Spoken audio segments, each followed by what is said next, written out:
The streets have never been so quiet. The squirrels found a new hideaway. Tomorrow will never be the same. There is so much hope in our hearts. Brick by brick we shall overcome and walk right into a new start. Welcome to the brand new world. We're the children of a Mother Earth. Reach out your hands, let us lead our earth together. Welcome to the brand new world. We're the children of a Mother Earth. Reach out your hands, let us lead our earth together.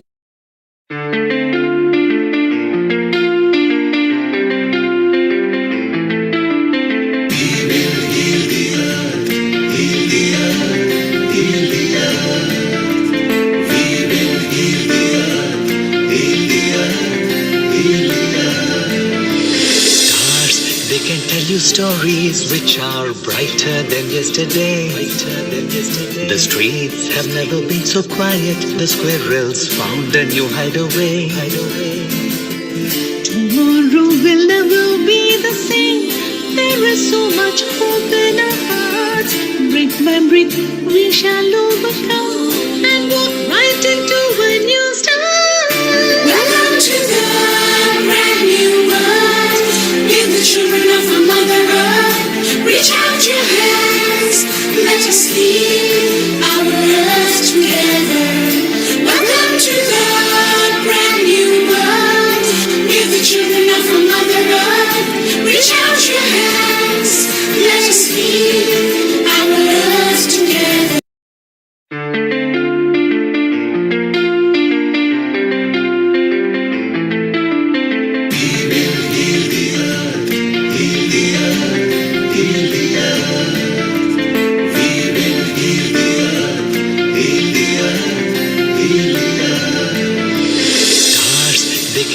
Stories which are brighter than yesterday.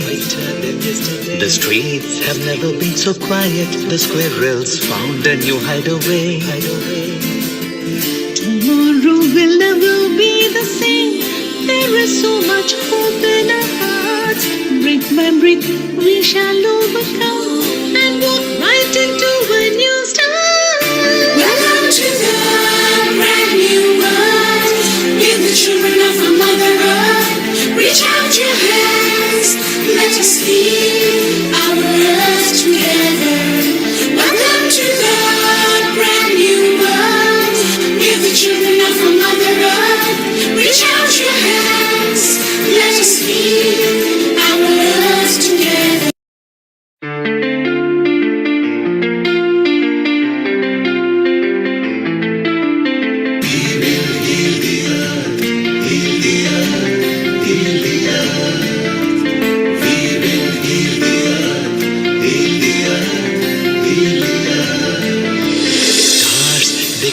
Stories which are brighter than yesterday.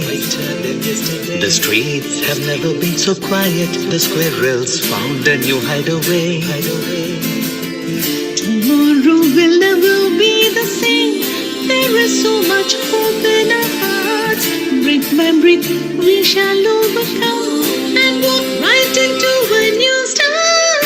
Welcome to the brand new world. We're the children of a Mother Earth. Reach out your hands, let us lead our earth together. Welcome to the brand new world. We're the children of a Mother Earth. Reach out your hands, let us lead our earth together.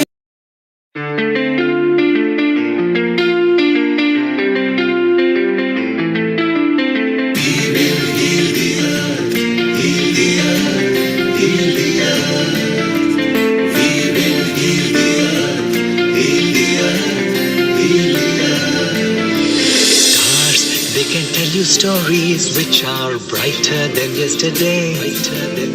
The streets have never been so quiet. The squirrels found a new hideaway.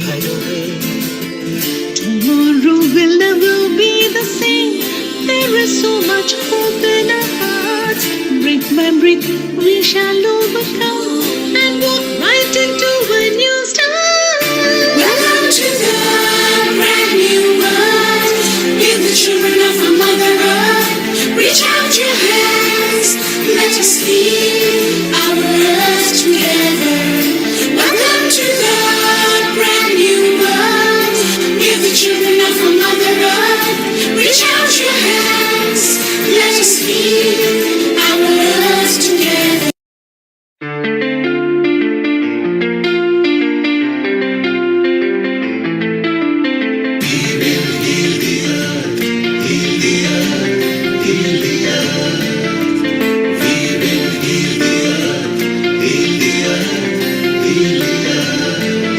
Stars, they can tell you stories which are brighter than yesterday. The streets have never been so quiet. The squirrels found a new hideaway. Tomorrow will never be the same. There is so much hope in our hearts. Breath by breath, we shall overcome and walk right into a new start. Welcome to the brand new world. We're the children of a Mother Earth. Reach out your hands, let us lead our earth together. Welcome to the brand new world. We're the children of a Mother Earth. Reach out your hands, let us lead our earth together.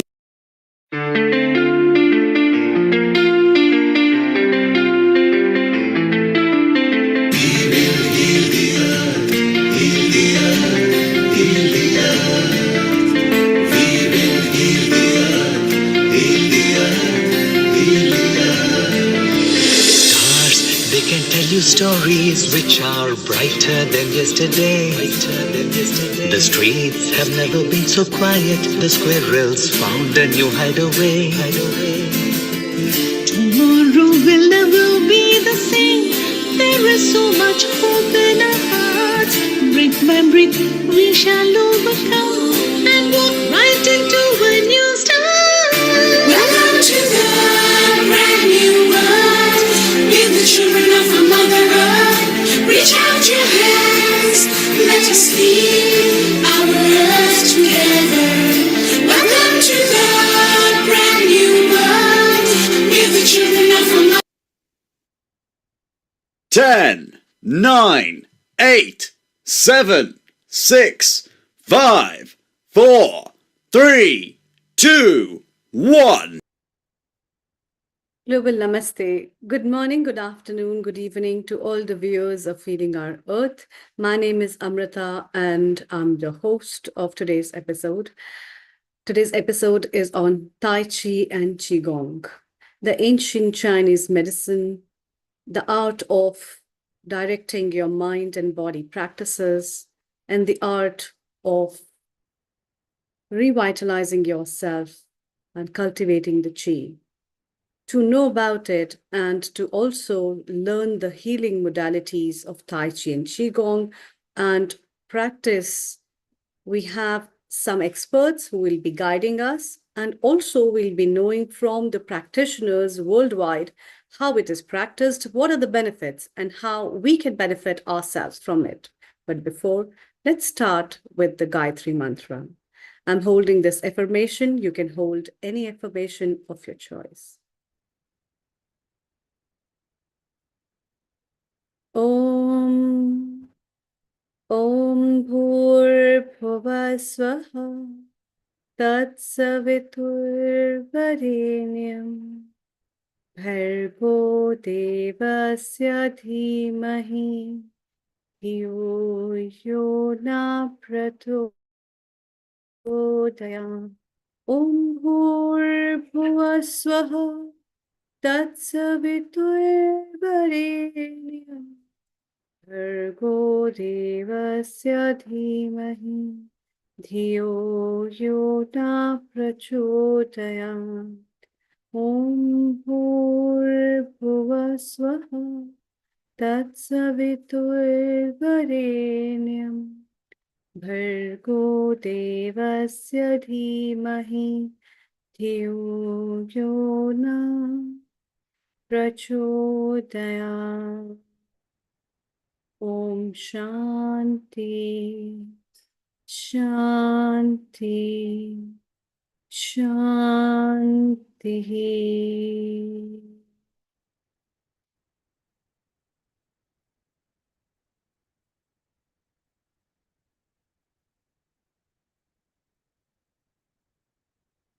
Welcome.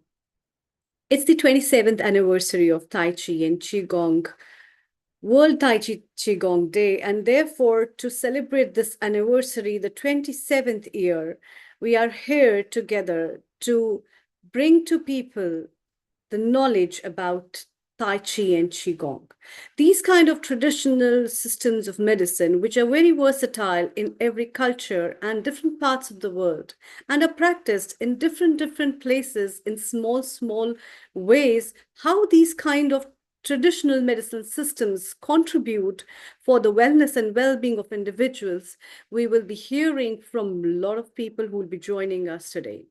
And that's why these kind of days are so special to be made for the public and for the public awareness, so that these medicine systems and practices, which are in different parts of the world, in different sections, can be spread all over the world, so that the aroma of the wellness can be benefited by everybody. For this, I'm very warmly welcoming our episode producer of Tai Chi and Qigong, Keith Sharp. Global Namaste, a very warm welcome and good afternoon. Keith Sharp has been into this practice since more than 30 years and is aiming to get this into the mainstream medicine system with the government accreditation. With all the efforts of people who are practicing Tai Chi and Qigong, there has been a great effort from people worldwide to bring it into the mainstream practicing system so that a lot of people can benefit from them. Therefore, today's episode, I welcome him and also would like to share few things that he shares for people regarding what is Tai Chi and Qigong for everybody to know before we bring in our guests for today. So, global namaste and very warm welcome once again. Thank you very much. Global namaste to everybody. And I want to quickly get into speakers, but I'm still waiting for connections from one or two of them. So I'm going to be rather hopeful that instead of actually starting with Tevye, because I don't see him on the screen here, is that I have a very good friend up here called James McRitchie, guest contributor. Could we open the screen for James? Global James, namaste. good afternoon. Good afternoon, James. I've unmuted. You are unmuted Okay. now. You're hear me? unmuted, James. So we can hear you. And as a person who I've known now for some years, I'd like to do a quick introduction with James. Is that he was a co-founder of the National Qigong Association in America. He also spent 30 years in Colorado setting up acupuncture schools right throughout the area. Now lives in his hometown of Liverpool, so he's what we call a true Scouser, but I can't remember whether he's red or blue. Red or blue, Jim? The which? Are you a red or blue? Purple. Liverpool, purple. red. Right, okay. So if you don't mind, Jim, I'm going to hand over to you straight away and see how we can bring things back on course if necessary. Oh, okay. Am I okay now? You can hear me okay? Perfect. Great. Well, thank you, Neil and Keith and Amrita and everybody else involved for inviting me to take part in this event. I should perhaps first say that I'm primarily a clinical practitioner. I have an organization called the Personal Energy Center. From my perspective, I consider that the term personal energy cultivation is the best translation into English of the unfamiliar Chinese word Qigong. So I called my organization the Personal Energy Center. And I should also say I'm not engaged in Tai Chi, but in Qigong. My focus is on Neigong and cultivating the Jindan golden elixir, which is internal practice of meditation, not the Weigong external movement and exercise. And at a rough estimate, I'd say 90% of what people see as Qigong is external, what's called Weigong, and 10% is probably the internal practice. I've been in practice as my primary profession since 1977, which is 49 years now, which amazes me. It's just like I'm getting the hang of it. I'm beginning to kind of like get to know how to do it. That's a lot of people and treatments. And for 35 years, I practiced classical acupuncture using needles.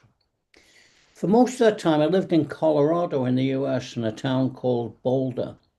In 2013, for all the reasons, I've moved back to my hometown in England, which, as Keith said, is a place called Liverpool.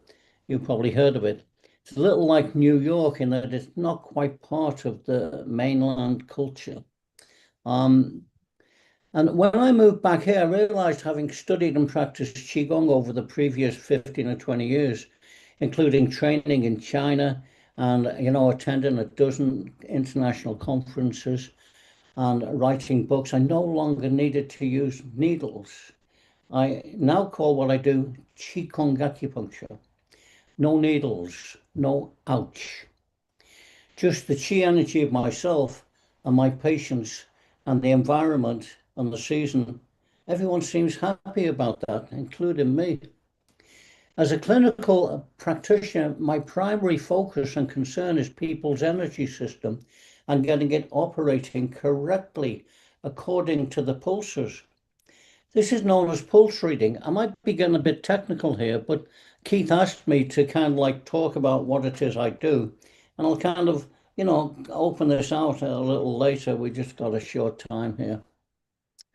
For those people who do not already know, in Chinese medicine, the primary objective is to get people's qi energy working right, which is read on a procedure called reading the pulses. This is described in the Huangti Neijing, the Yellow Emperor's Classic on Internal Medicine, that was published in 240 BCE. That's 2,250 years. That's 100 generations. It's not a clinical trial. It's provided first-line healthcare for a quarter of the world's population for the whole of recorded history. So, how is a person's qi energy read and measured? Well, there are 12 pulses, 6 on each wrist. And if you're not familiar with this, I'll just say there are 3 positions, the front, the middle, and the rear on both sides. And there's 2 levels, the surface and the deep. And so what you feel when you read pulses is you can read and diagnose and measure someone's energy system and how it's functioning. Now, what this is in reality is in the front, you've got the surface is the small intestine, deep is the heart, and then the gallbladder and the liver, and the bladder and the kidney.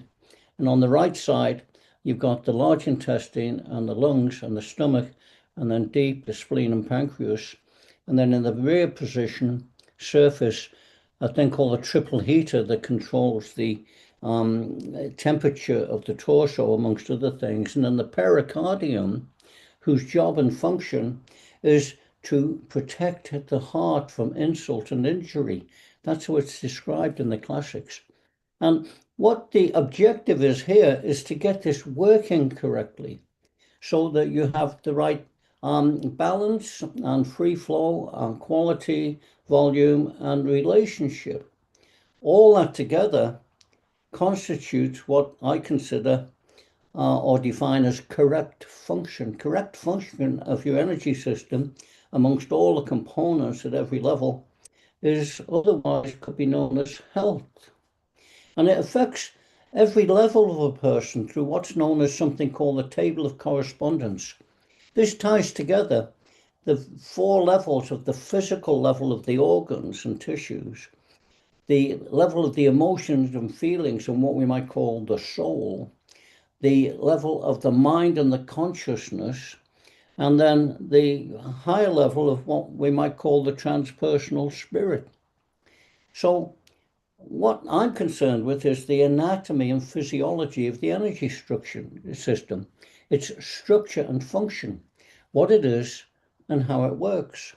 And when someone has all that working properly, then the symptoms and problems usually diminish and often disappear, and they feel better and healthy. And then my job is to help them maintain that. And one thing I do is to teach the people who want to do this Qigong, Neigong practices, so they can maintain their own energy themselves. I teach a 9-month training program called the 8 Extraordinary Meridians, which is 3 12-week programs. It's described in a book that's available free on my website. The website is www.personalenergycenter.com. Not difficult to remember. And you can just go there and get it. And there's a video of the first 12-week sections, and it's also free. For me, the simplest description of Qigong, my elevator speech, which is, you got to be able to say it in the distance between one floor if you're in an elevator or a lift.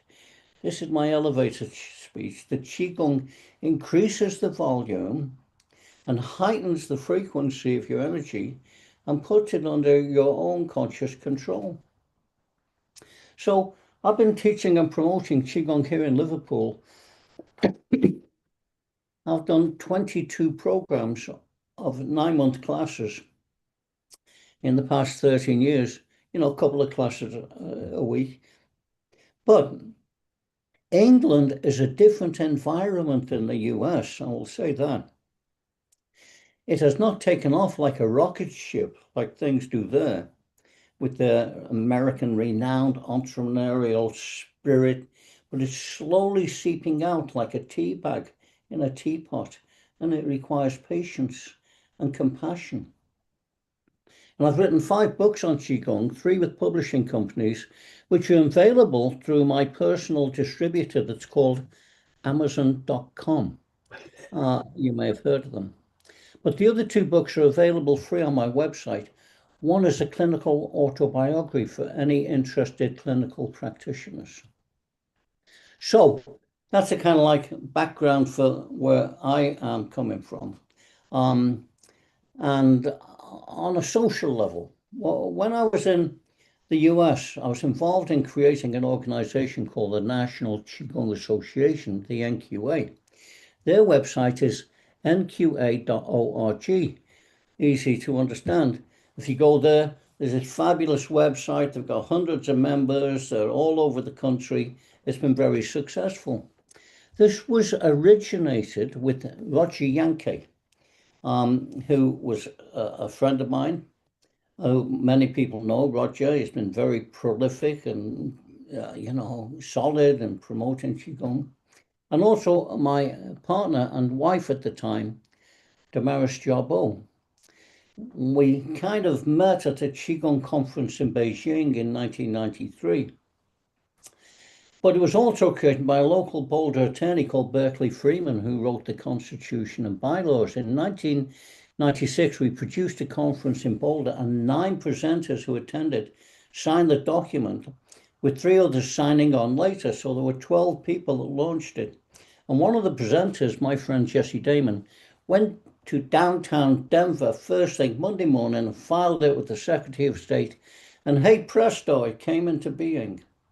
This year it celebrates its 30th anniversary. The NQA took off all over the US, and all kinds of wonderful people joined it, including our very own Bill Douglas. Bill and his wife Angela went on to create the World Tai Chi and Qigong Day. But I am told that initially he called it World Tai Chi Day. But Roger and Solala Towler and Michael Wynn and others ganged up on him at one of the conferences and got him to add Qigong. And here we are now, all over the planet, with formal bodies and governments endorsing it, and the United Nations and the World Health Organization involved. Global Transformation Project is one of the offshoots, which just goes to show that if you have the right vision and you weigh it, the world aligns with you. So, in a sense, what's happened? Qigong, from my perspective, has, when I started, there were like 2 books that you could get, and you know, there was nothing available. There was no internet. Everything was like telephones. I think we had faxes, but we had stamps and envelopes. But since then, Qigong has blasted out far and wide. There's a vast proliferation in the last few years, an enormous expansion of styles and teachers and options. I personally get at least a promotion every day, sometimes 3 or 4 a day on my email, and witness the proliferation of Qigong. There's world and global and international forums and multitudes of teachers offering every level of program on the internet. There's 150 websites teaching the microcosmic orbit, thousands of teachers, organizations, films being made like Sharon Rose's award-winning Quantum Chi, which she will be telling you about later, which is a fabulous kind of, you know, film. Keith is spearheading with others the Global Expert Advisory Group, the GEAG, with the vision to see Tai Chi and Qigong for health and well-being fully recognized and respected and integrated as part of the principal complementary therapies within the global healthcare and wellness system. The GEAG envisions a future where these evidence-based mind-body methods are universally accessible, professionally delivered, and valued for their profound contributions to both individuals and societal well-being. And academics are discussing Tai Chi and Qigong relationship to healthcare. And there's a conference at Harvard University. And once all of this is agreed and established within our own community, it will then have to overcome the hurdle of Western medical community. And then, oh my goodness, the politicians. You know, I mean, this has got a ways to go, but it's certainly headed in the right direction. In the meantime, I have a proposal which I think would expand Qigong multitudes of times, maybe add 100 million people today. There's a style of Qigong called Lulu Dao Yin. It's described as letting the body move in response to music, allowing it to move in whichever way it wants to. It's otherwise known as spontaneous Qigong. In the West, it's called rock and roll. When you dance to rock and roll, you let the body move in response to music, allowing it to move in whichever way it wants to, sometimes for extended times, all night long, feeling the rhythms and the energy flow, sometimes in large numbers, thousands of people at festivals. And afterwards, your chi, energy, blood and fluids are open and flowing, and it feels good, and you want to do it again. I don't know if there's any classes which teach you to rock and roll correctly, but everyone seems to know how to do it. So we've just increased the number of people performing Qigong by hundreds of millions all over the planet. They just didn't know it until now. So next time you're in the clubs raving and rocking away, Keith, tell everyone they're doing a classical form of Qigong. It's called Lulu Dao Yin. Rock and Qi and Kong and roll. Listen, Paul McCartney's 83, Mick Jagger's 82, and they've both just released new albums. And, you know, Keith Sharp, I don't know the exact date, but he's starting this global organization. So, rock on. If you're ever in Liverpool, please drop by for a cup of tea and maybe even a biscuit, or what they call in the US, a cookie.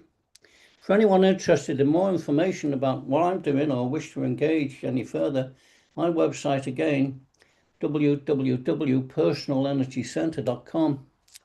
So thank you. I hope that added something to the conversation. So back to you, Keith. Thank you very much, Jim.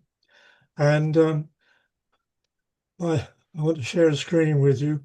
And as much as I take a lot of pride in being able to talk with people like you, Jim, in terms of my visions, my aims, which sometimes I query myself, but with your backing, your support, advice and guidance, mentoring, I find absolutely wonderful.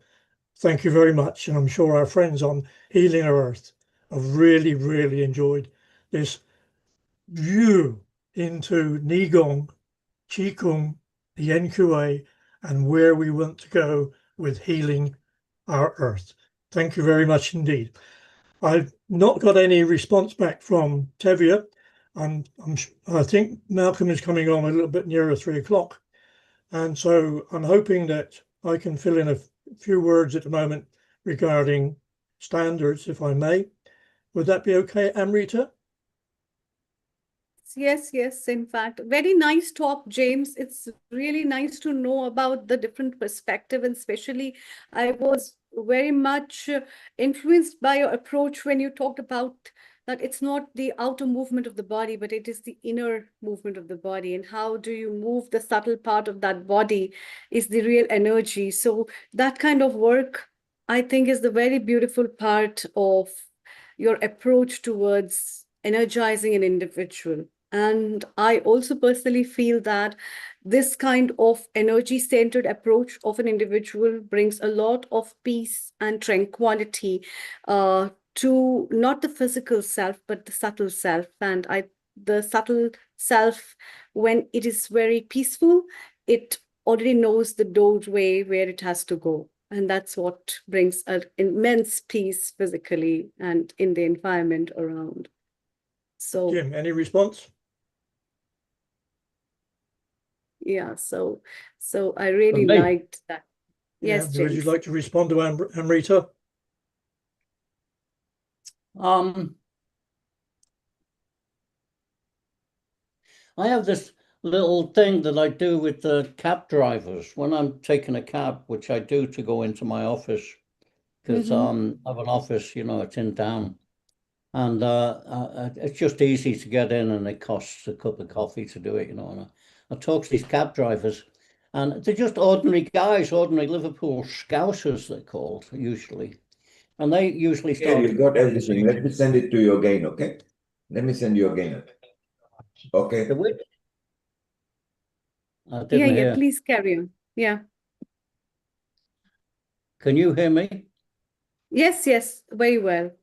Okay, so I say to these guys, they always start off, "Oh, what are you doing today? Are you kind of like having a pint of beer? This is like 11 o'clock in the morning or something." And I'm going, "Oh, well, no, I'm going in to my office." And they say, "What do you do?" It's kind of, they must do this to everybody that gets in their cab. And I say to them, just to kind of tweak it, I say, "What I do is what everybody in the world wants and needs. I've got something that everybody wants and needs." And they go, "Oh God, here we go." Some of the nutcase, they think, right. And they say, "Okay, so what's that?" And I go, "More energy and more life." And they go, "I want that. Where can I get it? How do I get that?" Give them a little flyer and say, "Okay, well, you can sign up, give me a call, get a free consultation." But I think that, more energy and more life, and the better your energy and the better that your life is, the kind of, normal language that I have to use here in where I'm living. I also have one more question from you, James. Do you think this chi, the energy, is derived from the same energy is in the plants and the animals and the nature as well? One of the other things that I'm really engaged in is what I call Tao studies. Tao is Tao, otherwise known as Tao studies, yeah, Tao. It's the Taoism, great yes. Tao. It's like the Tao Te Ching, etc., etc. And two characteristics of what they call the Tao are that it is ineffable. It's an English word, and it's a strange thing to say because it means it can't be described in words. You can't describe it in language. It's ineffable. And the other term, which I just hadn't really understood this word until recently, is that it is immanent. Not imminent like about to happen, but immanent, which means it's everywhere. It's everywhere. It's like if you were a fish in water, it would be like the water. It's everywhere.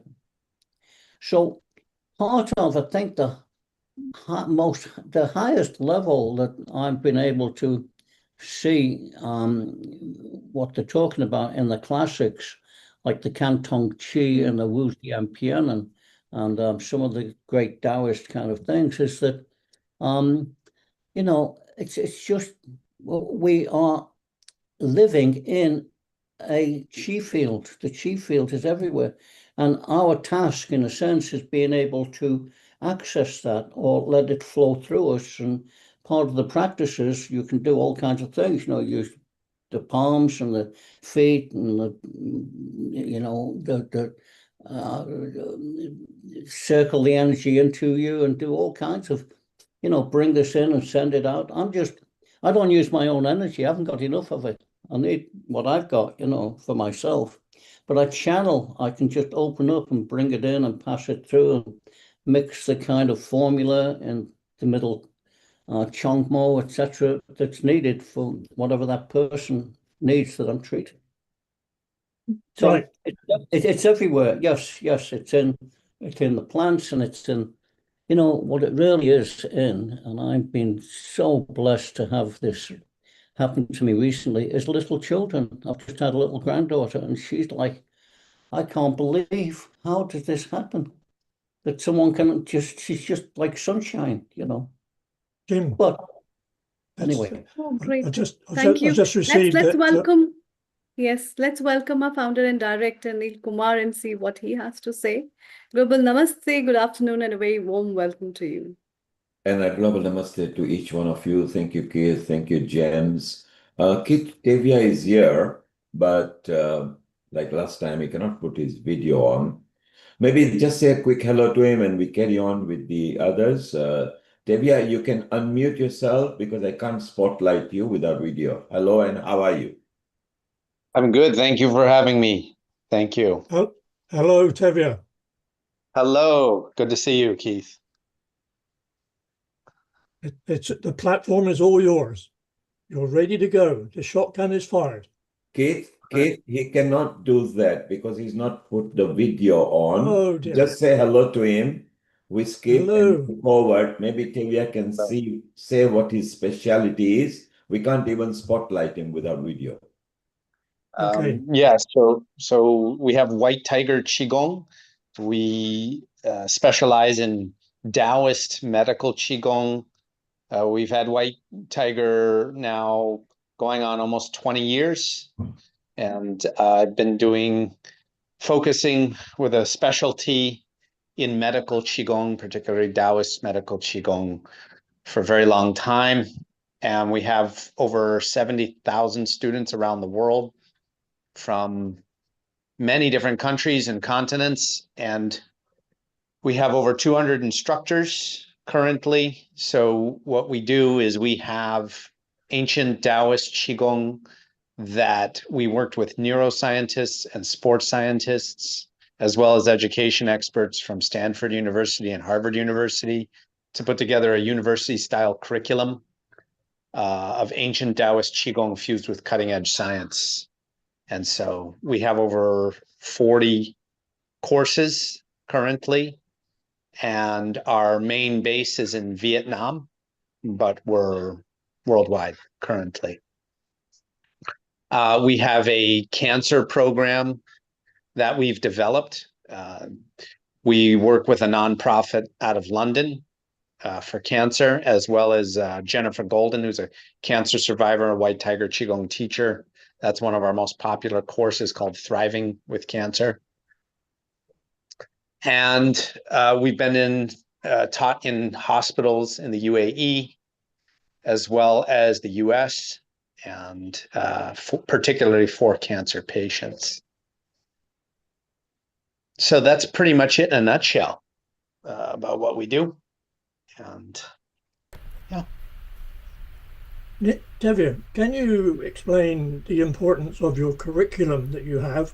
Because one of the difficulties that we seem to migrate to quite often is, well, let's just have a Tai Chi session, and there's not really any guidance on looking at what we can do and how we can actually demonstrate it.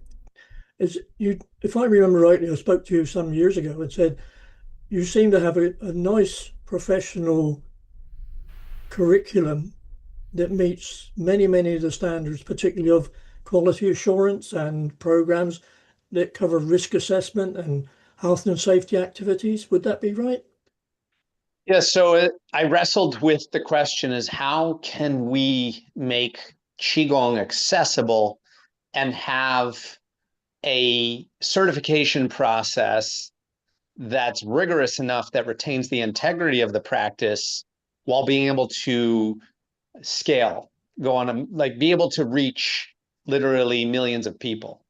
And that was the question I wrestled with for years. So that's why I worked with education experts from Stanford and Harvard. And so I worked with Dr. Rebecca Rothman from Harvard University and Dr. Adrian Baker from Stanford. And then one of our students, Matthew Jessner, former director of the European Ballet, as well as Cirque du Soleil. And we started integrating rigorous rubrics that we could then apply to different levels. So in our Qigong, we go by 3 levels. We have Jing, Qi, and Shun, the 3 treasures. So you have, how can someone display the Jing? Well, those are the body checkpoints. Where is their hand in the correct place? Is their foot in the correct place? Is the spine in the correct place? The head. Then you have Qi. And how can you actually see Qi? Well, there is an actual way that's tangible there's a sports science framework that can explain it very clearly. And a lot of people are unaware of that. And so that was how we developed the level 2 rubrics. Then we have level 3, the spirit. So how can you actually identify if someone has the spirit of the Qigong? So I'll give you an example.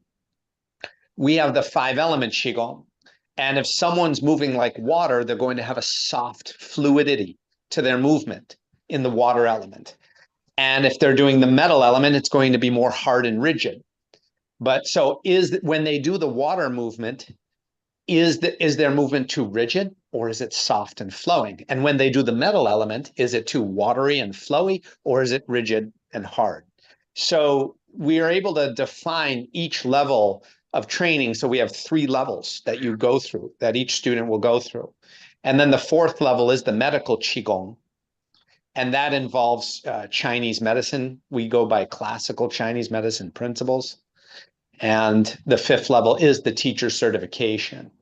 And that's a rigorous process. So we are not the easiest to certify.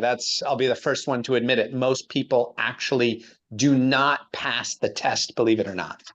And so, but we keep the integrity of the practice. And that was one of my main missions, is to retain the integrity, not give that up in the mission to scale. So it's a fine balance point, but I think we've hit the mark there. Tevye, I think that you and I have discussed not only what we're trying to do here in the UK, but what can actually be achieved worldwide. And with our relationship with Healing Our Earth, we're seeing the harmony or the bonding between Chinese traditional exercises, if we wish to call them that, or medical exercises, TCM, but also, and I will stand corrected here by Amrita, but Qi in in Indian, is it related to Dharma? Is there something called Dharma, which is No, it's internal related energy? to prana. Prana, yeah. Prana, the Yeah, life okay. force. I knew I'd get the right correction from you. Thank you very much. So You will. what I want to do is, before I move on to CJ, who I'm glad to say is here, welcome Thank you very much indeed, is that I just want to say that, following on from what Tevye has been saying, from what Jim has been saying, we need to actually quantify more of the professions, because we have many, many people who are offering Tai Chi sessions. Social media now is really taken off. Oh, I've done a class in Tai Chi and Qigong and I can actually offer my services. And we're inundated with these people. So what I want to do a little bit later, is because I want to move on to CJ if I can, is that we need to recognize not just people like Jim, people like Tevye, but realize that we need to educate the physiotherapists. There are 60,000 in the UK.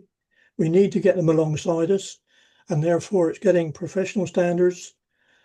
And I want to talk to Tevye. He may take this, hopefully you take this the right way, Tevye, but we did talk about you joining the Chartered Institute for the Management for Sports and Physical Activity. And I'd like to raise that again with you, because I think what you have is so desirable, essential.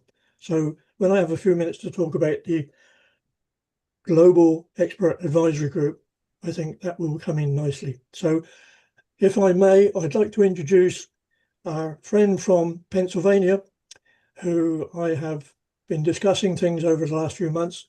She's been extremely helpful with guiding me through American English.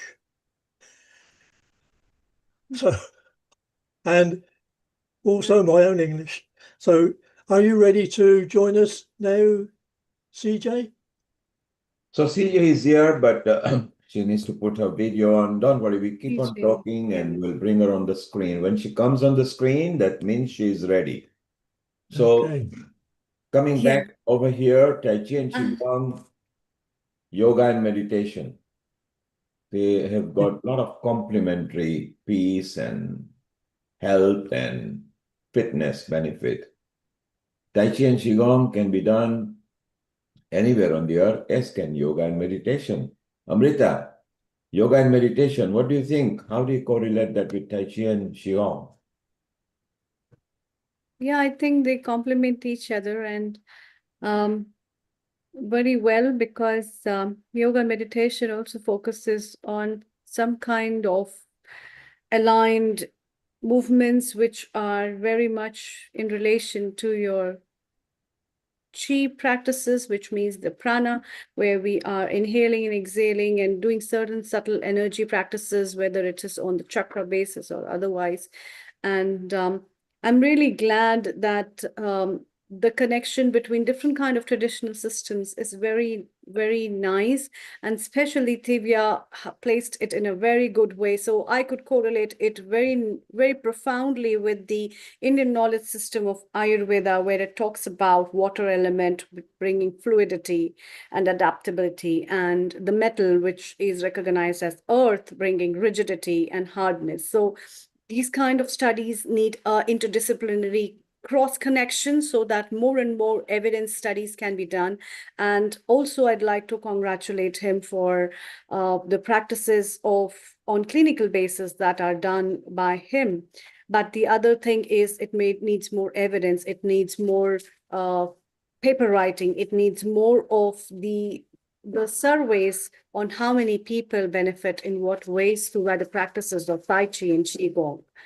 So that's really versatile. I think we have roads now there. CJ, Amrita, when she has a video on, it comes on the spotlight screen. She's not there, she's there, but she's not put the video on. Let's Right. welcome Wai Ching meanwhile. Wai Ching, a global Yeah. namaste to you in Singapore. Global namaste. Oh, global namaste, everyone.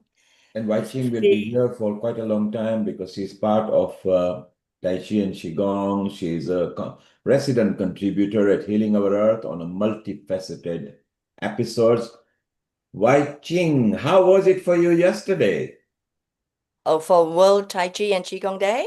Yes. Yes, wonderful. It was so beautiful converging with everybody and learning from each other as well. And I really stayed almost all the hours that the very ambitious many hours of sharing Qigong with Bill and Sharon, and I'm so inspired also to bring forth my own work with Infinity Quantum Qigong. So that, and also very happy to be with Keith here. Thank you for the GAAG.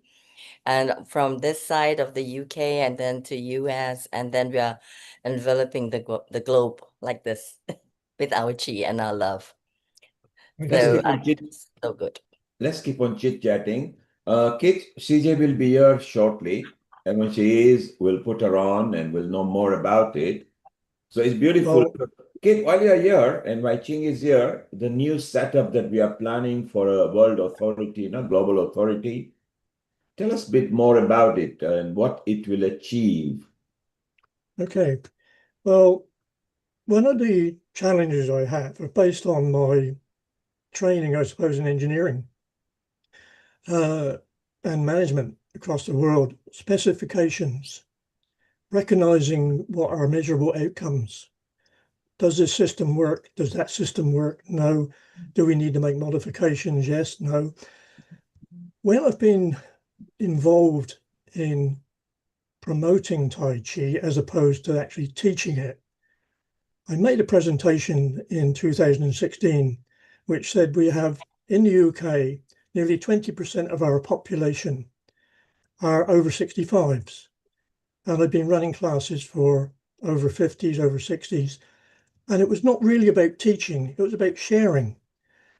But as I delved more into it, I then became aware that we needed some professional recognition.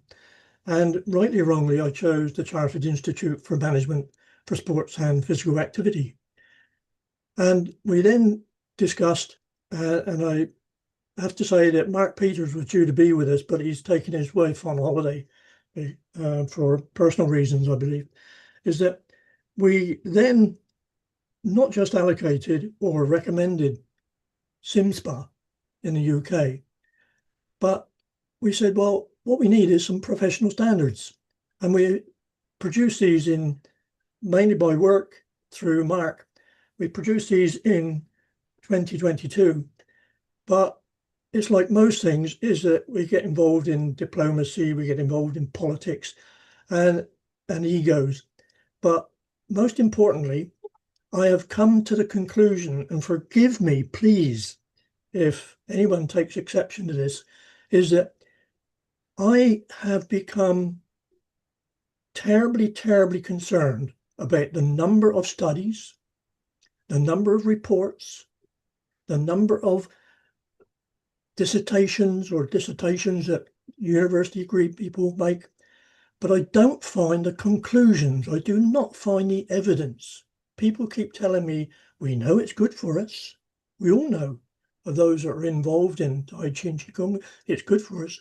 But really what I consider to be evidence is, where is the actual scientific evidence against particular medical challenges? And where is the financial evidence that it makes worthwhile funding it? Yeah. And we have done it. And I'm pleased to say that one of my colleagues here, Malcolm Calvert, I go to his class now because I don't run any classes. Malcolm and I have been together for, I don't know, over 20 years now, trained at the same martial arts school. But what we are trying to endeavor is, we're cascading information, but how do we quantify it? So the idea of the Global Expert Advisory Group was in a discussion between Dr. Roger Yanka and myself, and we came up with the idea of having mission statement. What is it we're trying to do? And the aim and the visions are to have approved, accredited, reliable Tai Chi and Qigong, approved initially, I would say, by the UK government, but anywhere in the world. So in discussions in the last week or so with CJ, it is no longer just Global Expert Advisory Group. It is now the Tai Chi and Qigong Global Expert Advisory Group. And with this wonderful movement and guidance, I now see that CJ is on screen, And if there's no objections, I would like to introduce a friend of mine who I think, if she doesn't mind me saying so, she finds me a challenge. We do. And Good, good, good. of course we but we love challenges. And I love that CJ is here with me, and I just came on. If you don't mind, I'll just intercept CJ just for a moment. And you were saying that, Keith, that yes, we came together for this purpose of creating guidelines, which are necessary. But also we have to be not so uptight about it. We can just be more relaxed, and we have to be sung and let it flow also while we do this. That is according to the principle of Qigong, right? And just allowing the Tao to occur, which it's happening right now, and there's so much evidence and so much research. The most important thing would be the results that people are receiving, and that's what we want to focus on. And as someone who has been teaching doctors and nurses in clinics and hospitals and the Pacific Cancer Center in Singapore and elsewhere, I mean, that is what the most heartening thing is to really see and feel the results that people are receiving. And then, that would speak for itself while we create the guidelines for professionalism. That's just a comment that I want to make. Yes. Appreciated as always, my dear. Well, thank you for welcoming me both. Thank you Hey, to Nils Jay. and everyone else for putting on this fabulous event. I do appreciate it. Sorry for the little bit of a delay. I juggle a lot of balls. If you don't know, I juggle a lot of balls, and I was juggling a university ball this morning that I had to take care of. It was unable to get on right away, but I'm glad I was able to make it now. So, as Keith said, we have had many discussions about the level of research, the level of proof for integrative health practices such as Tai Chi, Qigong, yoga, meditation, all the wonderful things that all have basically a very similar mechanism that they use to heal the body. And there are some modalities for which we have a huge amount of scientific proof. But proof is in the word proof is the issue here, because the way scientists do it, at least the way modern Western scientists do it, is first you have to have a whole bunch of studies. And then you have to do a systematic review of all those studies.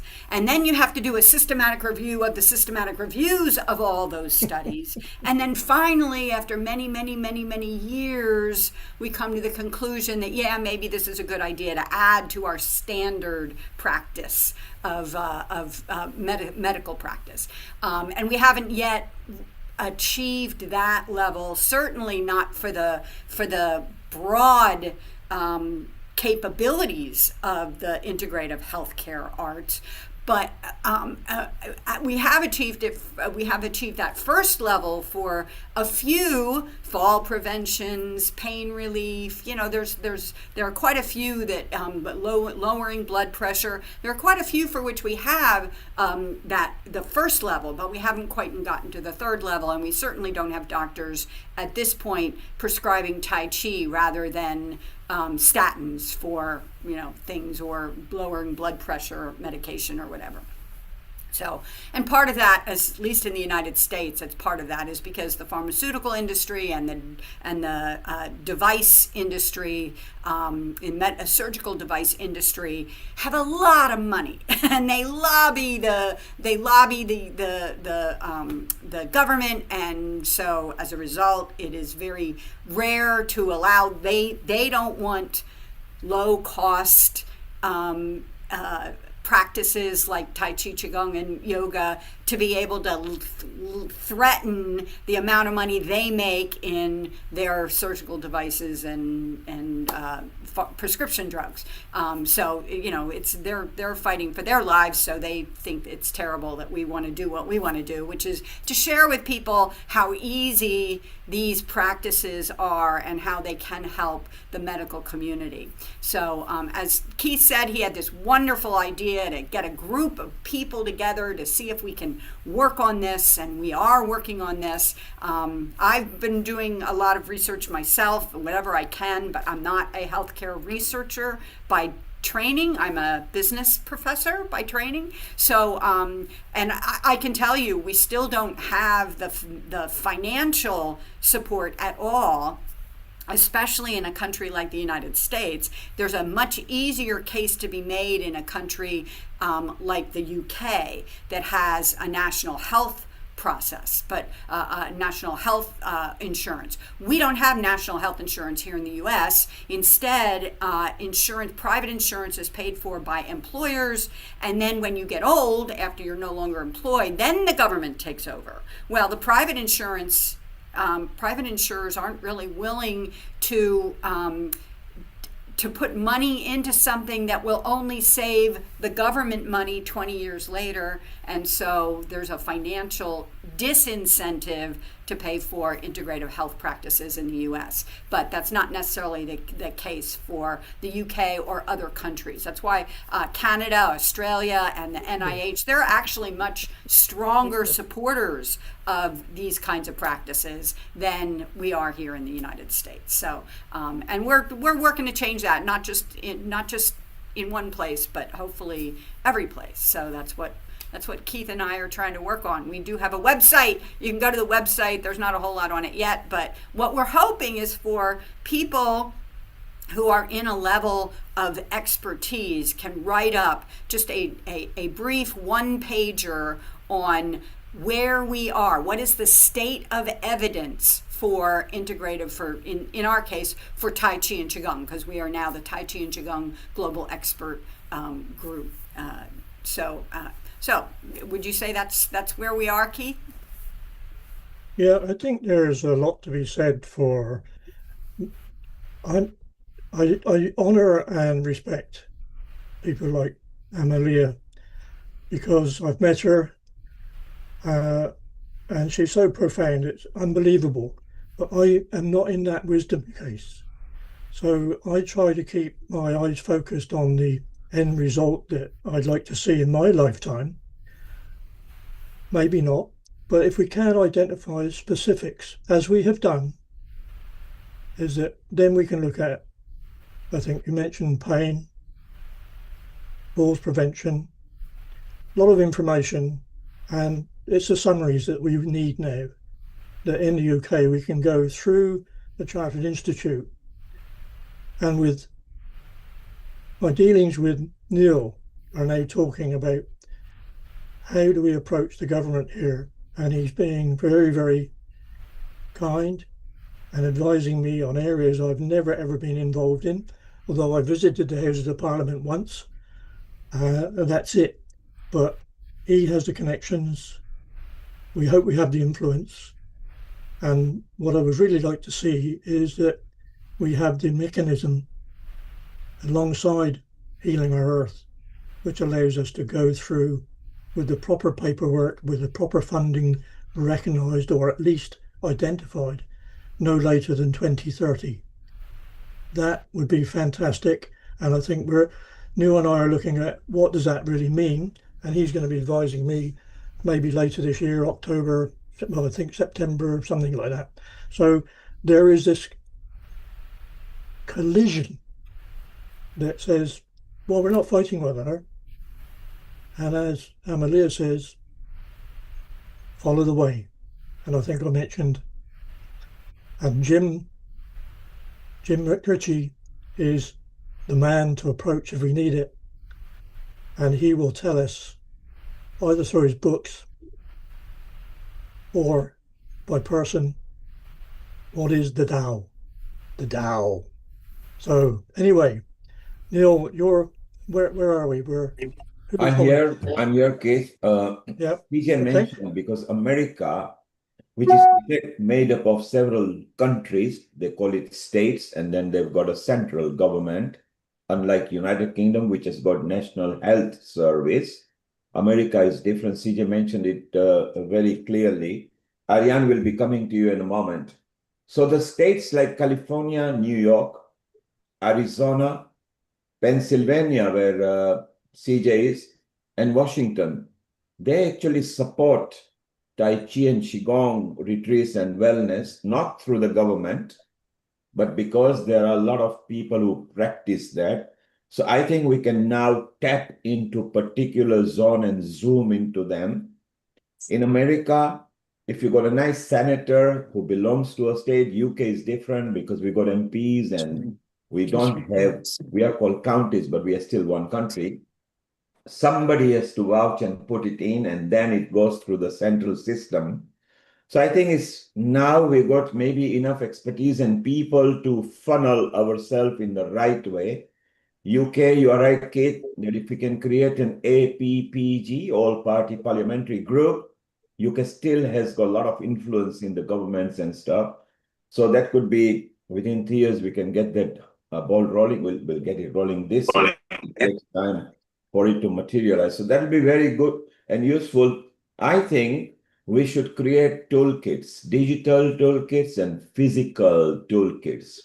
And if we can get it to some educational authority, that will be the way forward. Ariane, you wanted to make a comment? Please go ahead before we move to Malcolm. Yes, so my name is Arian. I'm starting up a company called Cosmic Cells, which is the goal is to provide, the first part of it is there's a for-profit side, which is a conscious cannabis company, but it doesn't really sell anything with infused with THC or anything like that. What it is, it's a paper product, and it's using rolling papers and tips, but it turns into a rolling paper tray. And with that, that's free advertising for for your company, for your you can have a QR code on the paper, on the rolling paper kit. I will be attending the Holo movement in July, presenting, trying to partner with Cosmic Cells with the Holo movement, and hoping that they take on my project. So my project is founded upon the fact that I found that I was an emergency room nurse for 21 years in Kaiser Hospital, and then I was a manager up in a med-surg unit for the geriatrics. And so I'm very well informed on fall prevention and Alzheimer's and dementia. And with that, I found myself going through a divorce and had a lot of things going on, and the mental health system absolutely failed me. And what I found was when I left, I came to Costa Rica, and I really found spirituality within, and I found a divine within myself. And I met Amelie here in Costa Rica, and and she helped me greatly through a piece of trauma that has just allowed me to step away from that and move forward. Along with that, I want to create a portal. The nonprofit side. I want to create a portal with one of my problems is because I worked in healthcare for so long that I understand ethics, and so I've asked Amelie to if I could add her to my website, which I want to launch very soon to be able to present it to the Holo movement. But as I understand that we need a safe container space for people to come to. That hold on, let me. You're gonna be able to hear me, but I gotta read my business plan so it comes out clearly. But Thanks, it Ariane. said, But This is if you'd like to discuss Qigong and how that helped you and the meditation, that would be good. And because we're discussing Qigong and Tai Chi at the moment. So, Ariane, you are connected via Healing Our Earth to Dr. Wai Ching Lee, is that right? Yes. Okay, so if you could, she will put you in touch with me, Keith, and Amrita, and we will guide you. Yes, you could be good. At the moment, we are Tai Chi and Qigong session today. But yes, we can nurture that because you've got non-profit and a profit sharing model. So that would be good. If you keep in touch with Wai Ching, she knows who at Healing Hour to put in touch with. So let's do that. Let's further your project and see how we can help. And we carry on with the Tai Chi and Qigong. Stay around. Thank you. We'll bring you back again later. Thank you, Ariane. Thank you Thank so you much. very much. Great. Thanks for participating. May I just take a second? All right. There is a lady on the screen called Pat. And Pat is my sister-in-law. Hi. Pat is a performer on a Monday morning. She stands for 1 hour doing Tai Chi in the, I'm not going to call it a care home, dear. Pat, you can unmute. Yes, she's unmute. Look, she's also technology. So I'm going to tell you that you know my age is mid-80s. This lady who is now studying particular activities is now 4 years short, I think, of getting a card from the King. Pat, do you want to say something? Yes, okay. Yes, we have an hour on a Monday. Can you hear me? Yes. Loud and clear. Go ahead. Yeah. We have an hour on a Monday of Tai Chi, and we're a mixed age group. And I am the eldest, but we find it's very beneficial for those of us who join in. And apart from beneficial, it's enjoyable as well. And we just exercise every part of our body, and it's a worthwhile hour. But Wonderful. But I'm the eldest there and hope to go on a bit longer. Right. Thank you, Pat. And I hope to see you when we come off the train next time. Anyway, if I may, is it all right, CJ, if I move on to Malcolm? Sure. I mean, Okay. you know, if you want me, because you had asked me to do the pain-free Qigong, which I'm happy to do, but I can do that either later or not at all. It's fine. Well, we're going to see how much buffer time we have, but I'm going to introduce you to a good friend of mine. We were both students at a martial arts school, and when asked by the Malay Chinese person why I was not interested, I said, I've had my heart attack. I really want it only for health and well-being. Malcolm covered for me on a few occasions when I was away teaching on cruise ships. And I'm delighted to say that this gentleman actually runs classes, courses for people over 50 mainly, with a wide range of medical problems. And I am delighted to say he's making a healthy living out of it at the moment, which means he's probably been on the golf course this morning. Malcolm, over to you, if you may. Hi, Keith, and hello, everyone all around the world. It's great to be able to talk to you for a few moments. Keith and I met in the mid-80s at Wutan International Martial Arts, and I went on to train with Master Tai to be able to teach. And I'm glad to say that I've been teaching now for about 25 years, and I love it. It's Tai Chi and Qigong, they mix really well together. It'll always be a mixture. I think it's important that, first of all, in classes that you warm up people's bodies and minds before you get into the moving part of the Tai Chi. I use a mixture of Qigong in that I will use some just some warming up exercises, a bit of arm swinging and head turning and things, just to get their bodies in motion. And then do part of the Jamjong sequence.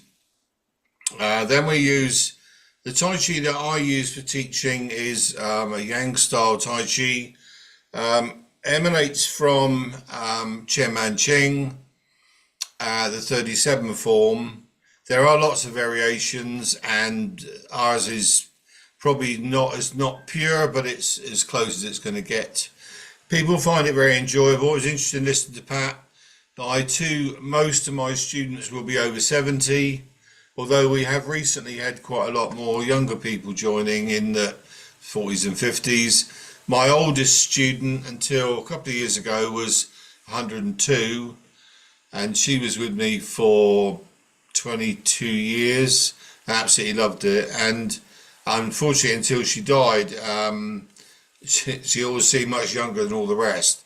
She had much more energy, but she told me that she did it every day. She did the sequence every day, and also her Qigong. I think with regard to, we've worked a lot with like falls prevention. The unfortunate thing for here in the UK is that the NHS, as much as they're tremendous, their idea of falls prevention is actually falls aftercare, not actually teaching people how to not fall over. So I think for me, it's a big responsibility to me to try and teach people a different way of moving, and that's what we use the Tai Chi and the Qigong for. When I first trained, my initial interest in the healing aspect of Qigong and Tai Chi was for asthma, because I had really bad asthma. But latterly, I've now realized that it's good for all ailments, physical and mental. There's people have a lot of problems with mental illness now, and it's certainly very good for that, as well.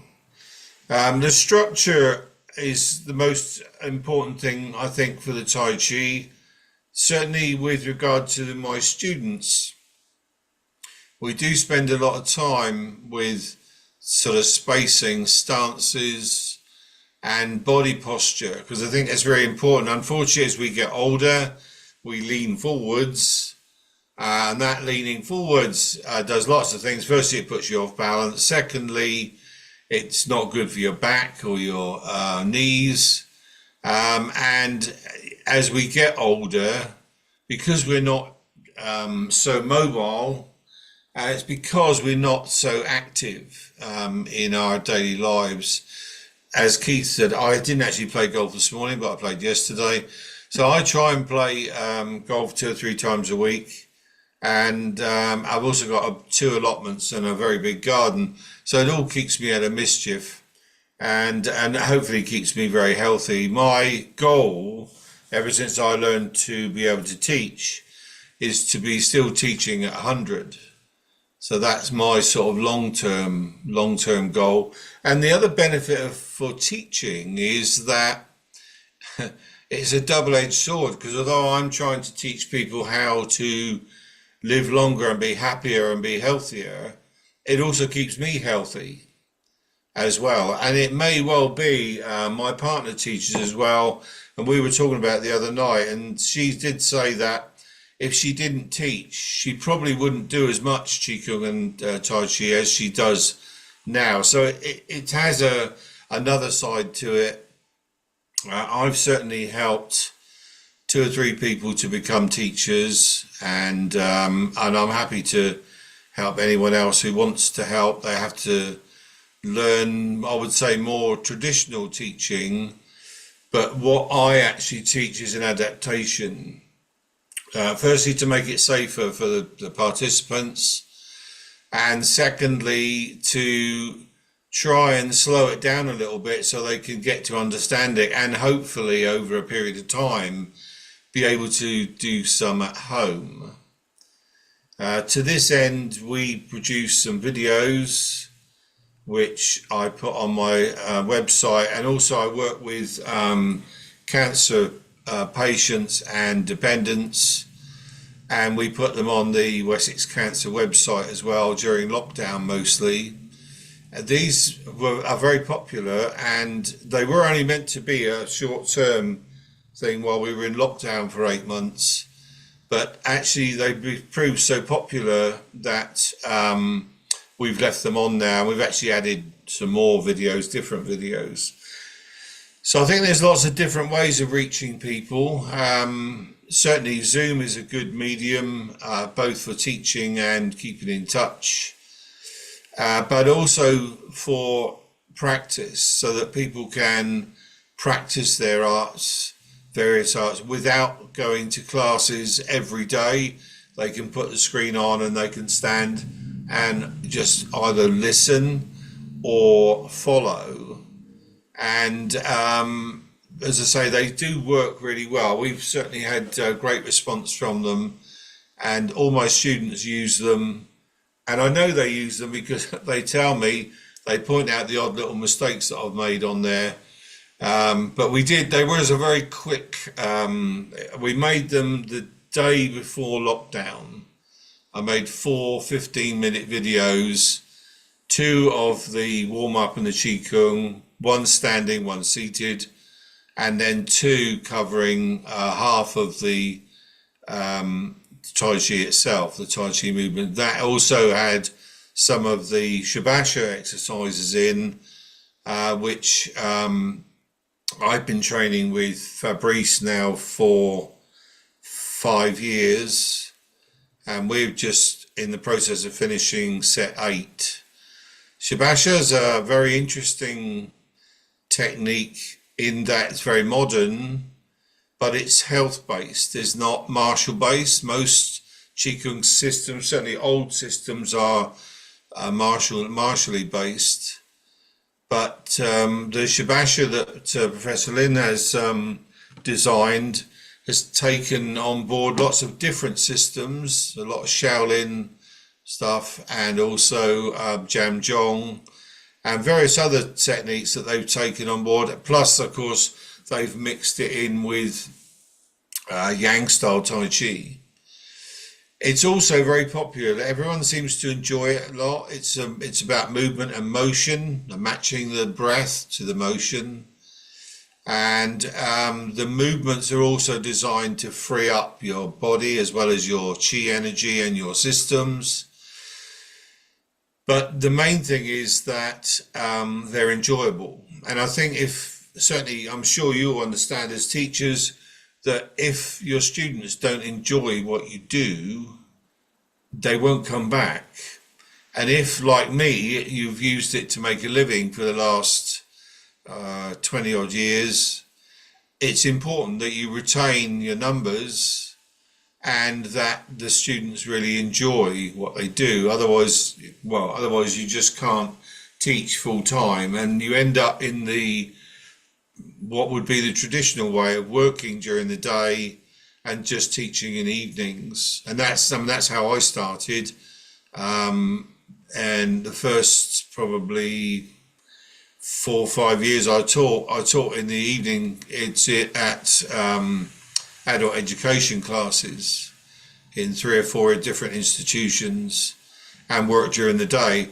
When Keith and I started working with the Primary Health Trust with daytime classes, in them days we called them over 50s classes, and it's really progressed from there. We identified that professionally there was a market during the daytime for people that had more time, A, to come out during the day, B, who didn't want to go out at night particularly, especially in the winter, and also had the money to be able to pay for classes. A lot of the youngsters now, especially in the UK, it's probably the same in other places, they don't have a lot of money for to pay for extras, so classes of any type.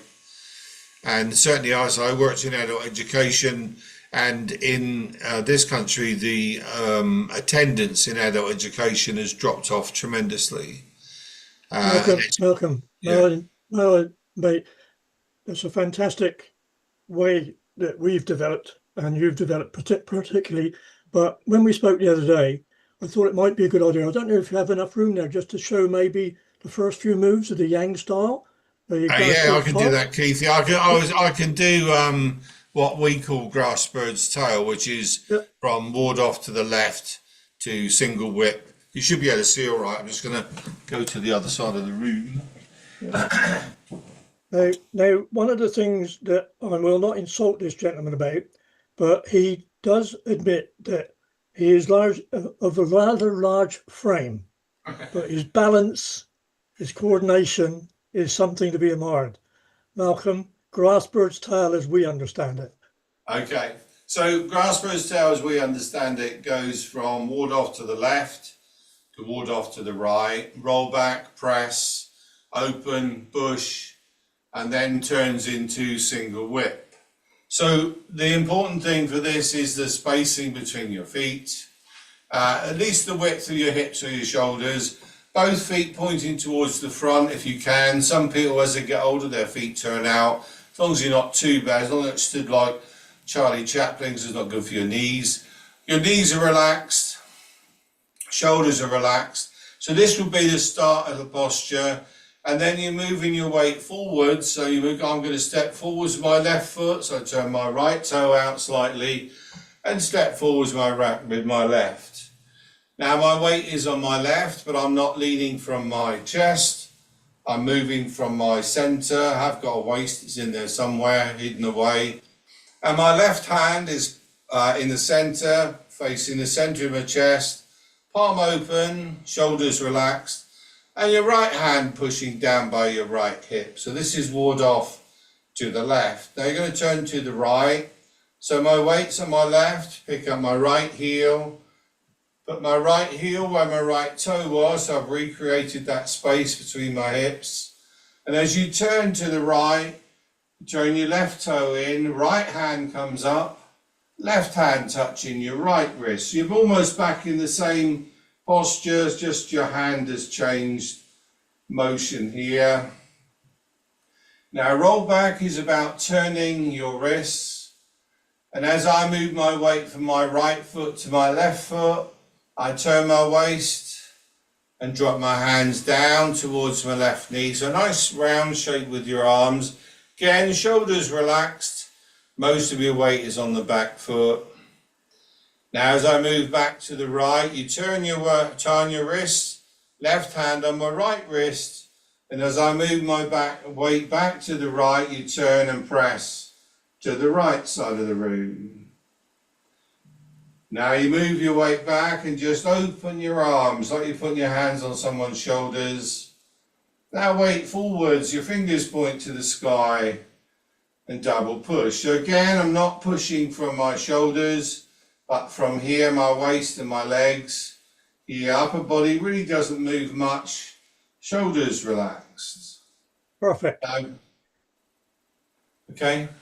Can you just explain maybe the challenges that we have with regard to the sort of percentages that you put on one foot as opposed to the other? Because none of it is straight legs. It's always nice and relaxed, but having the posture is absolutely crucial, as you always explain, but people may not realize that when they're moving forward, they're upright, but their knee is taking maybe a higher percentage on the front foot than it is on the back foot. Yeah, so when this posture is, when you're 1 foot ahead of the other, I'll do it this way round. So when you have 1 foot ahead of the other, they call it bow or bow and arrow stance. And in this posture, you have about 70% of your weight on your front foot, 30% on your back foot. Both knees are relaxed and both knees are in line with your toes. So your back foot has to be turned out very slightly, about 45 degrees, so that when your knee's relaxed, it's in line with your toe. And the front foot, again, your knees relaxed, in line with your front toe. And as I say, it's like you're sitting down. So your back is relatively straight. You're not bolt upright, but comfortably sat down. And the movement is about your knees. So you're going to move your weight. So at the moment, it's 70% on the front. And then when you move back, it's 70% on the back.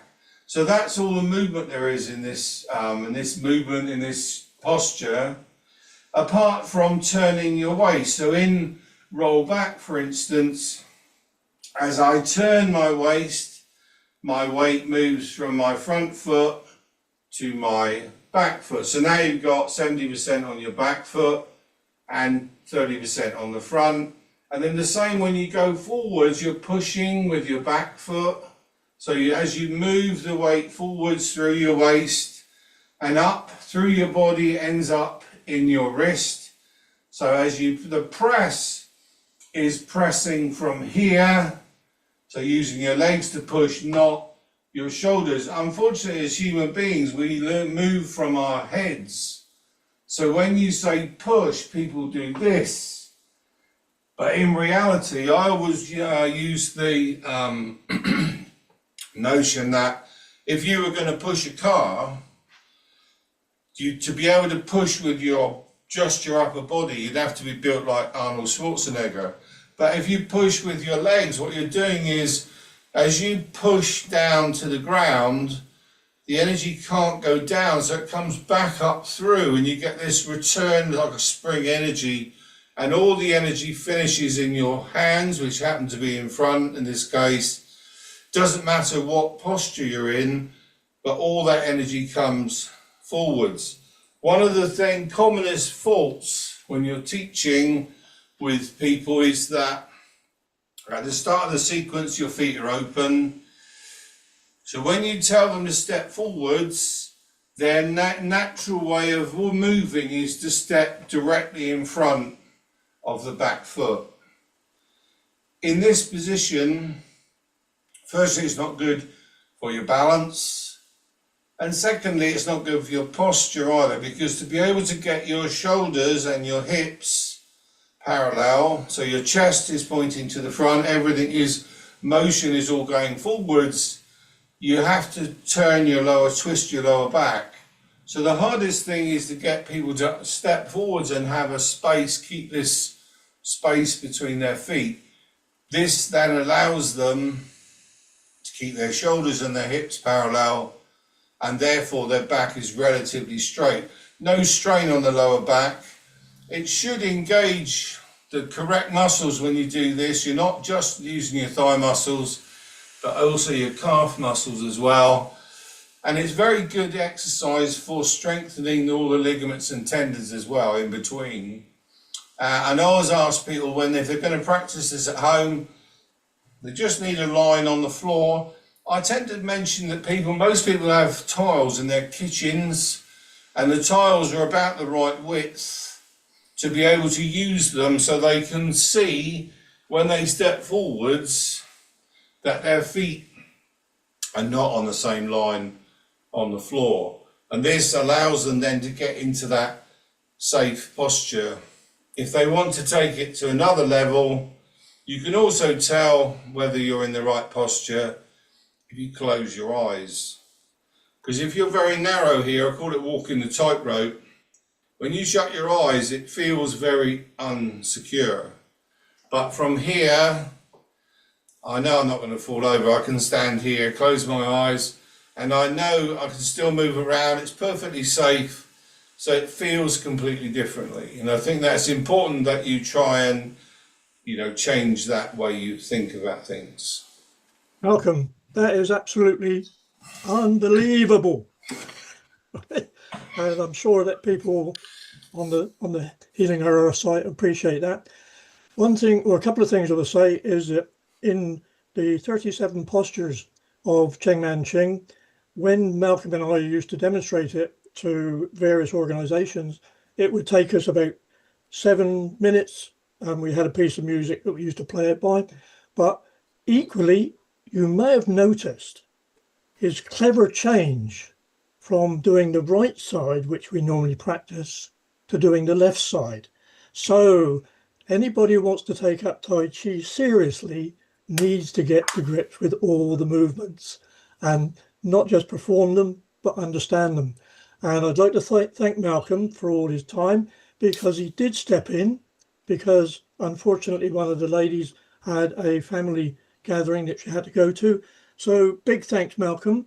And I'm delighted to see that not only have we had you mentioning Shabasha, but we now have a lady that I met a few years ago. She does Shabasha. She lives in the Cotswold area of England, which is Gloucester, and she has done work with the BBC, the British Broadcasting Corporation, and she is a very warm lady. May I say that, Karen? Right? Okay. But we had a video once between us, and we should we say stepped over the mark. Oh, those my vegetables. I do remember. So may I introduce Karen, who is an advocate of Shabasha, and it also forms an integral and a foundation part of our moves towards having Tai Chi and Qigong approved by the government of UK. Sharon, I don't know how we've managed it, but we're not far short of your time. So over to you. And then what we like to do is after that is maybe take some questions and elucidate on some of them. And one of the things that I'm absolutely delighted with, not just Amalia being here, but also welcome to Bill Douglas, who had a fantastic reception yesterday, going by all the social media that came in saying from different countries, and a big thanks to Bill. But anyway, over to you, Karen. Thank you very much. Thank you, Keith. I'm very honoured to be here amongst such luminaries from the Tai Chi and Qigong world. And I would like to offer a very deep bow from across the ocean to Bill Douglas for being here, and also for all your work for World Tai Chi and Qigong Day, which we've just had yesterday. It was absolutely fantastic here in Cheltenham. We had well over 100 people turning up. And excuse me, I take inspiration from your T-shirts that you bring out every year. Unfortunately, as I've tried in the past to get them shipped over here, it's always been a bit too difficult. So I take the inspiration from the colours. And I said this year, because I saw the colours were maroon and white, or looked like maroon and white, I said to everybody, well, the colours this year are maroon and white. And almost everybody came in maroon and white, which was amazing to see. So everybody had their colours on. Everybody was out in the sunshine. We were very lucky as well to have our mayor join us and offer an official proclamation of World Tai Chi and Qigong Day this year.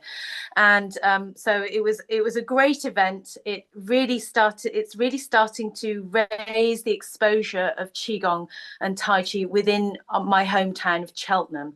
So I first of all have to say that I have great gratitude and admiration for everybody here and the work that they're doing, in terms of the different projects that they're doing, in terms of the GEAG, the Healing Our Earth, and all the different things that you're doing, White Tiger, Qigong, etc.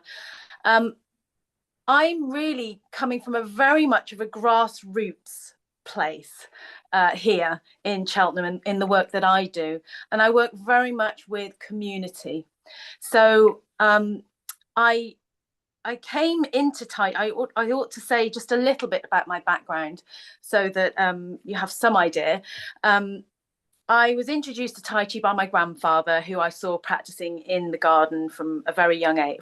I was a very young age. He passed away when I was 8, and I knew that he did these, Grampy's exercises in the garden.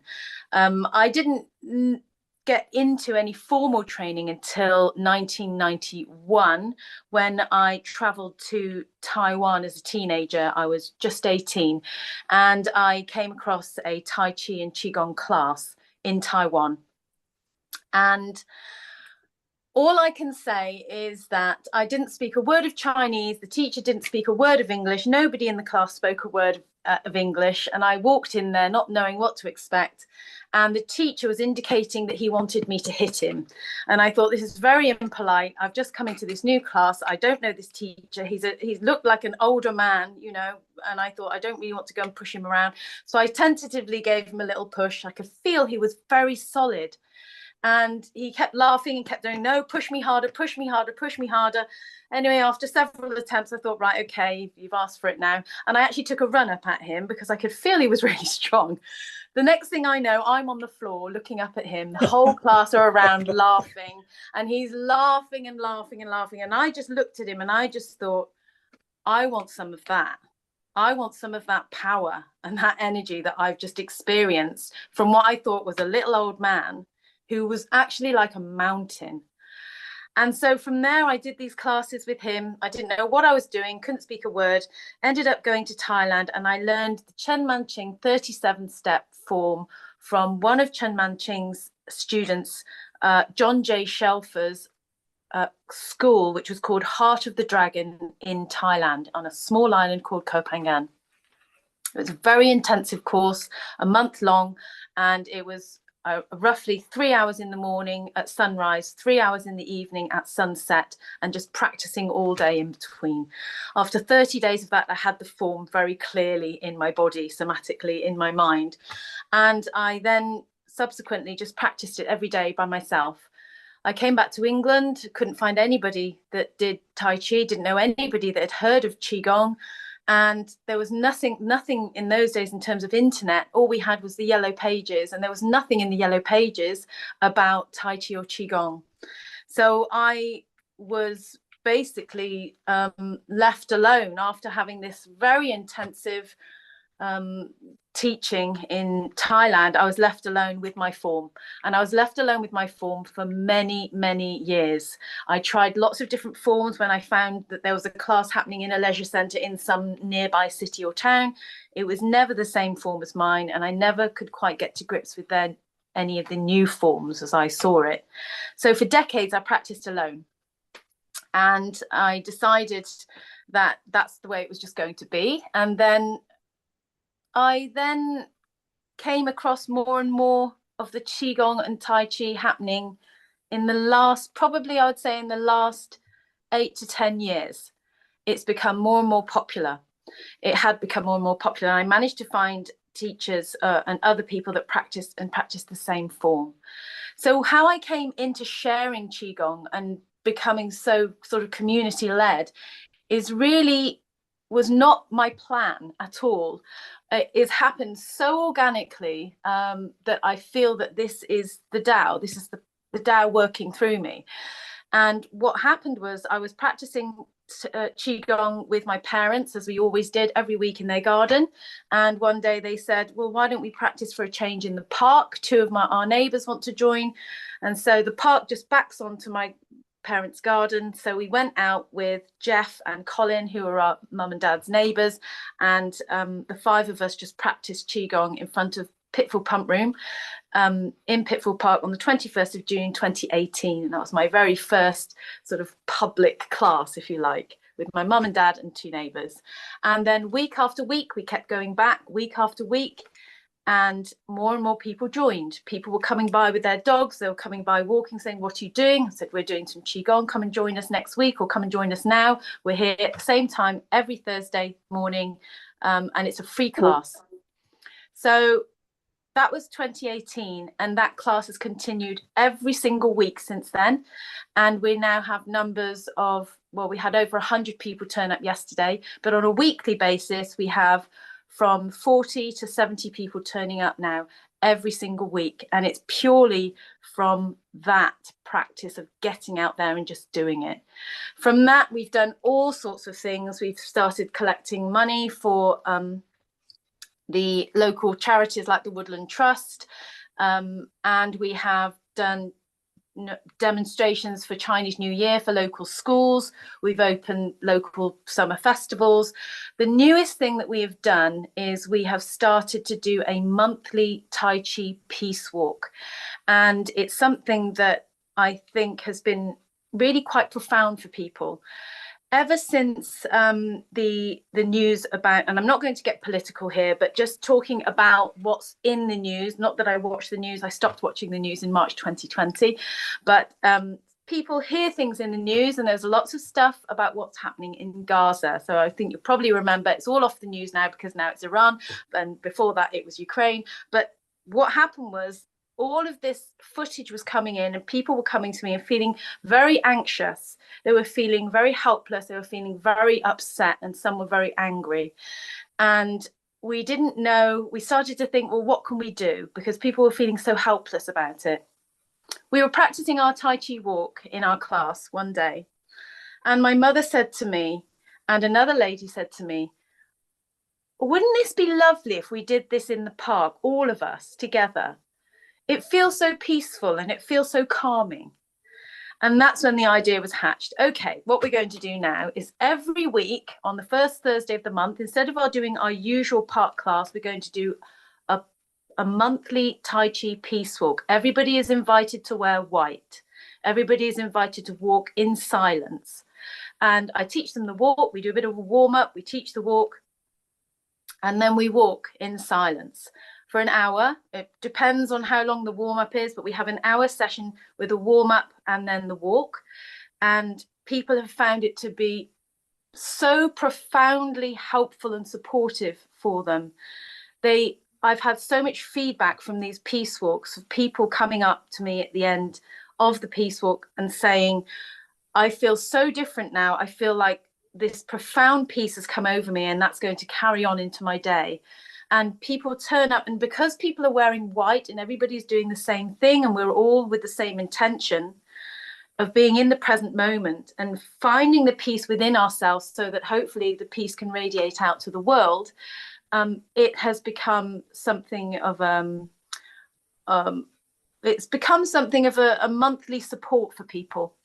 And so I encourage people who are on my online classes, because they can't join us, to actually do it in wherever they are at the same time, if they can, to build this energetic frequency of peace. So that's the latest thing that we've done. I've also started to notice, when you're talking about bringing Tai Chi and Qigong into our health systems, and Keith, the wonderful work that you've been doing, I have noticed that in the last month, I have had 3 students coming to class who have been recommended by their GPs. They've been recommended by their general practitioners to come to class. Not necessarily to my class, but they've been told to find a good Tai Chi or Qigong class locally that will help them. And we also have this thing, and you've probably heard of this if you're in the UK, called social prescribing. And that is something that is becoming more popular. And I've also had several participants coming to me under that social prescribing system, where instead of being given medication, that they are encouraged to go and do some exercise, go for a walk, go for a swim, or come and do some Qigong or some Tai Chi. So things are changing. Things are slowly changing. I see it just within my classes. So I can tell you from the ground, from the grassroots place, what's happening, because I'm doing several classes a week. Another thing that I would say that I wanted to mention as well is that people often say that it's, very difficult to make a living and so on with teaching Tai Chi and Qigong, and, can it be a sort of full-time profession? Well, we've heard from Malcolm that it certainly can be. But I have heard from others that they struggle. So what I found is that if you have the right intention, for me, if you have the right intention to begin with, and you don't think about the money as the first thing, my mission statement is pretty much, I'm wanting to really help to empower myself, my friends and my family, and the community beyond, the wider community beyond, to become healthier and happier in whatever way that might be. And before I go to every class, I say this statement, I say this affirmation: this is my intention, this is my intention. And I find that if the intention is pure and clear, that the universe brings opportunities to you so that you can do more of it. And that seems to be what's happened with me. So I haven't had to do any advertising. I haven't had to do any kind of marketing, really. I've just had the intention always of helping people to empower themselves to be healthier and happier. And also I've now gone on to what's called the gift economy, which is where people donate rather than myself saying, right, I'm charging you this amount for this class and this amount for this class. I'm now saying, and my mother was really against it at the beginning. She said, well, if you say that, you know, it's just donation, people are not going to pay you anything. And I said, well, let's just see what happens. You know, she's very traditional Chinese, you know, very business minded. And so what I did was I made a suggested amount for donation. And certain people can't afford it. They'll pay me less or they'll pay me nothing. And that's fine. But then I find a lot of people are paying me more. They're paying me more than I'm suggesting. And isn't that just absolutely amazing, really? My mother has been quite surprised by it. But I found that that's the way I'm operating now. So really, all I wanted to say here was that from the grassroots level, from where I'm standing, the Tai Chi and Qigong world is expanding. It's expanding and it's becoming more popular. And even some students have come to me recently and said, oh, you know, it's really popular on social media now, Tai Chi and Qigong. It's kind of the in thing now. And that's great. That's really great to hear that. But I think that the practice sells itself. Once you try it, as we all know, once you try the practice and you actually do the practice, it speaks for itself. You feel natural. You feel like I've come home. You feel like this is how I'm meant to be standing. This is how my energy is meant to be feeling. And it feels so comfortable to do these exercises. The body, you're always working with the body. You're never working against the body. There is no force. There is no strain. It's something that I think people are crying out for. I think, as we all know, really, that this is what they want to do. This is what that feels right for them. And when they do it, that's it. They're kind of, most people, I can probably count on one hand the amount of people that have said, you know, that haven't said, I feel so much better, you know, Erin, after doing it. if I may, right, is that I mentioned Shibasha. Yes. And you run your own organization with the name Shibasha.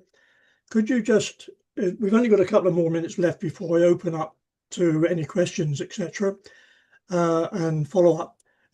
Can you spend 2 minutes on talking specifically about Shibasha and how you use it? So Shibasha, I came across from my Qigong teacher many years ago, and I found it to be very simple, very gentle, and very beneficial. I found it to be excellent in all ways and practiced it myself. I only started teaching, although I've been practicing Tai Chi and Qigong since 1991, I actually only started sharing it in 2018. And I started with Shibasha.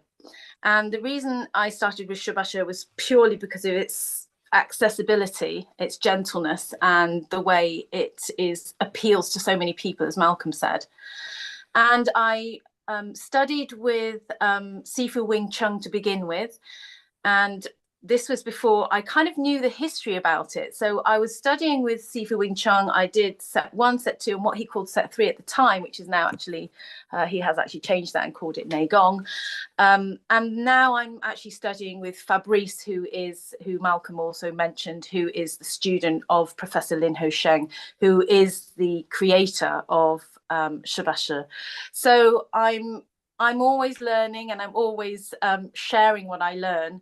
But for me, Shibasha has been the sort of cornerstone, has been the foundation of what I share, simply because I find that most people can get on with it. Most people find it highly beneficial. The Tai Chi I share as well, but many people find the Tai Chi very difficult, very tricky.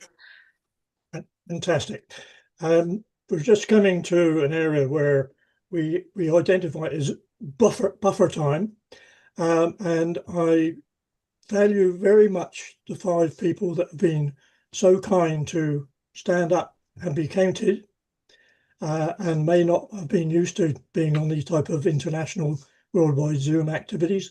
But I got the impression that CJ would like to say a few concluding words, maybe I'm presumptuous, but would that be the case, CJ? I'm always happy to say a few words if you want me to say a few words. First of all, seeing everyone, not just today, but also yesterday, has just been amazing. The fact that we are able to work together and speak together online is really great. There are also lots of opportunities in person. There's a festival in New York in June, if you're interested. That's the festival that I run. But even more importantly, in Boston is the Osher Conference, which I just found out, Wai Ching, that you're not going to be able to make it. I'm so sorry. Wai Ching is one of our presenters, and would be presenting at that if it were possible for her. But as many of you as possible, I would love to see you in person as well as on these online events. And I keep talking to people about how we love Tai Chi and Qigong, and we're here to honor World Tai Chi and Qigong Day, which was yesterday, because that was a fabulous day, both in person and online. But also, there are many, many other things like yoga and meditation and shabasha, which I want to learn more about now. And although I did see Fabrice yesterday on World Tai Chi Day, so I don't know if that has anything to do with it, but just being able to share with others, most importantly, insurance companies, governments, health organizations, whatever, that this stuff has a valid mechanism. It can improve your life. There's nobody, I think, whose life does not get improved in some way, shape, or form, whether they're very sick and need to get well, or just okay but need to get better. These practices are extremely helpful to everyone. So if I had to have a final word, that's what I would say.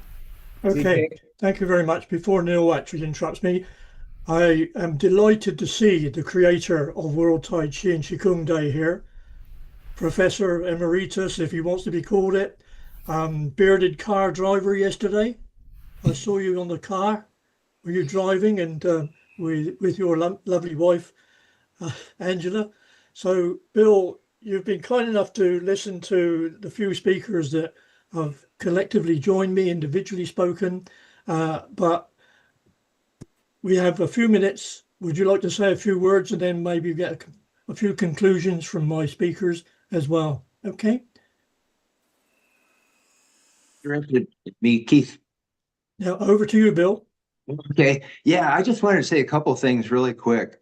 Malcolm is such a great teacher. I was really, the way he describes things and explains things, that was so brilliant. And when he was talking about, moving from the dantian instead of from the head, I catch myself doing that all the time. And I realize what's happening when I do that is I'm like worrying or rushing.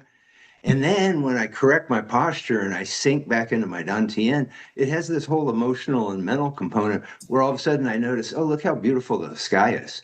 You know what I mean? It puts you in this whole different space. And so we could be teaching just that simple thing that Malcolm was teaching, how to walk. Yep. And it would change the world. And then Karen, I just wanted to say, yesterday and today, I'm just overwhelmed by the wisdom that is in the Tai Chi and Qigong community. It's really something to be able to sit here and listen to it. And before I move on to that, I just wanted to mention CJ Rhodes, Dr. Rhodes is doing a presentation at Harvard on the science for mind-body practices for children. And so that's a very exciting thing that's going on. But Karen, I just wanted to mention, you were talking about how it was like you were flowing in the Tao. It was like your whole journey was like this Tao flow, but you were able to surf it. It's like when we kind of follow that flow, it'll just lead us to places. And I think that's the whole thing that's going on in the planet. Everybody is trying to find how to surf that Tao. They don't all know it, and that's where we come in, is to kind of share our stories. But I had exactly the same experience. I never planned on teaching Tai Chi. I was doing it in my backyard, and one of my neighbors came over and said, "Hey, what are you doing? Can you show me how to do that?" And then that's how the whole thing started. And then we had a hospital class, and then the doctors were healing from things, and then everything just exploded from that. But Malcolm was talking about economics and what young people are facing and the difficulty it is to pay for an extra class. And Karen, you were talking about war and peace. And so I just wanted to mention real quick, our goal is to get every mind-body person in the world chatting with other mind-body people about the Global Transformation Project. Have you heard about the Global Transformation Project? Oh yeah, they have all this science that shows that if we were teaching school children how to do this in public school, it would save society trillions of dollars year after year, year after year. And, as some American politician said, trillion here, trillion there, pretty soon you're talking about some real money. And then also it would empty our prisons. All this science is there. And so we just want this to just become just an ordinary everyday discussion that, when people talk to each other, oh, have you heard, if we just put mind-body teachers into public schools and have a mind-body class teaching kids how to, work with their mind and body, it saved trillions of dollars, and it would advance world peace all over the world because the amygdala, the fear and stress part of the brain, shrinks physically when people practice these practices, so children could maintain that as they get older. And then you see less crime in cities that bring in meditators. It's all science. All the science is there. So it's just been quite a journey, just beholding the wisdom in the Tai Chi and Qigong community. Right. I think that we've got a few moments, but I started off with our Scouser friend from Liverpool. Jim, is there anything you want to say as a conclusion to this very informative group of people and the actions that we're actually trying to get together across the world? From today, we had, although he's not been able to show images or himself in videos, Tevye from as far away as Vietnam, through Singapore, which was an added attraction. Thank you very much indeed, Amalia. Right the way through our UK areas and over to the States. And I believe if Roger is available, he's going to be talking later on through Sharon Rose's activities. But Jim, a couple of final words from you? I'm just astonished to be here with all these beautiful people. It's a wonderful radiance. I mean, that's the deal, isn't it? You just kind of like, it's just radiant chi. You bring it in, you turn it into gold, and then how did I get into this? I don't know. Because this silly person in Southampton Bill. called you one day. Nice to see you, Bill. Okay. James. Anyway, right. Bill, you Seems like mentioned we just met. Seems like we just met a couple of days ago. It's been decades.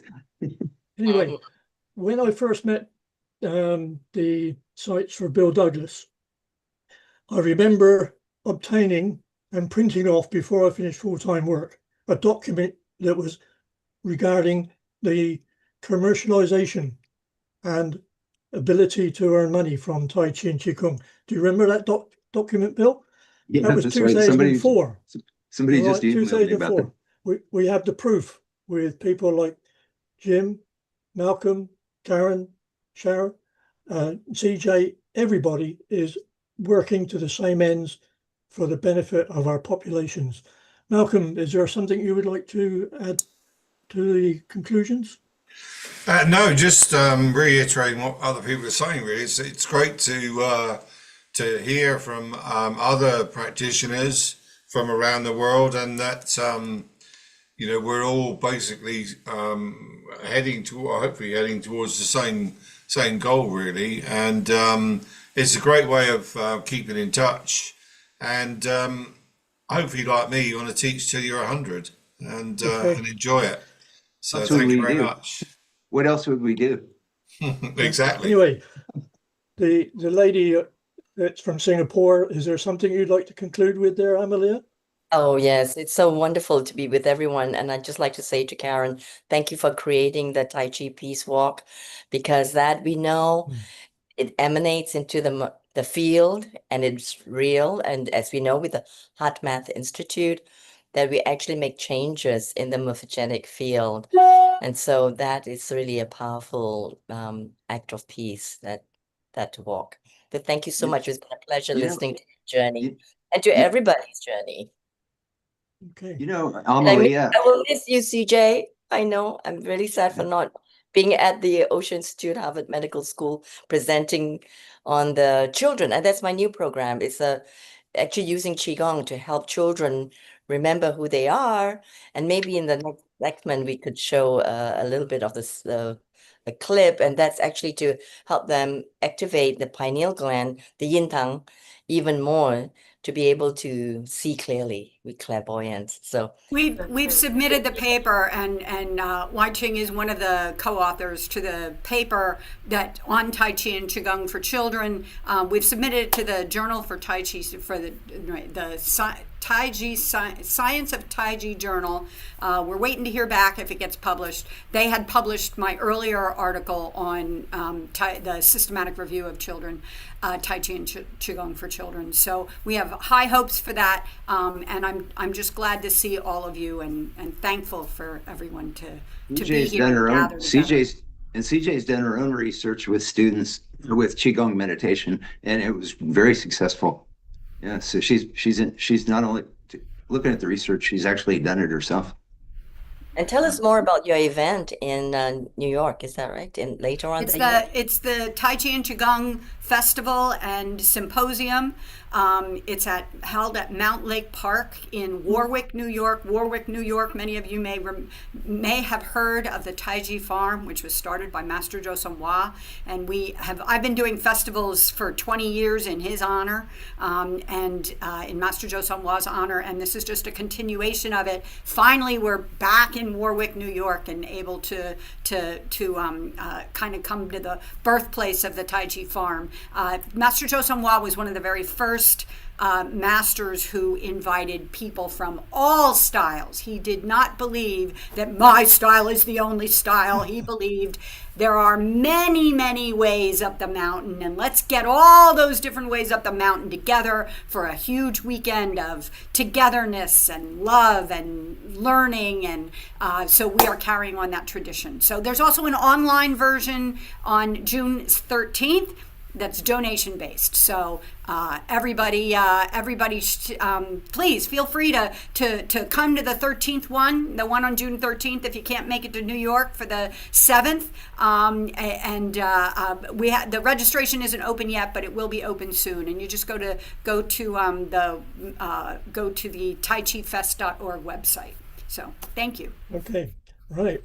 We've come to the end of the 2-hour program that I was provided with, and I must say thank you to all the presenters that have shown up, shared their knowledge, their wisdom, their processes, how we can go forward, working closely with Bill, working closely with anybody around the world that allows us to promote, develop, and also provide health and well-being through Tai Chi and Qigong, and of course in harmony with Healing Our Earth, yoga, Ayurveda, etc., etc.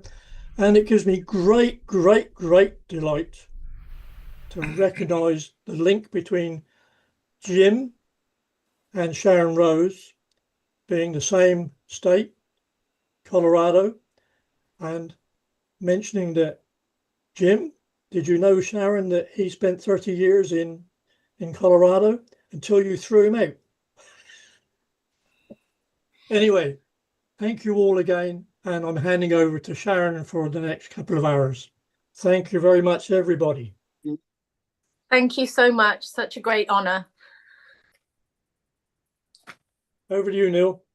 Welcome, Sharon. Wonderful and well done, Keith. And everybody was here. CJ, Wai Ching Lee, Malcolm, James, Karen Shu. Such a wonderful work that's happening. The momentum that started nearly 27 years back, we can now take it completely to a different level. Hopefully within 3 to 7 years. Let the government, education authorities actually take it as an advisory body. Sharon, it's your turn now, and you and all the other people, including Siobhan, George is here as well. I want to thank Kit for bringing Pat here. because she's going to be a centurion soon. And here is a proof that at any age, you can practice Tai Chi, Qigong, yoga, meditation. All of them can really help you. And the new body that will be setting up to bring scientific data, merging with integrated health in a quantum analysis, is really going to do very well. Bill, Angela, I hope Angela will be joining us. Thank you. You had a wonderful day yesterday. The social media went viral and it was so nice. Sharon, let's welcome and enjoy the next 2 hours with all the wonderful guests. And can you give us the news what happened yesterday between you, CJ, Bill, and Wai Ching, and then we move on with some videos. Over to you, Sharon, and welcome once again everybody to Healing Our Earth. Global Namaste, everyone. I'm glad to be here after such a big day yesterday. It was just amazing. Throughout the world, people were practicing Qigong and Tai Chi. So many people enjoying this amazing practice. And I must give my congratulations to Bill Douglas, who began World Tai Chi and Qigong Day, and also to Siobhan, who was incredible on a 12-hour marathon program. Bill told me last night that George, and hi, George, that George and Siobhan, it was the most wonderful professional program that he has ever been associated with. And yes, and so we are so grateful to George and also to Siobhan for all the really intensive work they did. Thank you, Sharon. And if it wasn't for George inspiring the 12-hour program and utilizing Cheryl and Koa, it would not have happened. That's for Yeah. sure. And George, I don't know if you have that video that you showed about cancer. That was incredible video. It was so touching. And if you have it, we'd love to see it. If you have Actually, it. I think it's even on YouTube. But we have it. We can. I think our copy might be clear, but we can definitely send it to you. And that was Dr. Klein who put that together, and with me. That was incredible. There were some. If you send it out, include us, and we'll put it in the newsletter. Yeah. Okay. We can do that. Yeah. Yeah. You were in that, Bill. You know, I had forgotten. So, hi, CJ. Hi. And I have to tell you, Penny Klein, who did that documentary, she was such a fabulous soul, and lived with cancer for more than a decade. And still found time to do research. And she was one of my mentors, Joe Baumgarten's mentor in terms of research. She ran the research program at the Tai Chi Chuan, the symposium for International Symposium for Tai Chi Chuan, and both in Tennessee at the university and in Canada. She ran the research part of the program. She was just a phenomenal person, and I miss her every single day. And her documentary was just fabulous. So I didn't realize it was on YouTube though. So I'm looking for that. I had it from before, but I do not have it anymore. So if you could, because her website is now down, but if someone could send me that YouTube video, I'd really love to get that. It's you can look at it's Cultivating Life Energy. Okay, I will. That's how you get in. And it has Qigong and cancer care. Thank you so much, because that was what deepened me into more of my Qigong practice, was the potential of having ovarian cancer in 1990. So it really touched my heart and brought tears, actually. Thank you for sharing that. Oh, you're more than welcome. And he would be happy. So, Bill, George, and Siobhan, give us kind of a glimpse of analysis of what happened yesterday for World Tai Chi and Qigong Day. Well, I thought it was George was in the epicenter. okay. Go ahead, Bill. No, you were in the epicenter. Go for it. Well, I participated in Tai Chi Qigong Day with my school in the past. And when it came up that we're doing it again, what I found is that, okay, you get a bunch of schools around the world and a bunch of people doing Tai Chi and Qigong, taking vision, sending it in. That's as far as it goes. And when do you do that? Just here and there and on the website. So to me, it made more sense to actually share with some of the professionals, people, and things are new, like yourself sharing. That movie's incredible, the music's going to be incredible, and people need to see it. And all the people who participated, like Robert Peng and so on. And it just seemed to me that we should do it. So my original plan was to do it for a couple hours. And then I have a coach, and he could, and I told him about it. He says, no, 20. First he said 24 hours. Then I said, no. And then he said 12 hours. I already have it set up for 4. He says, no, this is not negotiable. He says, it's 12 hours. Okay. And he was online or on board, and he sent it out to people and so on. So that's what we did. And I did 3 actually charity events where it was called Arts of the Ancient East. And all my students and masters that I knew all came in and all participated, from kids right up to top rank, all different styles. And it was to raise money for Hospice Niagara and for Wellspring Niagara, which was a cancer place where people could go for free and do stuff. I taught there for 18 years. Anyway, so we followed that format that we set up for the stage show because it had to be tight. People go off, people have to go in, and so on. So I still had the book of all the pages that we did, and I followed that basic format, and of course adjusted it somewhat. But it just made sense to me that people hear from all these people and get involved around the world. And we got some videos from around the world, from Africa to India. We got some video from. So it just made sense where people could come in and learn. And the thought was not just, we know. We're all professionals. We all do Tai Chi and Qigong, so we pretty much know the people, and we're quite depth in our whatever style that we use. So I thought maybe some people that we could share it don't know anything about Qigong, particularly right now with the cancer program and heart program and all these things that can help. And it needs to get out there. So that was the thought. And we put it together, and Siobhan was great. We kind of connected right away. And she did her work. Cheryl, wife, did work. It meant tremendously. You have no idea. Sometimes she was up at 3 o'clock in the morning because she was so intent on making this perfect. I said, don't worry about it. It's going to be fine.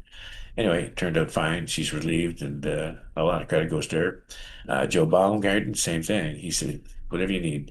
So we go on, and let's touch on this topic and heart and cancer and arthritis and osteoporosis and so on. And so he did it. He's a doctor of physical therapy, for those you may not know. He was actually a student of Penny Klein's, Dr. Klein's. And now he's a doctor of physical therapy. He's also a physical therapist, and he comes to all these things, and he's 5th generation in this particular lineage. So anyway, I thought doing it this way, people did tune in, tune out, and I don't know what the numbers are in comparison, but we had about 500 people that actually touched in and touched out and so on and came in. So that's a little more than normal. So that's good. And I know that a lot of people that in my sphere of acquaintances actually tuned in, and they stayed on. My sister, who was in it, she's teaches Qigong out in Kingston, Ontario. She was on for 10 hours. And I got a message from her this morning. She really enjoyed it, thought it was good. And we're getting a lot of response from it. People think it was good. So I think the recordings, with 500 people that looked at it live, when the recordings are out, people will be going back and forth. And I think you'll see a big skyrocket there because they can do it at their own time and leisure. So yeah, I'm really happy how it turned out. And so on. I think you created, it was like an explosion of inspiration and information, just put so elegantly and so approachable, and you know what I mean? And I think it was like a brilliant thing. And, going back to what Karen Sue was talking about how the Tao kind of flowed her into what she was doing, as I hear you describing how, yeah, and then we had this thing already prepared that we could use as a template. It was like you were like surfing this Tao thing. And I got to be honest with you, George, when I first started talking, when we first started talking about doing this, uh, I kind of hesitated because I was real busy with a lot of stuff. And when you organize something like this for so many years, you get approached by a lot of people, and a lot of times, they've got a big idea, but they don't really realize how much grunt work it's going to take to do that. You know what I mean? And so then, you know what I mean? So you get in kind of weird position, where people bring you ideas, and then you'll kind of think, well, I don't know if I want, you know what I mean? And I was kind of like that. And then I don't know, I was just sitting there, maybe meditating in my backyard or something. And it was like this voice that said, yeah, do this, do this. And oh my God, then I sat back and watched you and Siobhan and me and Angela have been amazed, watching all this thing develop. And, I mean, it was the most gorgeous production. And, I was overwhelmed by just the again the incredible wisdom in the Tai Chi and Qigong community. It's awe-inspiring. It really shows me that there's something happening all over the planet, because there's these incredible teachers all over the planet, and people are getting healed from things they're not supposed to be getting healed from. And there's this percolating thing that's spreading around the planet. So you've got really kind of two worlds. You got this dysfunctional organizational system of society, government and healthcare and all that kind of stuff. It is changing, but there's, CJ Rhodes was talking about the pharmaceutical issue. That's an issue. So it is changing, but the world is changing beyond that. It's like those structures aren't containing what's going on here. This is big and huge. And but I did want to, one thing about Malcolm mentioned, about the changes after the lockdowns and the pandemic. It is more difficult to get people to slow down since the lockdowns. So that's something that we're all dealing with. But it's getting better. It'll get better and better and better and better. And we'll figure out new ways to teach because of it. But yeah, there's just something really amazing spreading across the planet, George, and you really put it all together yesterday. Well, there's a lot of spirituality behind this that made this happen. Because when you get an idea and you just know it's right, and you go through it, and everything fell into place. Siobhan and Koa, my tech guy, and Cheryl, and it just fell into place. And same thing with you. You just had a sense that this should happen. And if you take a look, if you sit back and look at the events that led up to this, that made this possible, there's something else besides just us that's influencing this. That's my belief. Yeah. So, because it just happened. And the interesting thing is, this was a test run. When you think about it, it's a test run. Now, I'm telling you, next year, if this is done again, people will be asking to come in. This year was kind of a little bit pulling teeth in some cases because, it's who knows? And then it turns out to be successful. Now everybody's going to see it. They're going to want to participate, and it'll be that much better, so. But we had a lot. If I can just interpose here, let's look at the history here. I mean, years ago, I forgot when it was, 2018, something like that, before the pandemic, before the technology finally caught up, DDR tried to do, I think 2 or 3 years in a row, he tried to do a 24-hour World Tai Chi Day. You remember that, Bill? And quite frankly, I watched it because I'm, always interested in these things, and I can't say that it was a success. Well, the technology was so kludgy. What? The technology was so kludgy back then. Yeah, that's true. And it wasn't DDR's fault. No. It was the technology, because the technology had not yet caught up. So now we've got a technology that makes all of this much easier. But we also have, let me tell you, Siobhan, you were born for doing this sort of thing. You are so good at it. I can't even hold a candle. You talk a lot about the stuff I do, like the research and I know, but I can't do what you do. And you are so good at it. And George, you are just so good at the organizing and the getting it together. And I'm telling you, the two of you just amazing. Completely amazing. And so I'm so glad to hear you say that, yes, this is just a test run. I want to see this every year during World Tai Chi Day. I want to see, I'd love to see it as a 24-hour thing so that we can get all the countries involved. And but you can't do it yourself. No. You got to have every 4 hours. You got to switch to a different host, because you cannot, one person cannot do it. But the organizational structure that you guys have put into place to make that happen, the interspersing of the live with the videos, which is the key, because of course we didn't have the technology to do that years ago either. And nobody can be on for 24 hours or even like 4 hours, but the interspersing, the gathering of the information ahead of time, you guys were just so good. I cannot say enough about how great that event was yesterday. The organization of it, the way it flowed, and the actual putting it on and doing it was just fabulous. If our audience wants to see it, how do they get to see it? Well, Cole's got the 12 hours, and he's cutting it down. He should have it done in a day or two. And then from there, I guess, where do you want to build YouTube?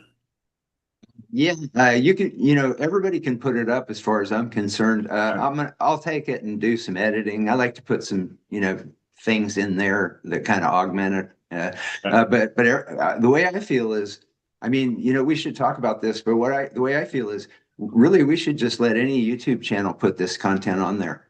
Anybody that wants to put it on there, because anybody that's in it might want to put it on their YouTube channel too, and just get it out like that. But one thing I just wanted to mention, now that CJ's talked about, this gargantuan effort that you've done, George, there is an International Day of Tai Chi in March. You could do it then too. Send him an email, tell him to join us. Yeah, right, exactly. Yeah, good idea.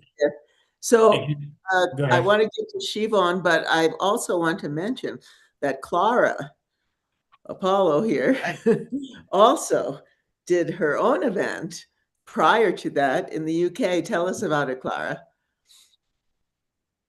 Well, I got inspired by you guys. And I thought, what a brilliant idea, because, it is an international thing, and there's only so many people in this area to do in-person things. And because I've had quite a few Qigong players on my podcast in the past, it just felt like a no-brainer to me. Well, to start with, it was like, have I got enough time? Because I think it was only about 10 days before I thought, well, why don't I ask them? And then if people say yes, then it's meant to happen. And so that's why it went on a little bit longer. I was only going to do 2 hours, and it ended up being 4 hours, 40 minutes. Because the people you don't want to edit folk out when they're in their flow and their wisdom's coming through, and there's so much joy in sharing this too, and the different angles coming in. But I was absolutely fascinated by the common threads that were being spoken as well.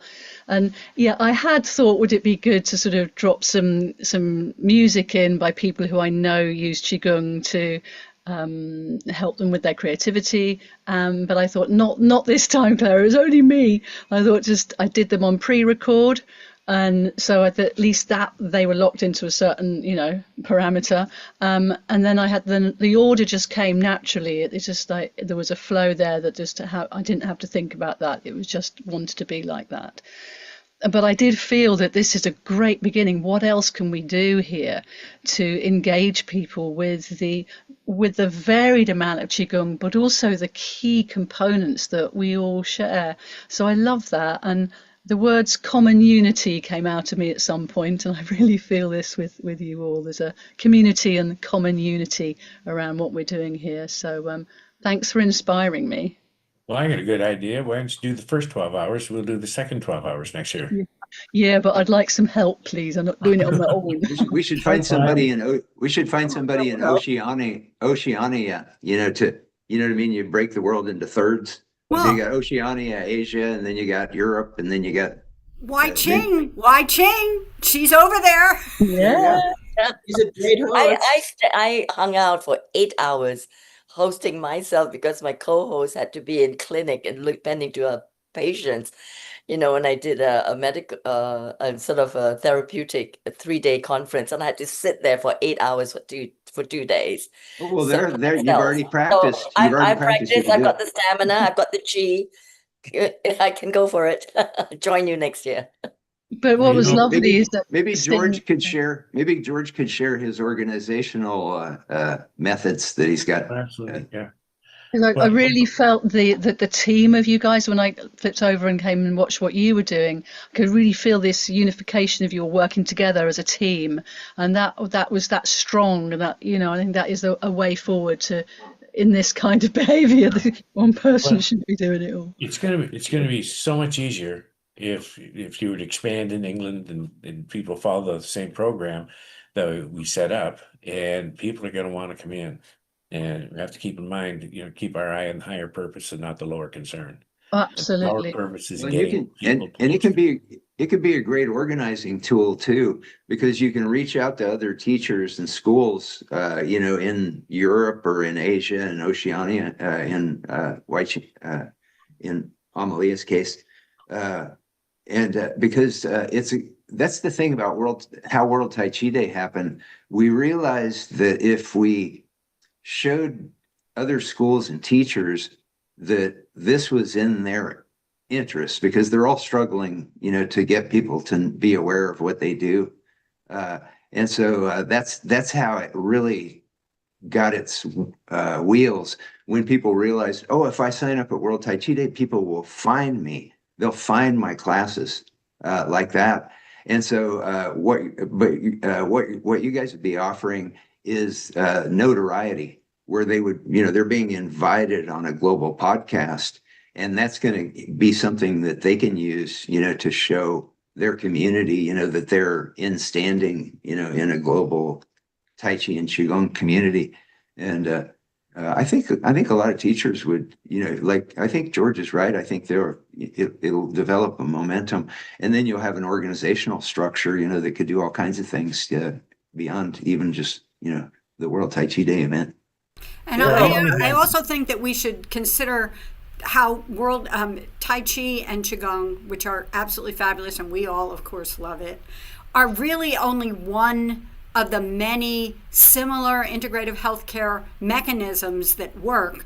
Someone like Neil, who has all of these connections with the yoga world and the Ayurveda world and all those other stuff.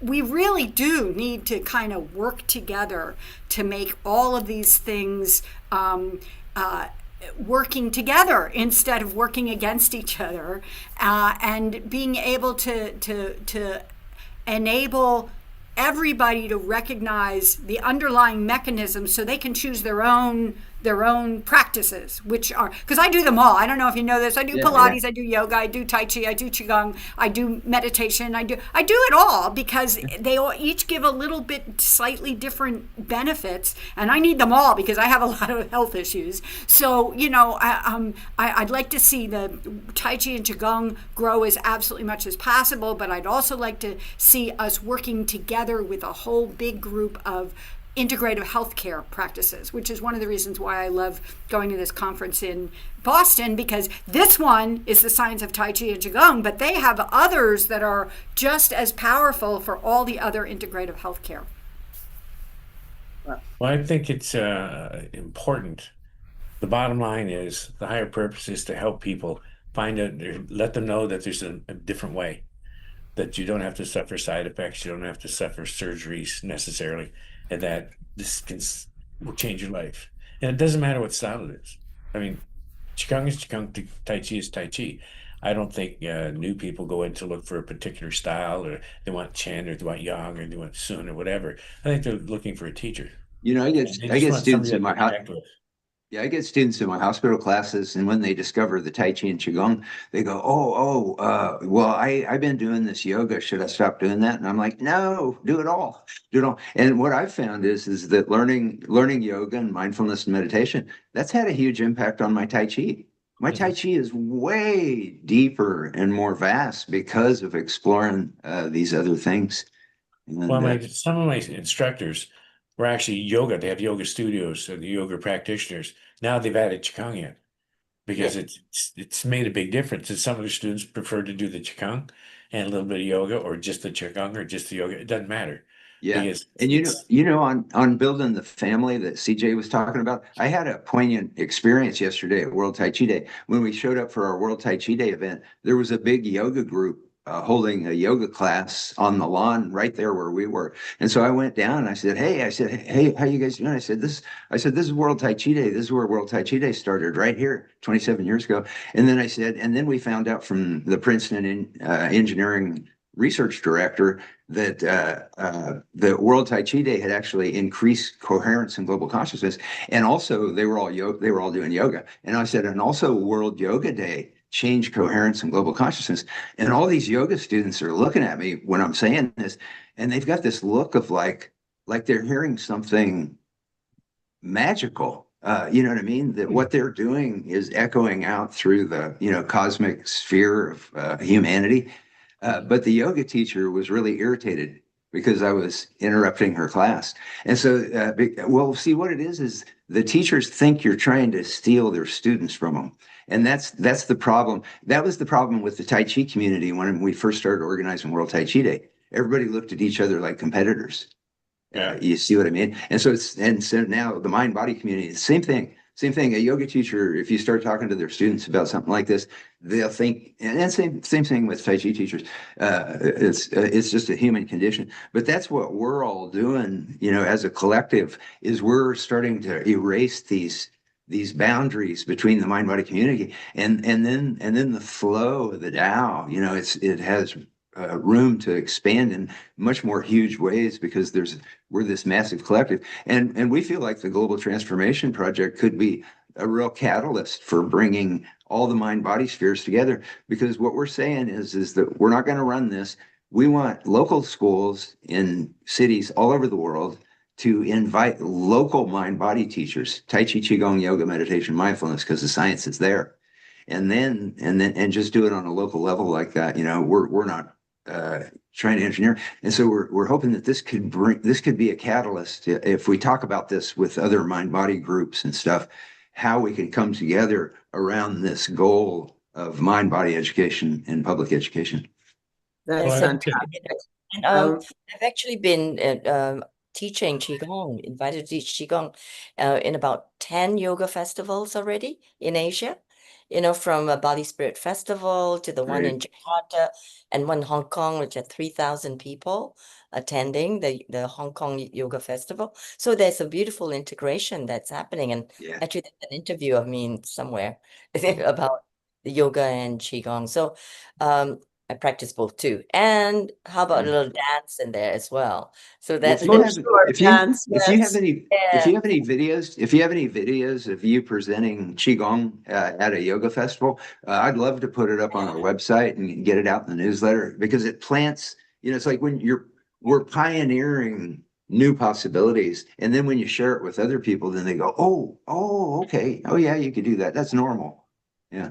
Well, I'd like to get to Siobhan, but I do want to say that Bill and I and watching most of the people here actually are planning a really big international mechanism by which teachers will be able to have films and other events throughout the world. We want to start with quantum chi. And our big call to action now is that we are putting together the mechanisms by which different centers, teachers can screen it for their students. Because I brought together 28 different teachers, which is unusual. Usually they're in competition, as Bill said.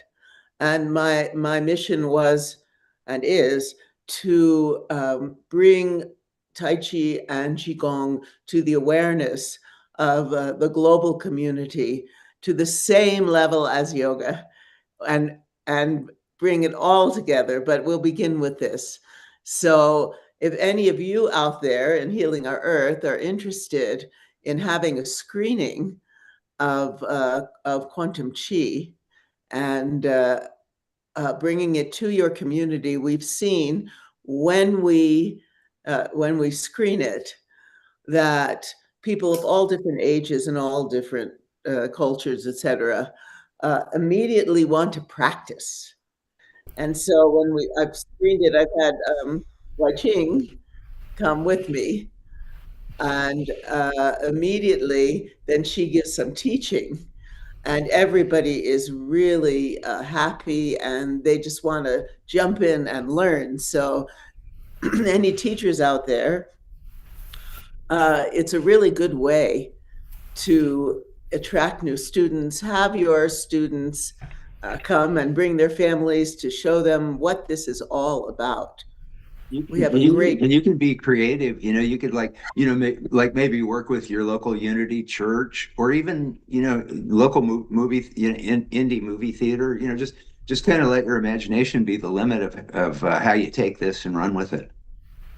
We showed it in Glastonbury with Clara as well. So, well, I think some of the things then I want Cheryl, this is Cheryl. Hi, Cheryl. This is my sweetie. She did so much work along with Siobhan. And again, Sean, we're going to talk here for a second. But first, I think moving forward, we should have some of these teachers teach one thing. Because people like to learn. So even if they're already students, they like to learn one little thing. Can I learn some energy Qigong? Can I learn some of this movement or that movement? And there's so many different ones, and people will come just to learn from those things, as well as listen to some of the other things that we do and just bring it together. But anyway, Siobhan, come on, talk. I was just going to say, there's so much to answer right now, but I do have an idea for next year, but I'm keeping it between me and George for the time being before everybody gets involved. But I do have a great idea for next year, and it will be easier on all of us. I really liked the fact that we had the videos, also for a personal reason, because if we needed to eat something or run to the bathroom, we had those videos to take those short breaks. But I think it was also a testament to the power of Tai Chi and Qigong that the four of us could be on for 12 hours. And I didn't really feel the effects of it until 10 o'clock when my body said, no, you're not staying up late tonight to watch the movie. You're falling asleep. And I had a good rest. And I think that is a example of the power of these practices. I do agree. CJ came up with a fabulous idea of bringing all the different practices together. The reason I agree with CJ on this is that there's power in numbers. The AMA has a strong hold, as does the insurance companies, and it's time for us to join together worldwide, as self-care is as important. Responsibility for everybody. One of the graphs that really concerned me on a personal level, as well as for everybody, was that the decline in the birth rate, and the increase in the elderly. And that's right about the time that I'm going to turn 80. And there's not going to be enough caregivers because the older population's rising, the birth rate's going down. And our country right now is not equipped to handle this situation, this challenge. Other countries have a better system, and if we don't wake people up, there's going to be a serious problem for people who are aging that are not taking care of themselves. One woman. We're in a boat that's got a big hole in it, and if we get this stuff into public education, that'll plug the hole. And then we'll be able to bail the ship out. You see what I mean? Because those trillions of dollars won't Bill, keep coming through that hole. It's going to be too late for me. I mean, yes, in the Not long run. not really. Think about it. Think about it. If the instant that it starts happening, immediately you start cutting health costs in a huge way, because it's going to make those kids are going to get sick a lot less. They're going to be on less ADD drugs. They're going to be on less, antidepressants. They're going to be in jail less. You're going to be saving police and court costs. I agree with you. This stuff will happen very quick. Well, all I'm saying is, we're visionaries. We just paint the vision. I'm not arguing about anything. I'm just constantly painting the vision so that people realize, hey, there's a big hole in the ship. If we plug the hole, then that's going to stop. In the long run, yes. In the long run, yes. But right now, in 20 years' time, we are not going to have the numbers of caregivers to help the aging population. But if you're saving trillions of dollars. Please let me finish. But the self-care is where that's going to happen and help the aging population. I'm not arguing with that. Yeah. Okay, that's all I'm saying, is that if we don't have the numbers of caregivers, my age group has to wake up and start doing self-care. Yeah. Well, and we all are agreeing in that. Absolutely. So if I could just finish, and then you all can talk. But the only other thing I wanted to say was, I loved the videos that, like George said, that you could experience, like Solalas at the end was such a great boost of energy and happiness. And so we could all partake of that experience. And I think that's important. But I also liked the flow of the whole day. And a lot of credit goes to George's vision of how this is going to be. And of course, we are so grateful to Bill and Angela for creating this, planting the seed 27 years ago. Thank you. Keith, did you want to say something? Oh, yes, please, if I may. We learn so much from these wonderful activities, but we're talking about how do we join up with other modalities. And several years ago, I produced a couple of sketches which I put onto my computer, and it's called the hub, spoke and wheel process. In the center, I put in Tai Chi and Qigong, and I had about 12 spokes with names on them, including yoga, meditation, Ayurveda, Pilates, and others. And if this can help, I'm only too pleased to reconstitute that, because I have had the feeling that we've been working very, very closely towards integrated care health through not just Tai Chi and Qigong, not just yoga, meditation, Chinese and Indian. It's about everything coming together. And if that will helps, it's just another engineering procedure that I thought might be of use. I've never ever released it, but if you think it might help, I shall dig around in the old files and see if we can save some time. Because in the UK, we've done the thing with Zumba, and I can't recall if I've mentioned that a few years ago, a guy called Simon Stevens was head of Public Health England, and he spent £1 million on Zumba classes for NHS personnel. Where does the money come from for actually promoting Tai Chi and Qigong? And this is what we're actually leading to. We have all the good ideas. We need some mortar between the bricks. We need the wall to be built. We need to have the pyramid. And as you were talking, I recalled many years ago, I was on holiday down in the West Country, out on one of the moors, and there were some ladies with what was a copper pyramid made up of pipes. And I walked into it and they said, "Who the hell are you?" She said, "Because the energy levels went up by a factor of 10. And I didn't class myself as anybody expert, but it gave me the recognition that said, there is something in this. If I can help in any way in terms of organizing, I am trying to cut down. Siobhan, you are a youngster. You are a youngster. That's the Qigong coming through. Is it Pat, is still listening in here? She has 4 years to go to be a centurion.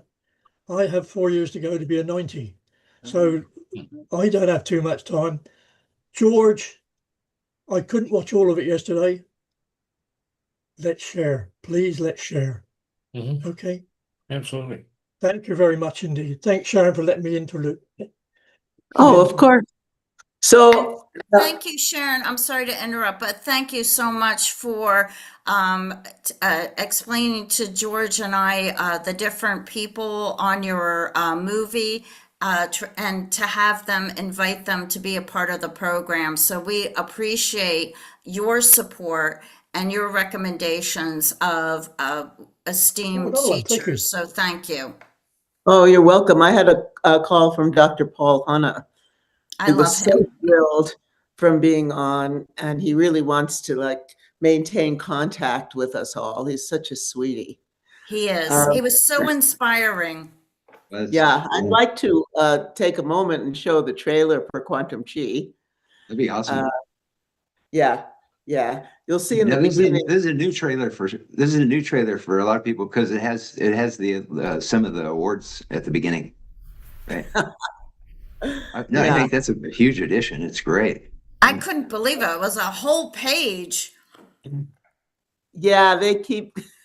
It was interesting because when I was, downloading all the laurels, I noticed that I had thought that it had won in Shanghai for the soundtrack.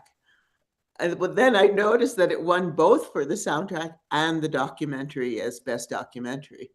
So that was very exciting because just like all the work I've done with India, I like to reflect back the beauty of the culture as I've experienced it. And so to have the film festival in Shanghai acknowledge both the film and the music is just wonderful. And okay, so I'll show you this. Then I have some other things I would like to. Let's see. Let me know if you hear the sound because.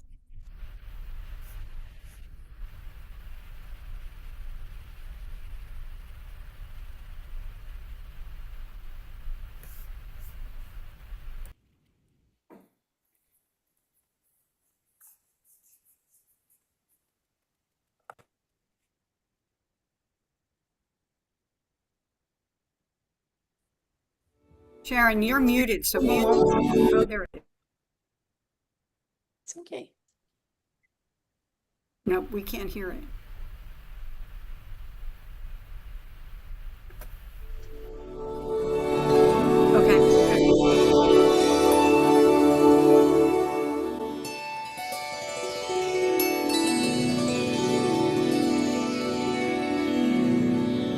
Qi is the foundation of many healing arts. Qi is foundation of many traditions in China. Life is from energy. Life is from Qi. What is Qi? Ask back what is not Qi? Whether from an ancient wisdom tradition or newly discovered quantum physics point of view, we know for sure the whole universe is made of energy.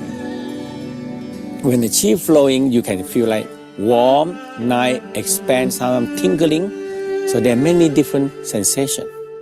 Because Qi, when you move, it also have a power to heal. And therein lies the ability of practicing Qigong to build up incredible force in the body for rejuvenation, for longevity, for self-healing, and for healing others.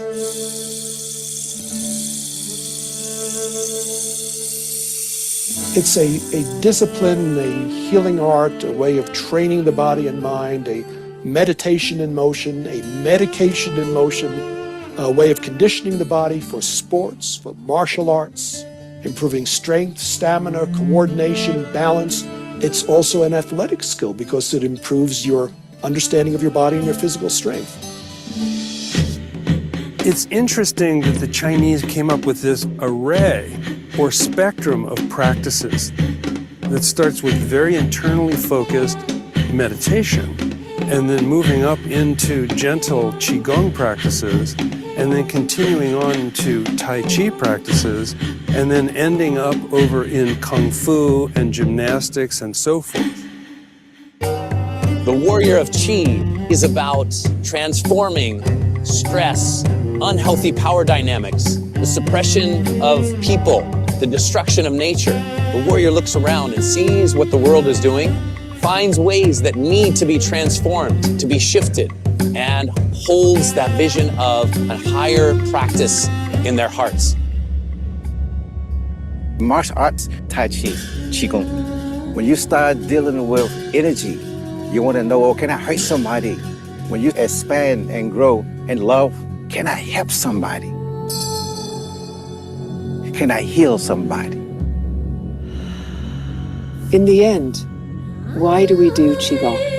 It's to lead a happy, quality, beautiful life. Yeah? It's to elevate the human experience.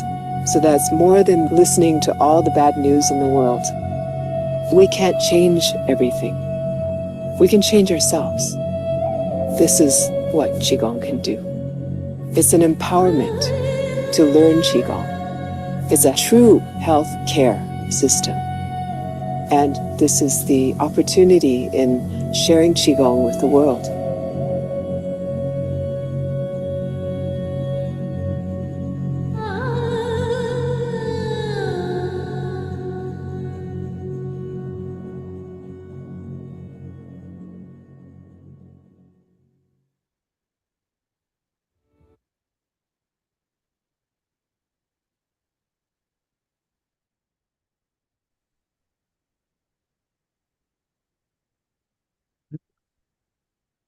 Going on.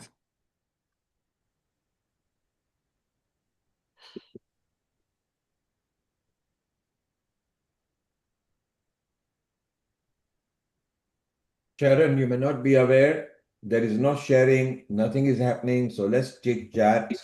Yes, I can't find you actually. You've disappeared. Well, Sharon, So if while you look Sharon's at doing the- that, I don't know, I can't talk apparently. Just 1 second, Bill, It's please. not the video and Sharon, if audio you is look not in at your sync. screen, you have minimized your screen and therefore you have lost it. So look on the top where you got a cross, maximize and minimize. If you bring it back, you rolled into somebody else's video as well. So we can carry on with the chit-chatting, Bill, and I think you wanted to say something? Why Yeah, change, Bill? You were saying something. Yeah, the thing is, unmute. Okay, there we go. Yeah, the thing about Sharon's documentary, this is such an incredibly rare piece of art. I tell Sharon all the time, you're not going to find any bigger cinema fan than me. I spent most of my life in movie theaters whenever I could have enough money to go to a movie. And this is a rare piece of art. And art has the ability to reach people that we could never reach with intellectual discussions or even teaching or anything like that. It has the ability to get out there. And, one thing that was popping into my head like a light bulb just now, and I hope I'm, not putting anything on anybody, but I'll just throw it out there. It seems like Cheryl and George and Koa, it would be great if they could attend one of your meetings with Doug. Doug is Sharon's attorney, and he has an expert that's really well versed with AI. Now I have mixed feelings about AI, but I feel like if we use it for good, that's good. And they're talking about a big possibility of having a venue for mind-body teachers where they could contribute their own teaching and be able to make some money off of it. It'd be this huge integrative system, and what you're doing, George, with these annual things is a template. You could use this for International Day of Tai Chi in March. You could use it for World Yoga Day, because these UN organizations, they don't organize the way that we organize. They don't give people a place where they can go show themselves, having their World Yoga events and stuff like that. There's like I just feel like there's like this huge network that's forming of possibility, connecting people with all these skills. And like they said, Siobhan and George, my God, you guys were like the coolest team to do this thing. You were better than any team that I've ever seen on TV or radio or anything. The way that you interacted and presented everything, it's really magical to see all this genius coming together. And Dr. Rhodes is going to Harvard to present the science on mind body for education. I mean, it feels like we're kind of in the middle of like some huge thing that's happening. And to get back just to the quantum chi itself, I have watched the whole thing, and I just saw that trailer again. But this is the first time I have seen that trailer on a big screen TV. My brother left a huge 52-inch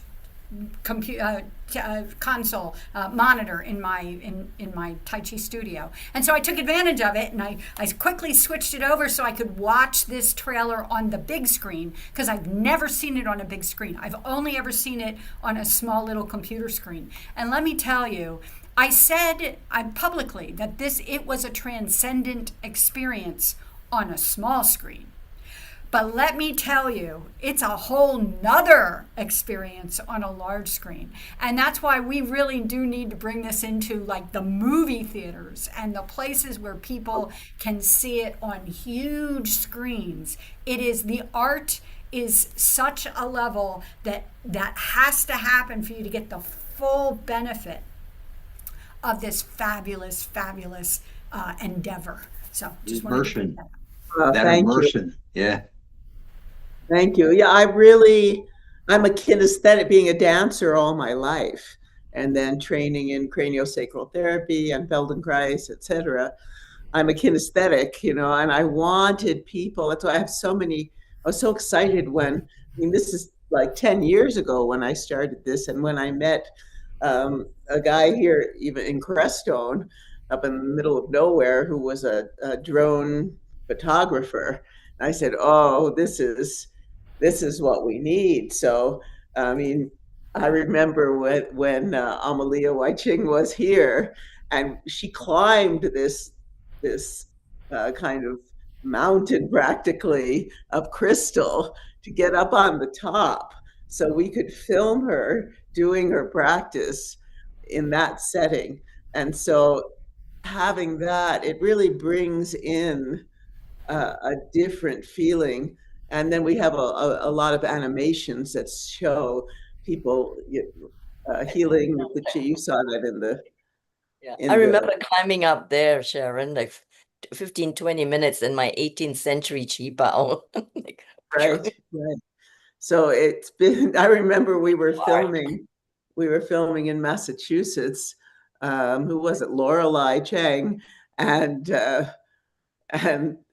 it was at this kind of reservoir, and then the drone somehow just went down and down and down, and then into the water, and then goodbye, and we had to go buy another. I mean, the filming of it was quite the endeavor, but the other piece of it, and if we have time, I'm going to show, because the people in Healing Our Earth have met my collaborator in the music, Michael Burdick. And I have like a 10-minute video to show of how we worked on the music, because the music, and I know that everyone in Healing Our Earth is aware of how I work with the music, and bring influences from the world all together. The interlude in Quantum Chi, and John Milton is going to come on in a minute. He wrote the words. It was the information in the film is so intense that I thought we needed a little rest to really experience the flow of the Tao. So I asked Jabing Chen, who's pretty much a treasure of China. She's like a foremost musician of China, playing this gorgeous instrument called the erhu. I'd been working with her on another project. Actually, she plays on my Lakshmi song for all of you out there in India, the Indian, our Indian guests. And her playing was so incredible that I decided to have a little interlude, a music video interlude. And that one also has been winning and lots of awards. It's been very exciting. So I brought her in, and then I had John Milton, who we all on Healing Our Earth know, write a reinterpretation of chapter 16 of the Tao Te Ching on the way of nature. John's a Qigong and Tai Chi teacher. He has the way of nature as his, that's his what do you call it? I'm a little tired from editing so many things. One thing I wanted to mention real quick is the famous actress Joan Chen wrote a review for Sharon's documentary, and she said she's a huge Chi Bing fan, and that she loved this doc, and that's why she watched it and loved it. Yeah. Yeah. So. Yeah.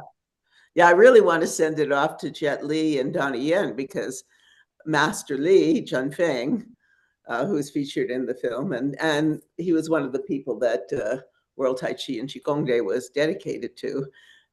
He trained them, and actually I have footage of them as young men being trained by Master Li. Sharon, so, Sharon, yes. if you could keep the 10-minute video ready.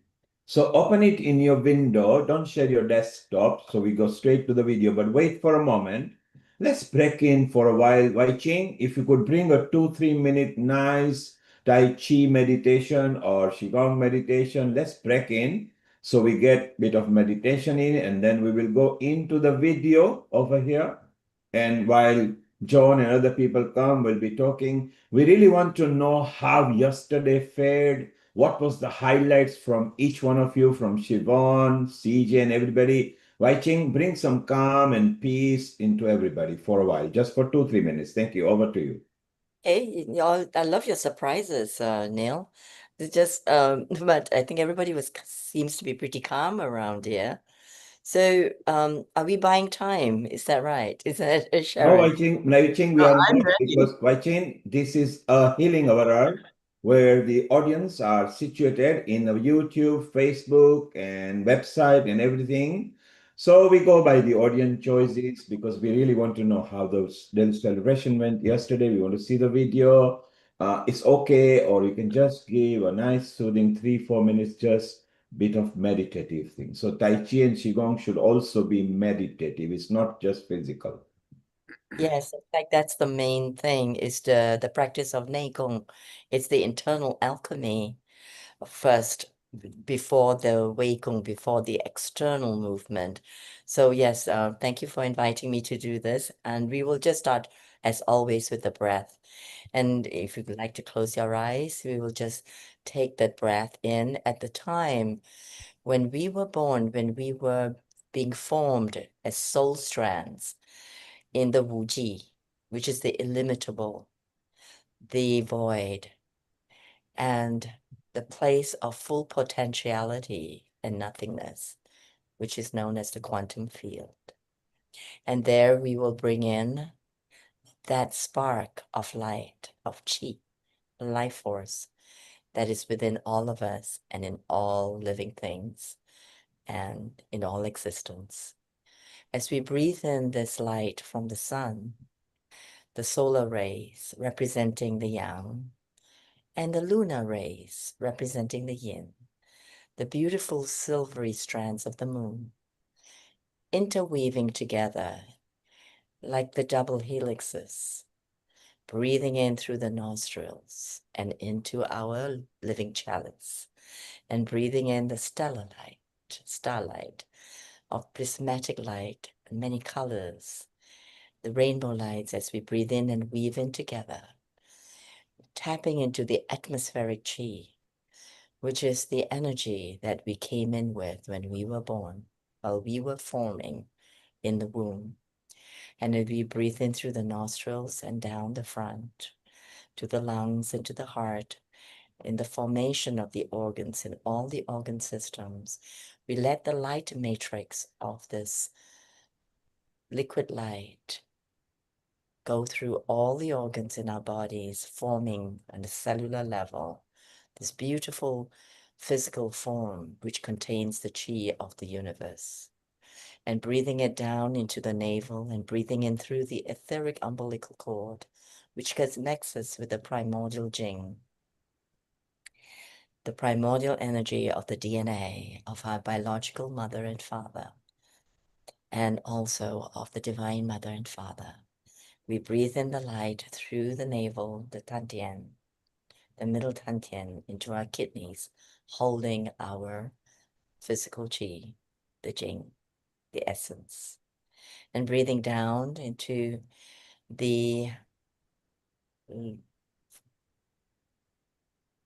sacred creative force, the cauldron, and bringing that up, the energy up the spine to the top of the head, and going through the cerebrospinal fluids and through all the centers into the Mingmen, which is the gate of heaven, at the area of the kidneys, and taking the light then, holding the energy there for our physical self at this time as we go through changes in this world. We take this up, the energy to the top of the head and opening up in the byway and opening to the cosmos, again to Shen, or spirit, as we go through the many forms of spheres, the light spheres, through the many layers to the top of the head into a point of light to our source, back to the Wu Ji, and bringing this energy down into the supreme energy, the Tai Chi, and down into our bodies as they separate into yin yang.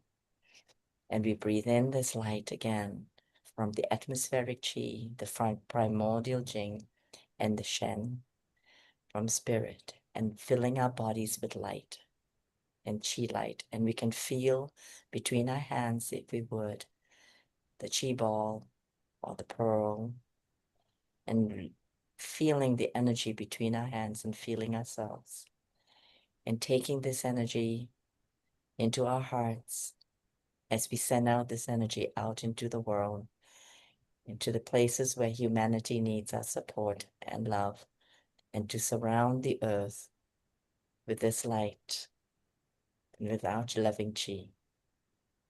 And then smiling into our hearts and our lips and eyes, and coming back this inner smile into the planet Earth with its blessings and with this life force that is within us, in service and in love for the planet and its peoples. Taking another deep breath and coming back and opening the eyes gently and giving each other the sign of honor to each other as spiritual warriors and beings. Beautiful. It's nice to have a bit of break here and there. Sharon, let's say hello to John. John, it's been such a long time. It's lovely to see you. You had been regular at Healing Our Earth. Sharon, introduce John. Let's welcome him. And then we want the video on. Over to you, Sharon. Thank you. This is my dear, dear, dear friend, John Milton. He lives in Crestone. He's been on Healing Our Earth many times. One of the, I would say, one of the fathers of environmentalism. He is a wonderful Tai Chi and Qigong teacher, and of Tibetan Buddhism, and of shamanism, and of bringing you into total contact, immersion in nature. Namaste, John. Namaste. Thank you, Sharon. Very kind. Just wanted to say, John, you were really brilliant in the documentary. It was really gorgeous, wisdom that you guys were sharing. Yeah, it was really something. Thank you. It was a great honor to work with Sharon on that on the Dow film and working on the translation of chapter 16, which is the Way of Nature chapter. And actually our organization, our fellowship, the Way of Nature Fellowship, is named after, came from chapter 16 of the Tao Te Ching. Yeah. Yeah. So, John brings people from all over the world and travels all over the world to teach. He brings people into all these teachings, like the Tai Chi for Liberation that he has. And then he sends them out into wild nature to really experience the depth of nature. Tell us a little more about that, John. Yeah, in the context of Qi, our focus with Tai Chi and Qigong is really to work with the energy body as a means of deepening connection to the big family of all living things. Last time I was in China, for example, I was staying with a wonderful teacher in northern China, and we were traveling with her nuns. It was a nunnery that she was in charge of, and they honor Kuan Yin as one of their main lineage teachers. But we were driving along a little road in that country of China, and we came up over a little rise and saw a beautiful field of flowers along a stream. And I looked at my friend who was the head of the nunnery, and we both had the same idea, and we called out for the bus to stop, and we both ran out of the bus over to the field of flowers, lay down in the flowers, and began to sip the dew from the flowers, the original flower essence. And what a beautiful experience that was, tapping into the ancient flower essence process of China, which was part of the original Taoist system of healing. And it was all done to bond with the energetic resonation patterns of nature that provides us with so many healing capacities.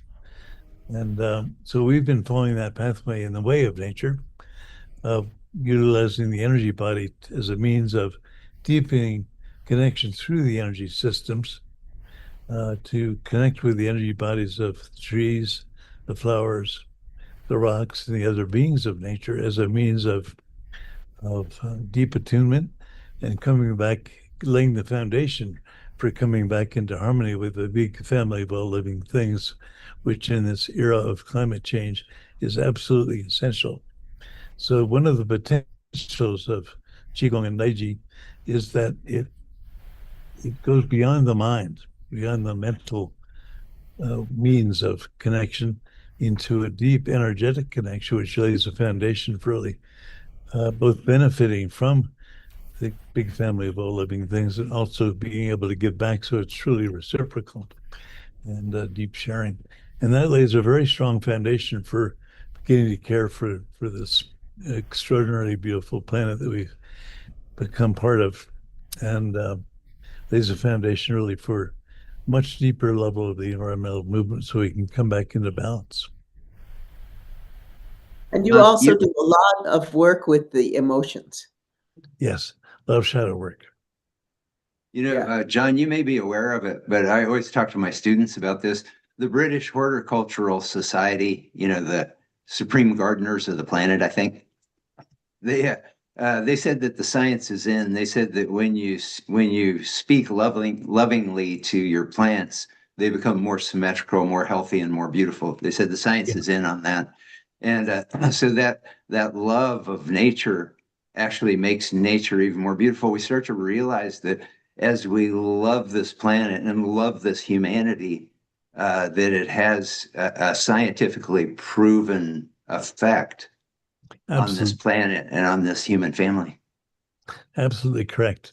And also just simple things like in our Tai Chi and Qigong systems, we talk a lot about being grounded and really establishing a deep connection in that way. Part of my healing process, you may probably know, I've been through a pretty major healing crisis myself, and just recently got out of the wheelchair. And part of my healing, a lot of my doctors said, John, how is it that you've been able to heal so quickly? Normally this would put you down for a year. And I said, well, I go out into nature, I put my bare feet on the earth, and I receive the negative ion exchange that happens when you do that. And that's part of a profound level of the healing process potential. And then the other thing I do was to go over to one of my favorite trees here and embrace that tree and just bond with it. And the healing energy of the tree and the love and appreciation that I send to the tree comes right back at me, just as you were saying, Bill. So we can do that really with everything in nature. We even have a place here called the Sacred Land Sanctuary, which is really a temple of the earth or a temple of nature. And when we go there, there are meditation seats carved out of stone that have been there for over 10,000 years.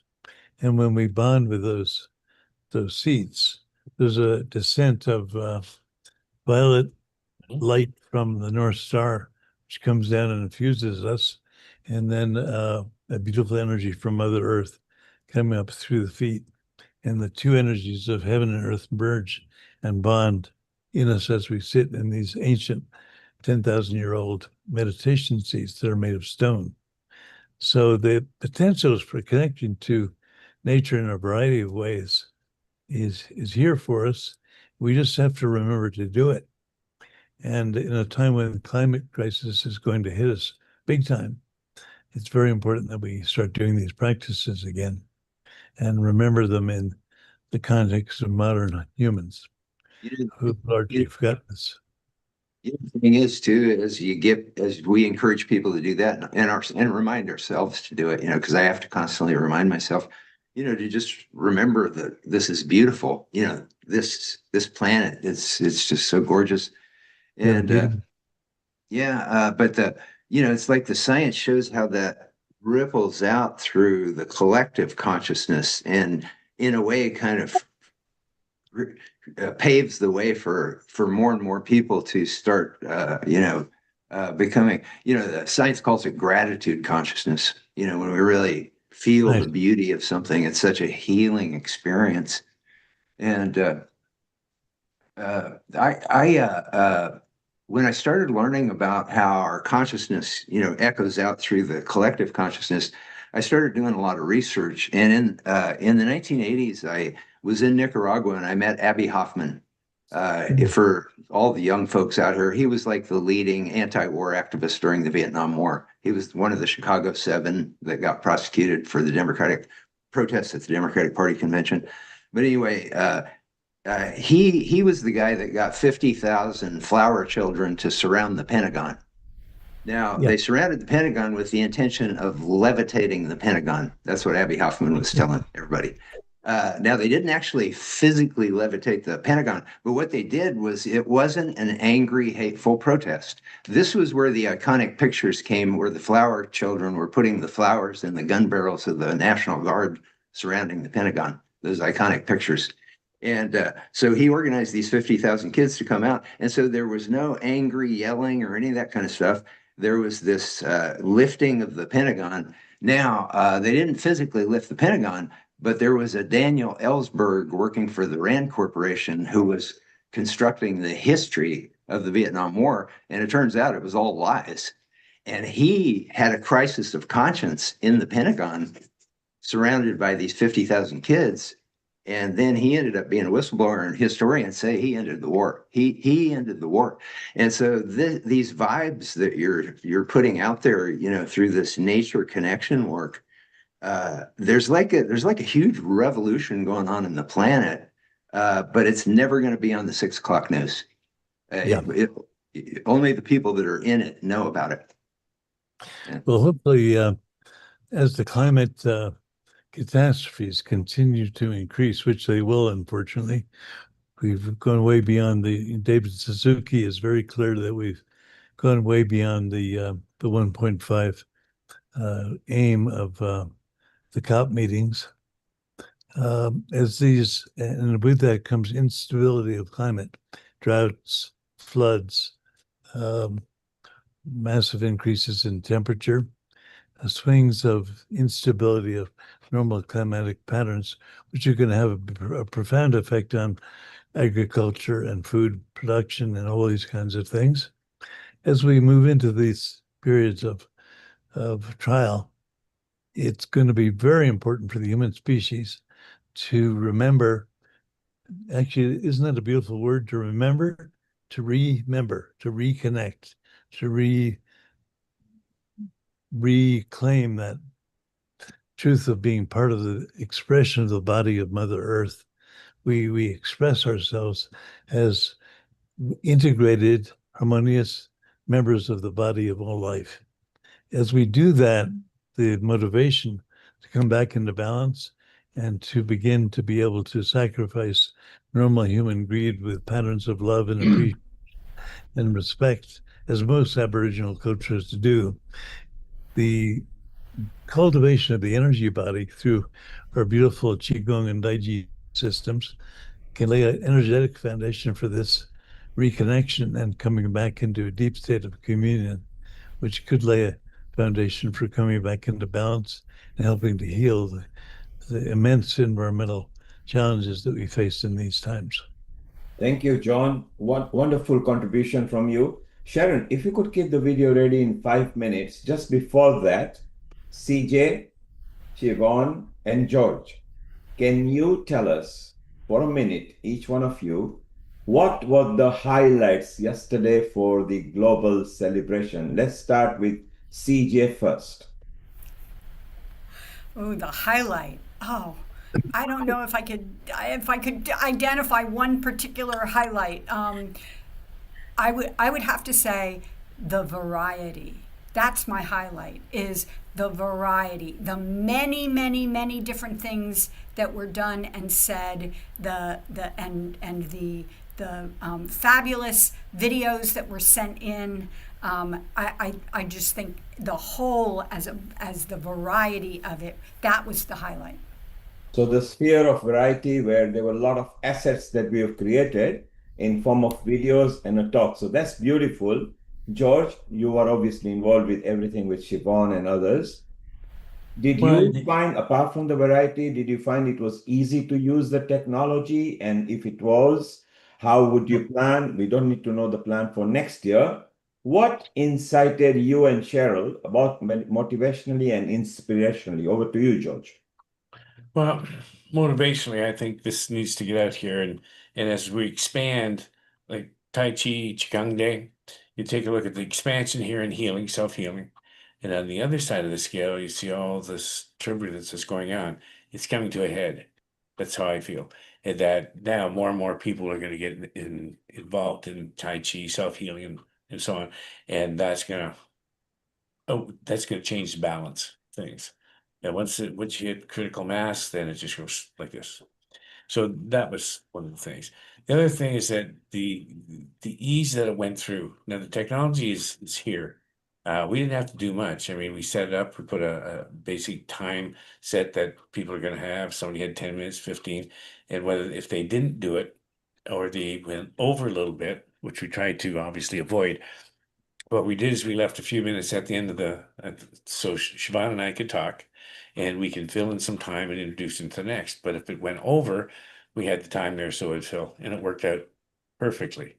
So once you set it up, and we tried to get a theme, we did a section on cancer, we did a section on the heart, and then we added things like osteoporosis and osteopenia, and arthritis and balance and seniors and so on.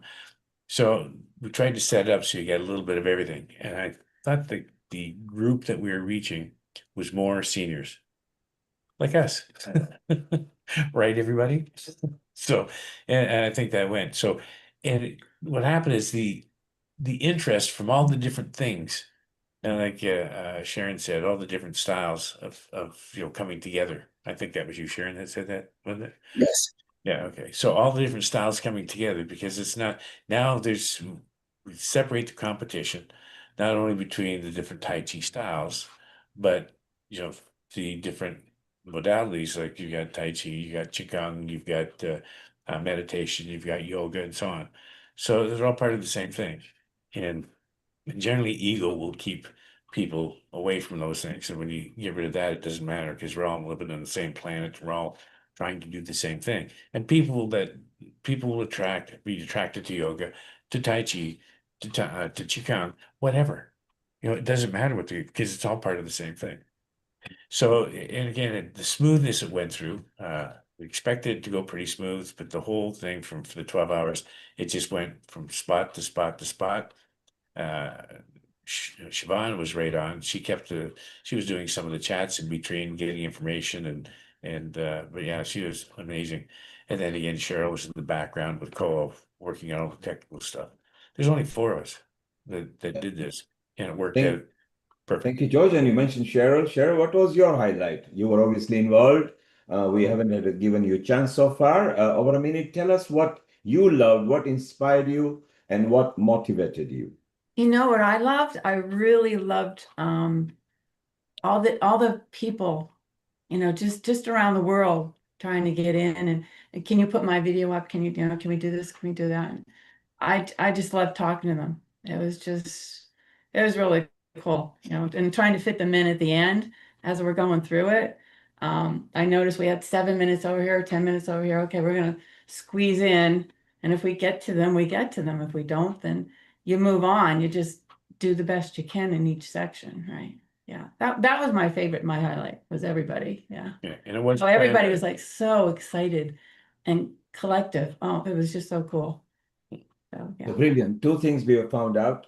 CJ said variety. She loved the variety this year. And George said the similar thing. He said bit of everything. But George, you hit a quantum.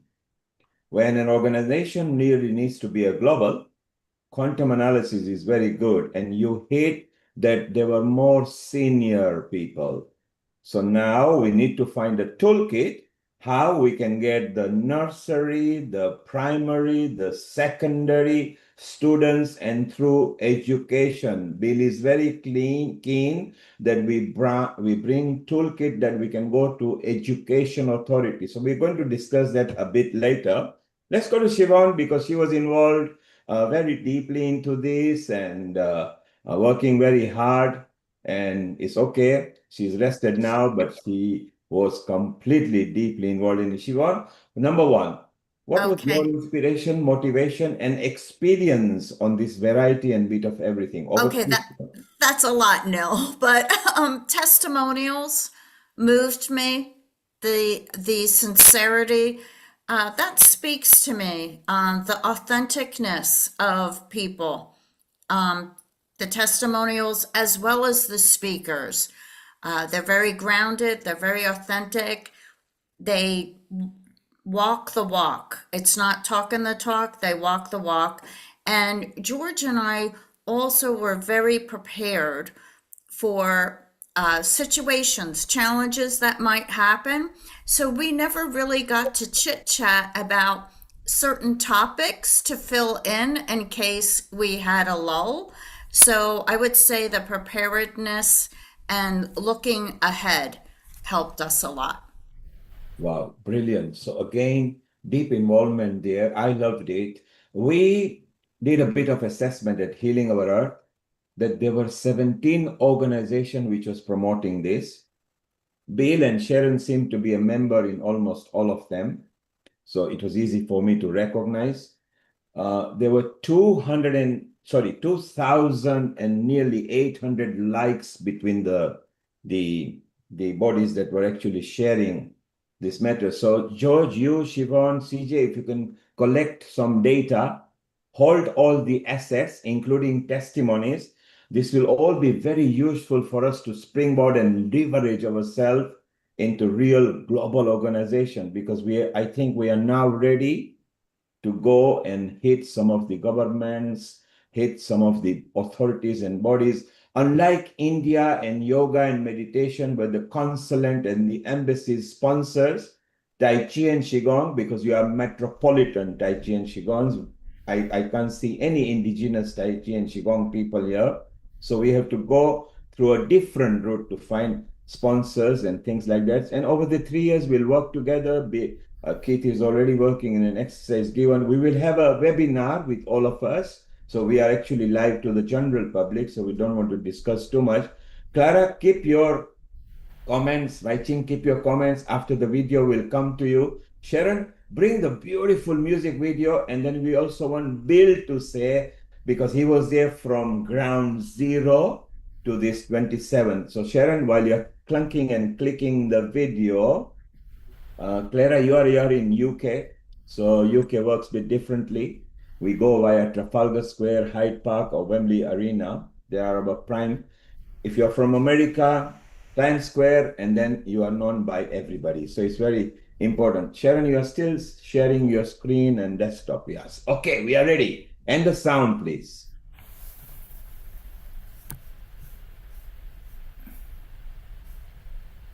Sharon, you are trying to talk. We can't hear you because you have shared the screen and you are trying to talk and you're muted. Okay.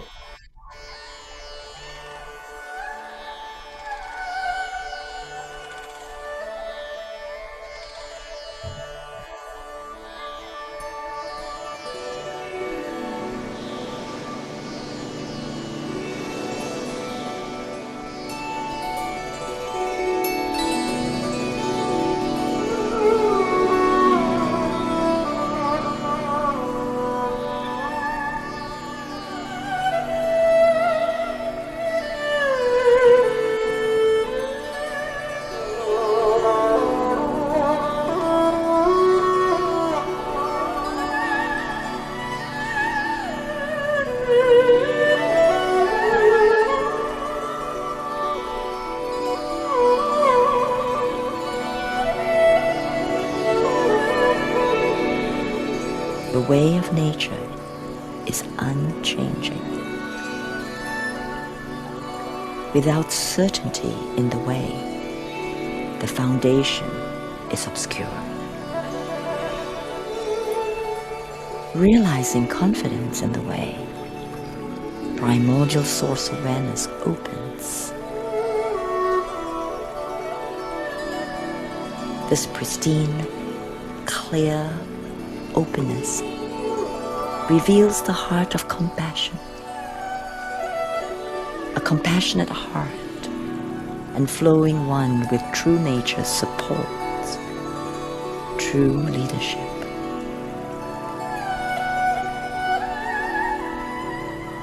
Cultivating true leadership, one realizes the sacred way, embodying the sacred way. One flows with the Tao.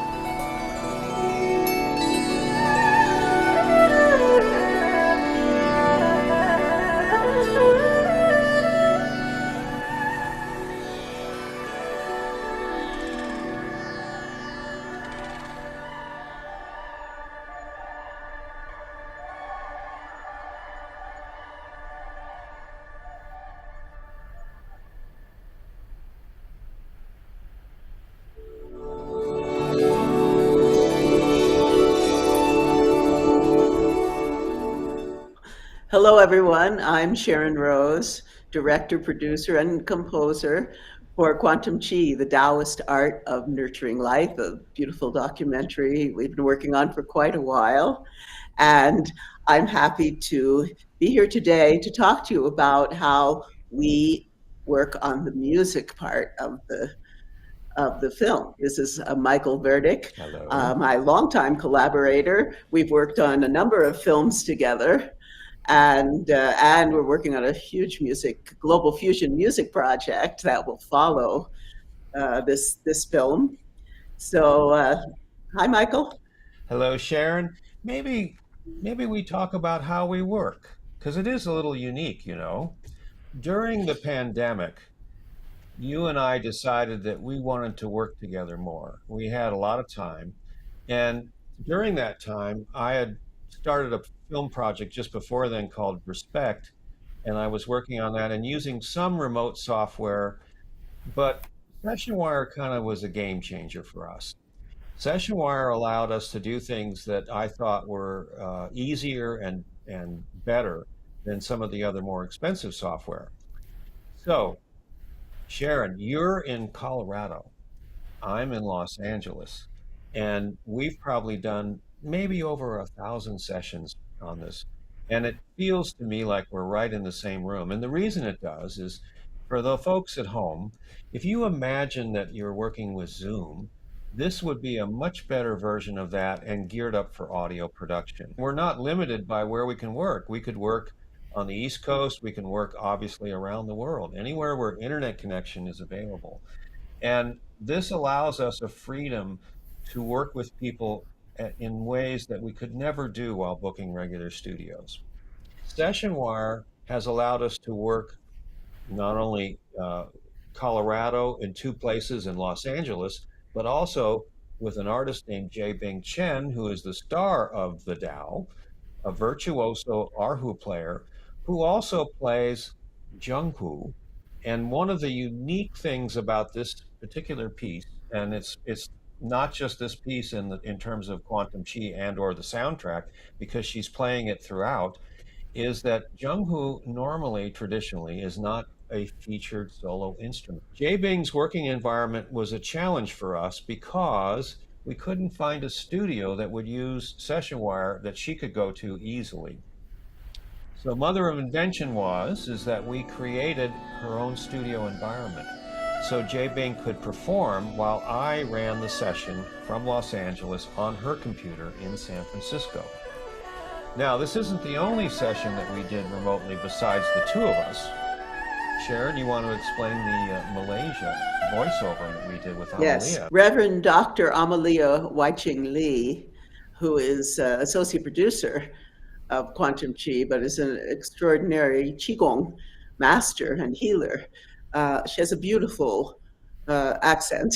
So I asked her to record what we did was we took chapter 16 of the Tao Te Ching, Lao Tzu's famous work, and I had my friend John Milton do a reinterpretation, modern reinterpretation of that. So then she was in Malaysia, and so we found a studio in Malaysia where they downloaded SessionWire, and we were able to work with her virtually, be there, see her, and guide her through her interpretation of the words. And that to me was extremely exciting. One of the things, Sharon, I wanted to show is I wanted to show how we comp or compose up multiple tracks in SessionWire. So Jae Bing's performance is this track here that you can see. And below it are numerous tracks that we use to combine to make this track. Now, there's color coding going on because what we're doing is we're grading different things that we think, oh, that's really cool, this is great, let's try this. And so each one has a different color, and you can see up here that the comp has various colors going on, and that is how we comp her. We use generally 7 or 8 tracks, and I like to say that, and I kid her about this, but it's really not totally a joke, is that we make her do more tracks because we love hearing her play. She's so good. That's basically what we've done with the Tao. There are other things on the Tao, and there are other versions, one that's a meditation version. Being a meditator for many, many years, I found that it's just lovely to have music that puts you into these very altered, relaxed, harmonious states.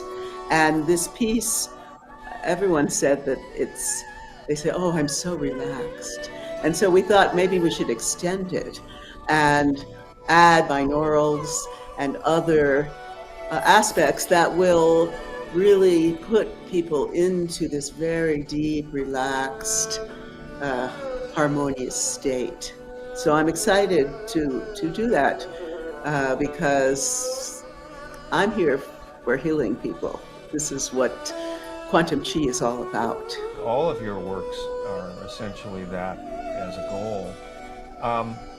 One of the things that has made this experience for me working with you so enjoyable, besides our working relationship, is the fact that we are co-creating, exploring new ways of combining different music cultures. And even within the Tao, you'll find there's Indian, there's Chinese, this is not limited to the Tao. This is all through the Quantum Chi music, as well as the soundtrack, as well as other projects. We hope that you'll watch the film, listen to the album, and really enjoy all the work that we have done in the last number of years.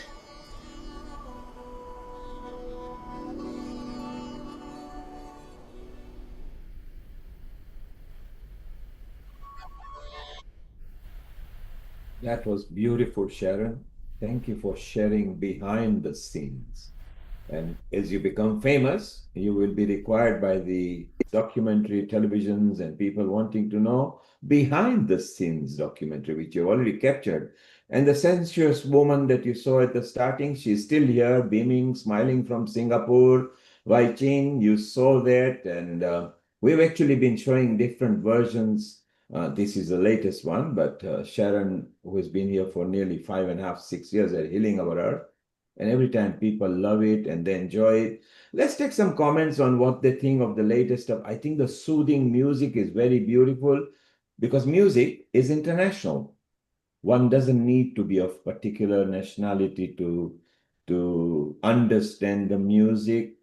If it's the lyrics, that's a different case. Here, there was a music. So it's so beautiful. John, you are here and you mix environment with meditation and Qigong, Tai Chi, yoga, meditation, all goes hand in hand.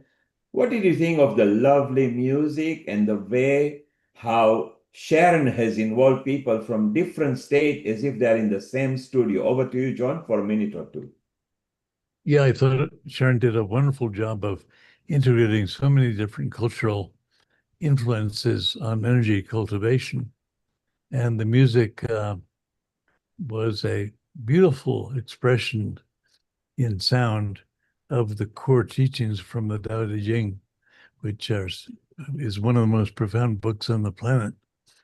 And it was a real honor to work with her, and especially because she had this multicultural context. She's got a very strong background in Indian dance and music, as well as, of course, in the Chinese systems.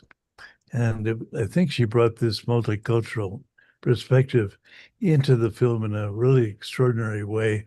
And I think that will allow its reach as it begins to be better known around the planet through all these awards. It's winning a lot of awards right now. Sharon and I have both been astounded at how successful it appears to be becoming. So I salute her in this extraordinary piece of work. It's really, I think, going to be a big benefit to the planet and helping people begin to engage much more deeply with Qigong and Tai Chi. Thank you, John. Is this available now? As you said, multicultural. Her background for more than 55 years with the classical Indian tradition with the super guru, Sitara Devi, has actually brought it into culmination of merging the culture.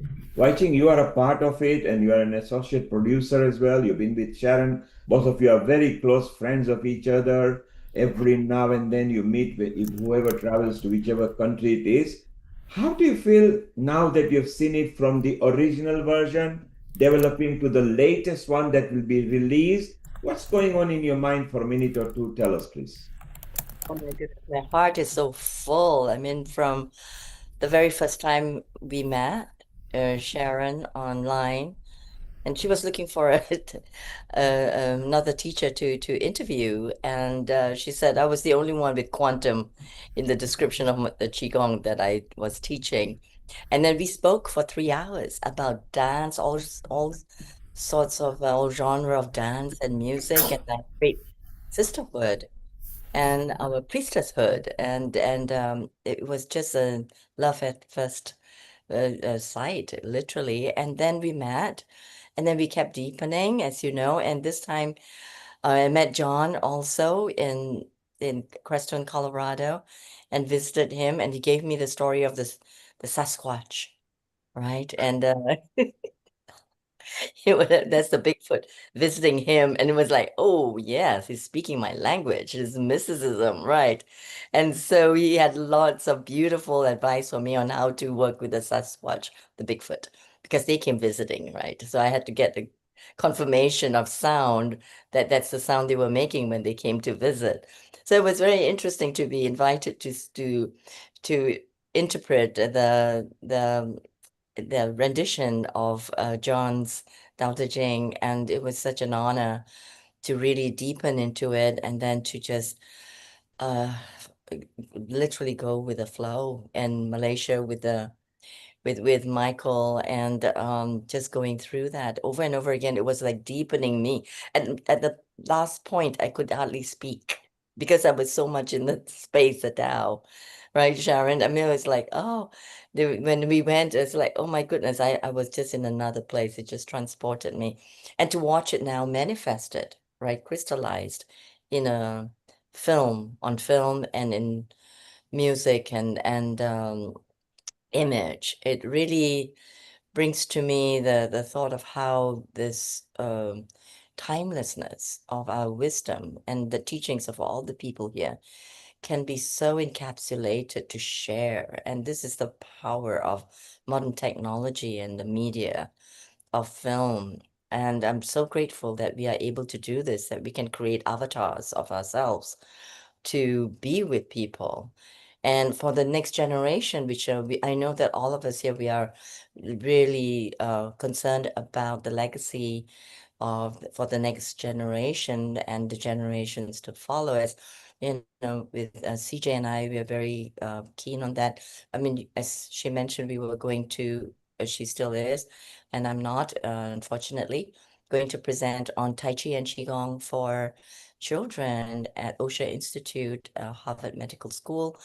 But we are very keen to keep really this legacy, and I feel that this is I'm so grateful to be part of this and continue to be part of this with all of you. Brilliant, Wai Ching. And for those who maybe didn't know, those who are watching to us on YouTube, Facebook, Instagram, and a website, the soothing voice at the opening was Wai Ching herself as well. And she did a lovely voice together to match the melodious music. And talking about visit, Hannah, Sharon actually went and met John last, I think, just a couple of weeks back. So their bond is still growing. I loved it as soon as Sharon showed the video to me because they're all three of them are close to me. It's so nice the way Sharon keeps all the connections together. Pete, George, you and Cheryl were obviously watching this, and you show the whole movie is not out into the public yet because this is just a teaser that we are showing. What was going on in your mind, the soothing music and the description? George, over to you and Cheryl for a minute or two. I was doing Qigong in my head with the music. It was beautiful. Oh, just wait until you hear the full. We're 50 minutes into this Endless Grace, this meditative album, and I listen to it when I go to acupuncture treatment or massage, or I'm doing my Qigong practice. And it just really puts me in this deep state. So I'm really looking forward to finishing it so I can get it out to all of you. So am I. Thank you. Thank you. This is brilliant. So for those of us who are not on the Zoom and they're outside, if you got any ideas or any connection through your community, through your organization, through your school, and more importantly, if you're professional, through your Chamber of Commerce and Arts and Culture division, this is where this movie falls into, please connect anybody you know over here or Healing Our Earth. Anukul, you actually gave a testimony because you loved the moment Sharon just told you what's happening and you saw a part of it just now. Your comments and thoughts, Anukul is the lead panelist at Healing Our Earth and also the convener for the SATA, which is Science and Tradition Association, that is information, where Tai Chi and Qigong will also be part of it because all the traditions will be merged in. Anukul, your comment for 1 minute, over to you. Thanks.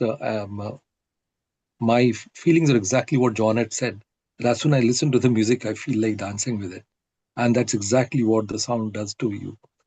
Deep inside, it sort of stirs your consciousness, and you start really joining with it. And I think that is the charm of the music. I was comparing that with the number of ragas. There's 72 ragas in the Indian traditional music, and they all are meant to go along with certain frequency of thought process. It can be in the morning, afternoon, night, and they are for different ragas. And this is another raga where I've always been very fascinated with the classical Chinese music, which is fascinating. And I just enjoy the long drawn waves that you take in, and you sort of, it sinks deep inside your soul. And that's exactly what Sharon has done in that music. And it goes on very well with Tai Chi and Qigong. And yoga, it's based, speaking of ragas, it's based on Bhopali. Bhopali raga. Bhopali, yes. And the long version also has sitar, has BJ Shrestha in it too. So the long version, I added sitar and duduk, which is a gorgeous Armenian flute, and vocal, like these vocals that are our friend Beth Quist, who has come a long time ago on Healing Our Earth.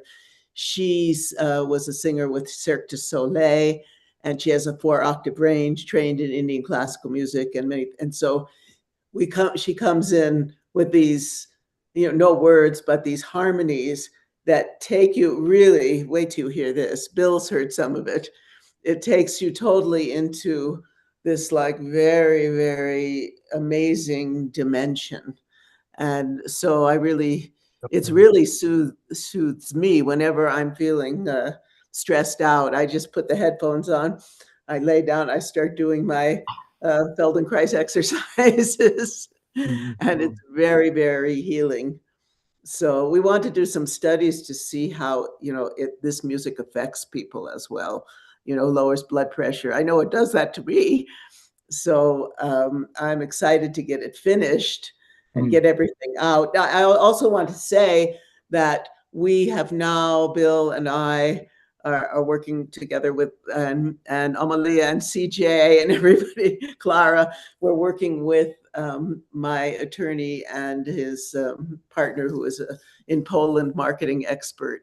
And we're starting to put the film out for screenings.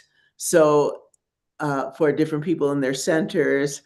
And so if you're interested, and anyone's interested, just go to quantumchimovie.com, and there's information to fill out about screenings.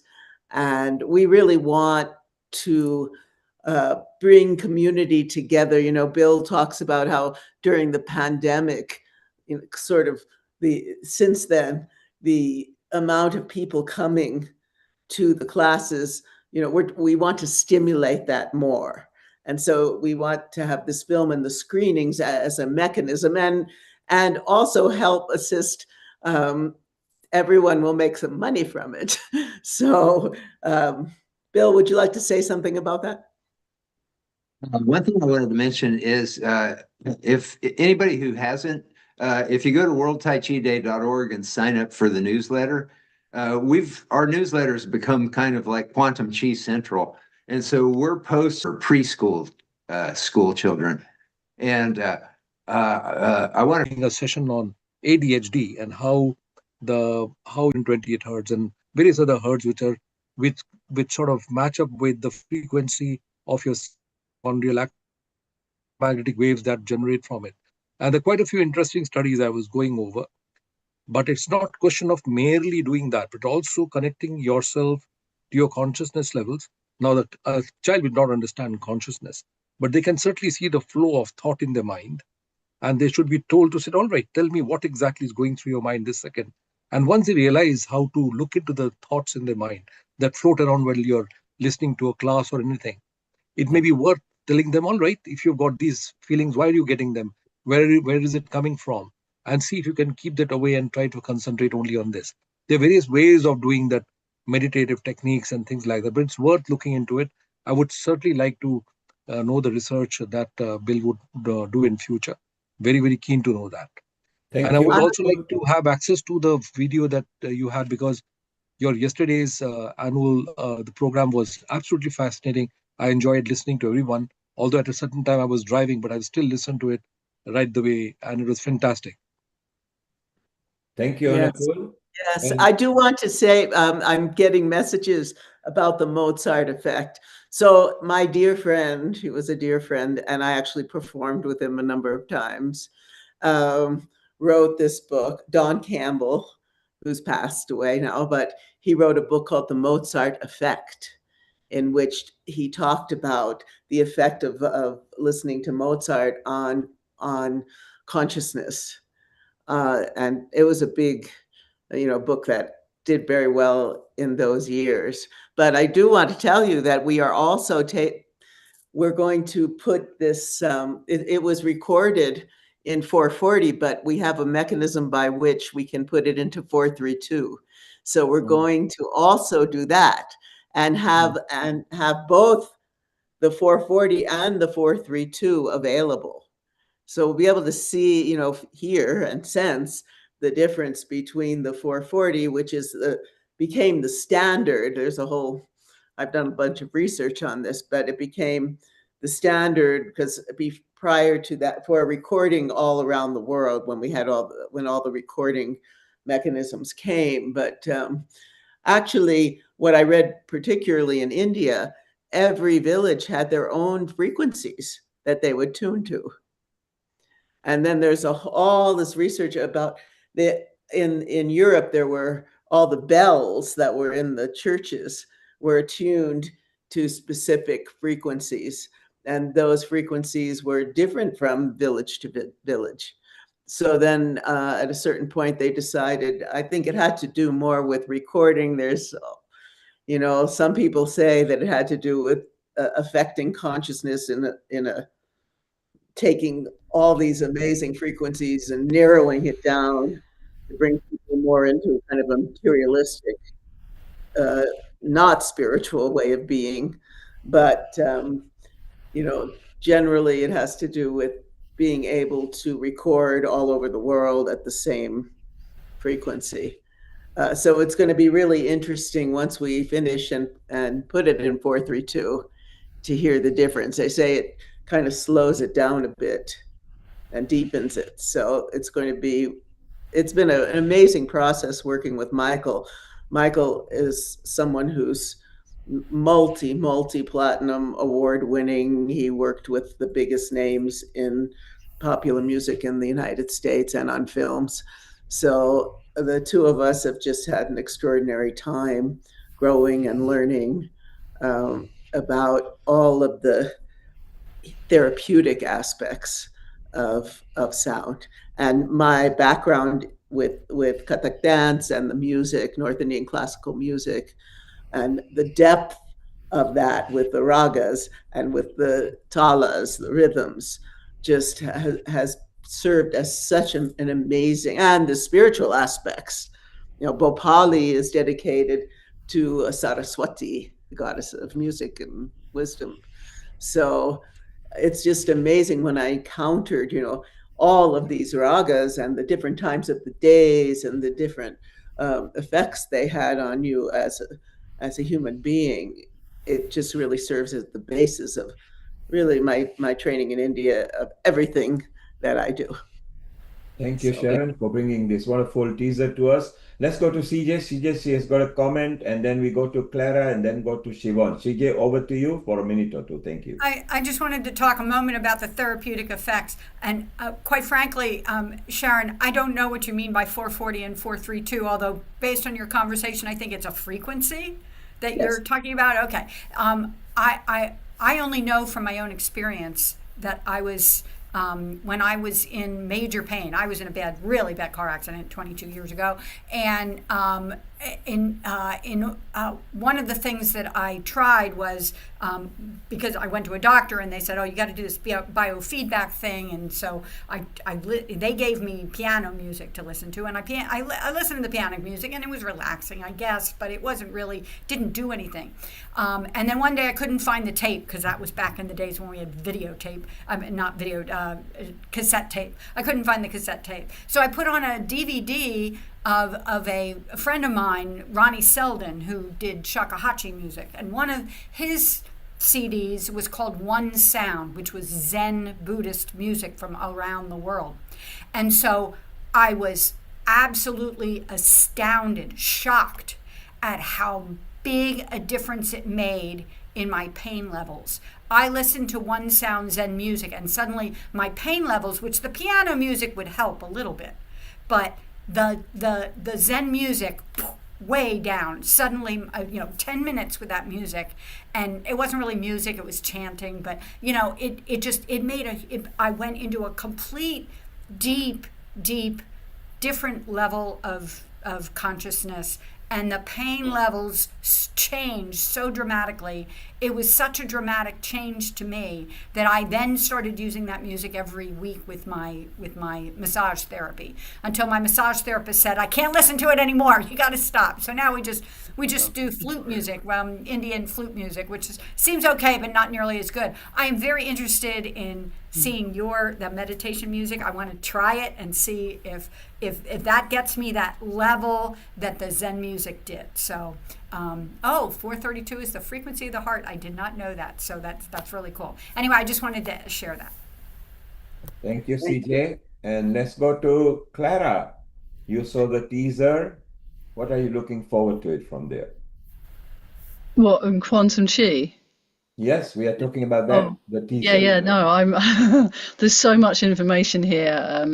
I just want to go back to the Mozart effect. So I played Mozart to my son in the womb, and he's a musician now, a professional musician. I'm sure that must have helped. But no, I love all of that frequency music. I can't wait to hear the Endless Grace again, which Sharon has been teasing me with, which I'm very grateful for. But I know it's going to be a huge addition to my own practice, so, and to be able to share that with others.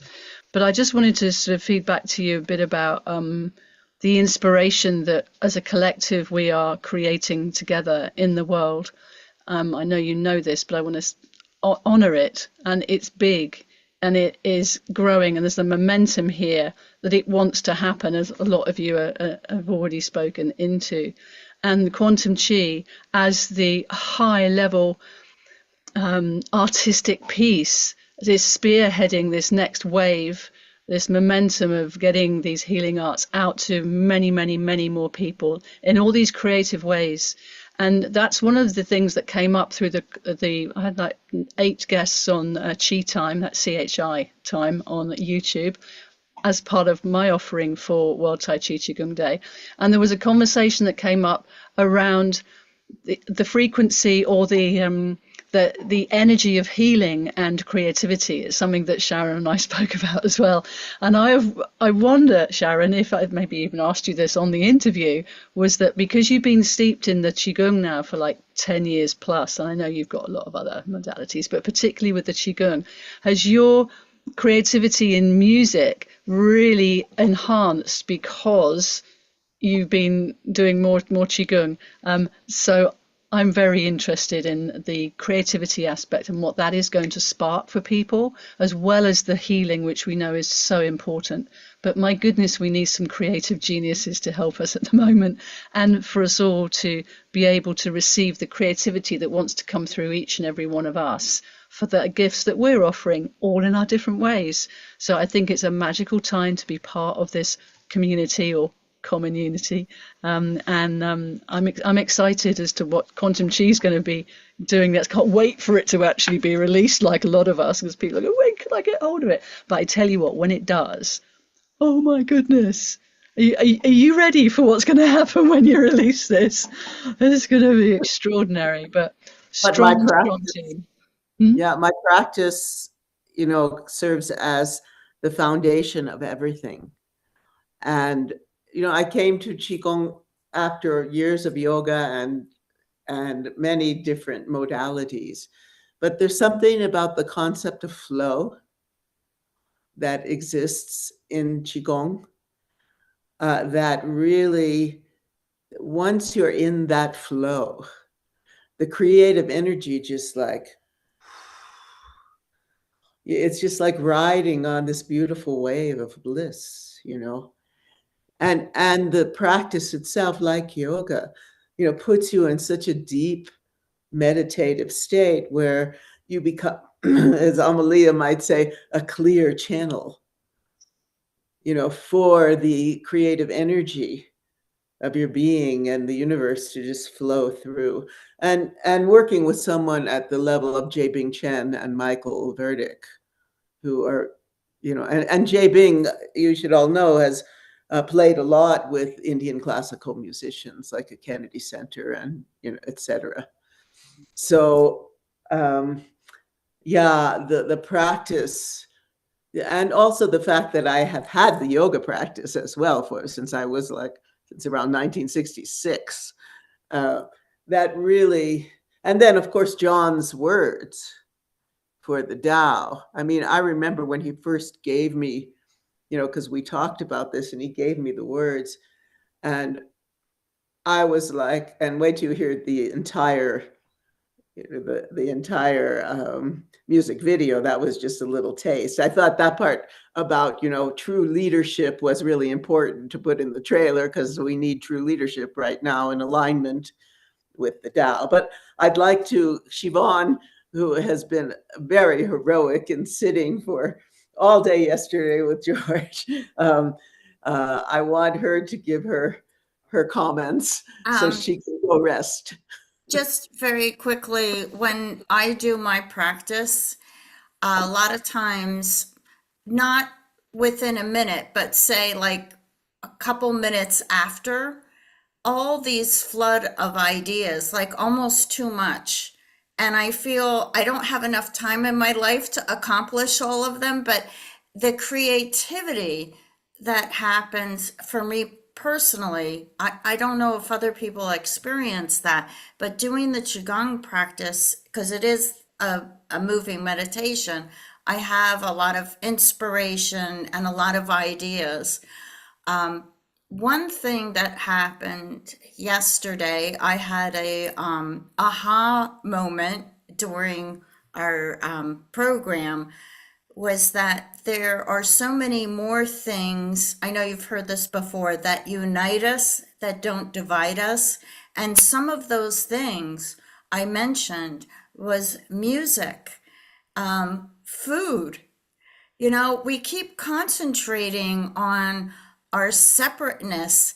And, even one of the speakers, I don't know whether they said it out loud or texted me, but they were surprised too to see how many people in Tehran were, celebrating World Tai Chi and Qigong Day.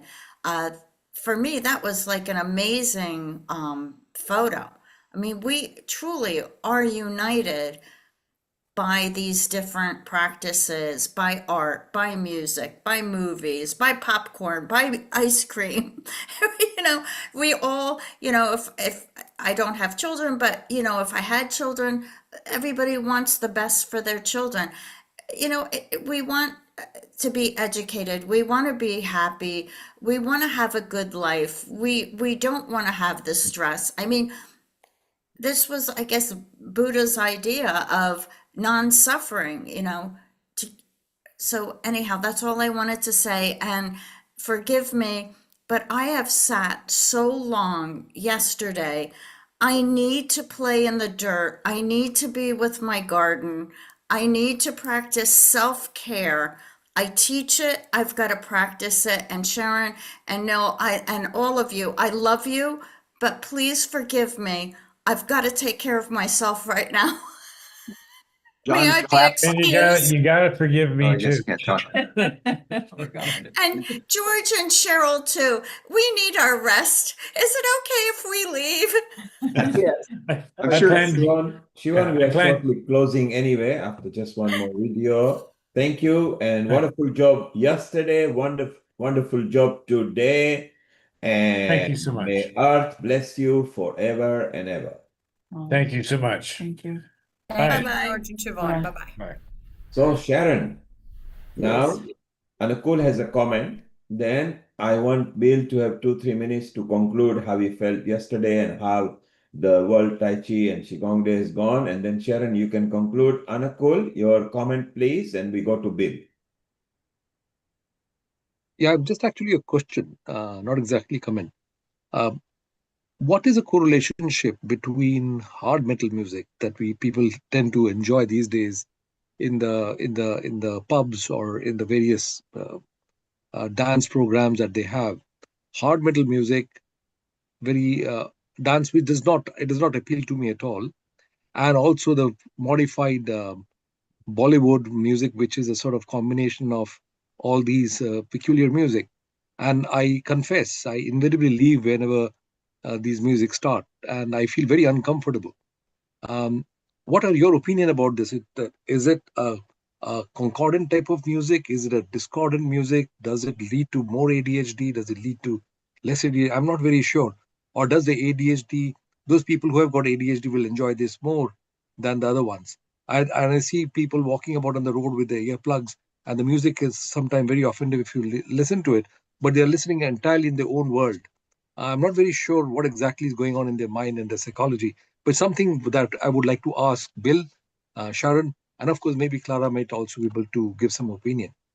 Yeah, there's some work being done on water. Vida Austin has done, Dr. Masuri Emoto as well.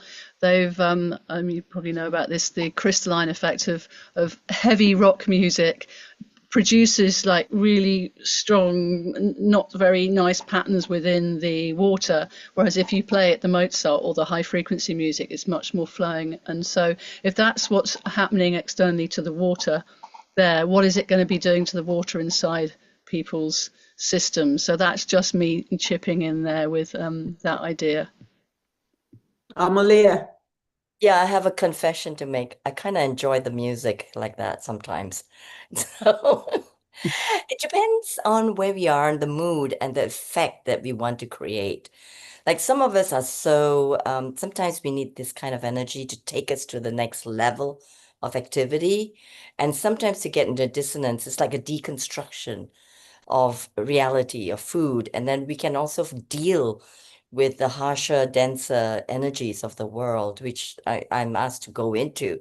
So I find that it has been valuable to get into that state of sometimes the techno, because that actually reflects the shamanic, repetitive drumming, that comes from that practice of getting into a trance state. So it does take you into a trance state. It depends on where you want to go with it and the intention. That's always even in Qigong, it's like where the intention is, and with the music is where do we want to go with that? And so it's perfectly fine if we don't resonate with that music, because we don't. And so we don't listen. That's country and Western drives me nuts. So I can't handle it. And it's like that would be torture. You do MK Ultra mind control on me of country Western, I'll spill the beans on anyone and anything. You haven't heard Willie Nelson. Uh, You must not have heard Willie Nelson. Willie Nelson. Oh, sorry. Oh, But no. Shania Twain, You haven't yeah, heard the right I can songs. handle I can handle that. And Well, also you like know, sorry. the first night I got to New Delhi, I was so excited. This was like when was this was like 1983. So I'm so excited. I'm finally, I'm going. I got off the plane. I was, we went out to dinner at this restaurant, but they had a country western band. I was like so excited. Oh, I'm going to hear tabla. I'm going to hear sitar. And there we are. And it's country western music. It was so, but Can I just you done story? Can I just tell a story that I was in an Indian neighborhood of Singapore, and then we were invited, one Reiki teacher, Chinese, and myself were invited to go, and the music was full on tabla and bhangra, everything. And he had the worst stomach ache possible and a headache as well. So what happened, he did was he closed his chakras. He closed his chakras, and so what did that happen? It created resistance against the sound waves coming to his body. He closed it and he was like resisting and fighting it. Whereas I enjoyed it. I was going like, yeah, yay, and then opening everything up and then going. And so I was flowing with the music and getting into it. So that's the difference. If you want to get into heavy metal, Anakul, that, you got to wait till you have the right headspace for it, and then you can do some head banging. And then you just try it in safe environment, Anakul, if you want to do that. I tell my students, when I sit out in the backyard in the spring and summer to meditate, you hear the traffic noise, and the city noise and everything like that. And when I first sit down, it feels intrusive. It feels like that noise is intruding on my life. But then, once I let go, let the pineal gland let go, and then you go into that kind of connected state, then the sound vibrations just feel like they're part of your field. You know what I mean? And so that sounds like a lot of the way that you're approaching the music, Amalia. Yes, and thank you for bringing that up because that's how we meditate. So when we are meditating, nothing else around us bother us. Traffic noise, people talking. No, we are just right It's all part of the experience. all Yeah. part of it. Because to be in the center line, which is part of the practice of Qigong, is to be able to hold polarities, the yin yang, and then everything, noise and stillness. The important thing is to arrive at the stillness within, and then everything else is still. Yes. Harmonious. Sharon, let's go to the future episodes and then we'll do. So if you could tell us what's happening. Self-care, self-love, Sunday, 3rd May, 2026. This is a beautiful show where we really talk about how to care for yourself, which is very, very important these days. So it includes hair care, skin care, better sleep, meditation, and so much more. Then International Mother's Day, the heart of the home, our eternal beacon, where we pay homage to all of the mothers on the earth, how much they do for us. Then mental health awareness. This will be a wonderful one for some of you to come on because Qigong and Tai Chi really have benefits for your emotions, working with your emotions, etc., and your mind. So mental health awareness, action for yourself or someone else, for all of us on Sunday, May 17th. This should be a very informative. Talk about saunas too. We should talk about saunas that day because saunas are the best antidepressant on the planet. They create massive amounts of endorphins. There's no high school kid should be on antidepressants. He should have saunas at his school. Yeah. Oh, that's very interesting. Oh, yeah. Then, one of my favorites, yoga and meditation on Sunday, the 24th of May. We bring in meditation, yoga, but also some Qigong, Tai Chi, and meditation from many different cultures. Meditation is deep in the Christian culture, in the Hebrew culture, in the Islamic culture. Meditation pervades all of these cultures. But I did want to go back we made a what we call portrait documentary with Jonathan Goldman, who's been on the show, who is the author of Healing Sounds. It's the name of it. And he talked about this with music that you're referring to, Aniko. And he talked about when you're driving, you want this like fast, because it puts you in a beta state. You need to be like in a beta state. He's talking about the difference between alpha, which is much more meditative, and beta. And so he thinks that the music for that kind of music you're talking about, the real fast, intense, that it helps when you need it, when you're in a situation like that. I personally, the more I work on this meditative music, the more sensitive I become on every level. And I find it very difficult, especially if the words are kind of like toxic. There's too much of this, like, well, my ex-husband was the attorney for the management and producer of the New Kids on the Block. And so we were at kind of around the height of the Western pop music scene when rap came in, and when that kind of like really not very sweet to women words and kill everybody, and you know, it wasn't the corporate industry. The corporate industry pushes that stuff. There's a lot of good rap out there. The corporate media doesn't. They don't pick the good rap. They pick that rap. Yeah. I was there in New York. It started that way, but then it got corrupted. Right. Right. Yep. Just like rock music, you know. Yeah, they took all the love and peace and revolution out of it, and they just left the drugs and sex in. You know, that's how corporate media moves things. Yeah. So we are the counter to that. CJ, it's really lovely to have you with us.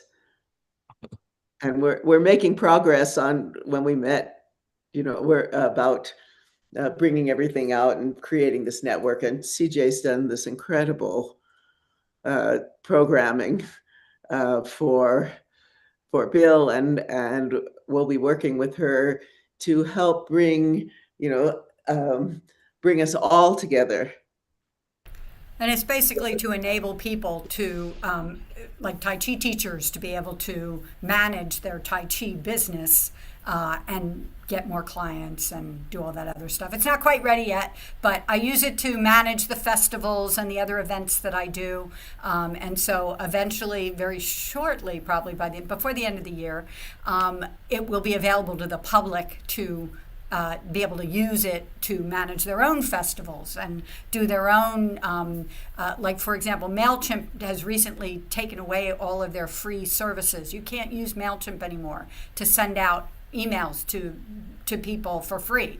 For years they had it, you could do it for free, and then they started breaking it. Oh, now you can only do it to 2,000 people. Now you can only do it to 500 people. Now it's down to 250 people less than once a month, which is just insane. Nobody, and you know, if you do bulk mail, you need to do it more than 250 people. So my services will part of the services will be to be able to do that for free. But I want to go back to the music just for a second, because it just dawned on me, you know, when I'm driving, I found the only music that keeps me up when I'm driving is the rock music that I grew up with in the 70s. So I think there's a thing in your brain that switches when you hear music that you grew up with. So I don't know necessarily that was because it was rock music, or it was because of the music I grew up with, but it wakes me up immediately when I'm driving. So I don't have to, because I don't drink coffee anymore. So I need something else, and that's what I found works the best. Now the 60s and 70s music was better music, and that's a scientific fact. Yeah. That's a scientific fact. Although I'm not sure you could call that a scientific fact. No. Certainly my nieces and nephews will argue with you very strenuously. They've done studies. Music now. There's some good. They've done studies on 60s and 70s music, and the coherence of it can be detected digitally, and the complexity on all levels. That the music you're getting now is computer music. Yeah. Kids, there's no soul. Their kids aren't learning instruments. They're using technology, and they're making all the vocals perfect. They're taking this heart and soul out of the music. So you're that's why you're attracted to it, because it's better music. I watch these kids on reaction videos, young kids listening to the music I grew up with. It blows their mind. They have never heard music with that kind of complexity and soul. Yeah. I watch those reaction videos all the time. Yeah. Yeah, but that's also very interesting. The indigenous peoples are finding the fusion, you know, of both the indigenous music and the beat of the techno, and they're using their traditional It's fabulous. Have you seen those world music videos where they have musicians all over the world that do, famous songs that I grew up with? It's gorgeous. Yeah, Play for Change. Actually, my first Qigong and holistic fair, which I did, was in WOMAD, World of Music and Dance. They started by Peter Gabriel. So beautiful. Fabulous bands. I mean, the genre of music, the quality was amazing. So, and now there are lots of young people doing that. I'm collecting some of the clips so I can just share that. They're Oh, beautiful. interesting. Yeah, that's I am interesting. looking forward Native to it. American, African, Mongolian, the throat singing together with the techno beats is just riveting. It's just really total modern shamanism. I saw a video. I saw a video of a kind of an ancient Chinese province or whatever. Where people, the people been living there. Goes way back, and so they kept this music going through generations. And modern music critics, they call it Chinese punk rock. And it is the wild. I mean, it is the wildest, like primordial. Like it's incredible. It's really beautiful. I heard it on NPR. That's how I heard it. Yeah. Oh, share that. Well, Yeah. I'm looking forward to seeing the music that you're producing, Sharon. I think it's going Would to you be like a little fabulous as taste? well. I can give a little taste of it as a I have closing. to, yeah. Sure. I should say That'd be also, cool. Bill, that I do aesthetic dance, so I had to start really slow and beautiful and very, very drum acoustic, and then I take it all the way up to the techno, and then there's the mic drop, You have to hang that and then bring it down again, and then meditation. So that's what I do in my aesthetic dance. It's called transcendence. Oh, that sounds fascinating. We'll do it. Well, to close today, I will play you like a just tiny excerpt so that you can get a sense of its power and beauty. Okay. Let's see. Yeah, let's do it this way.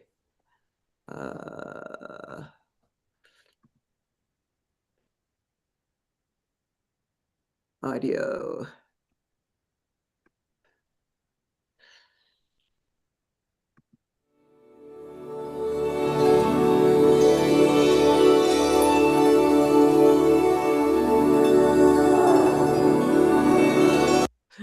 That's not the right one. Sorry. Okay. Yeah. Wait, I'll come back. I'll come back and find it. Okay.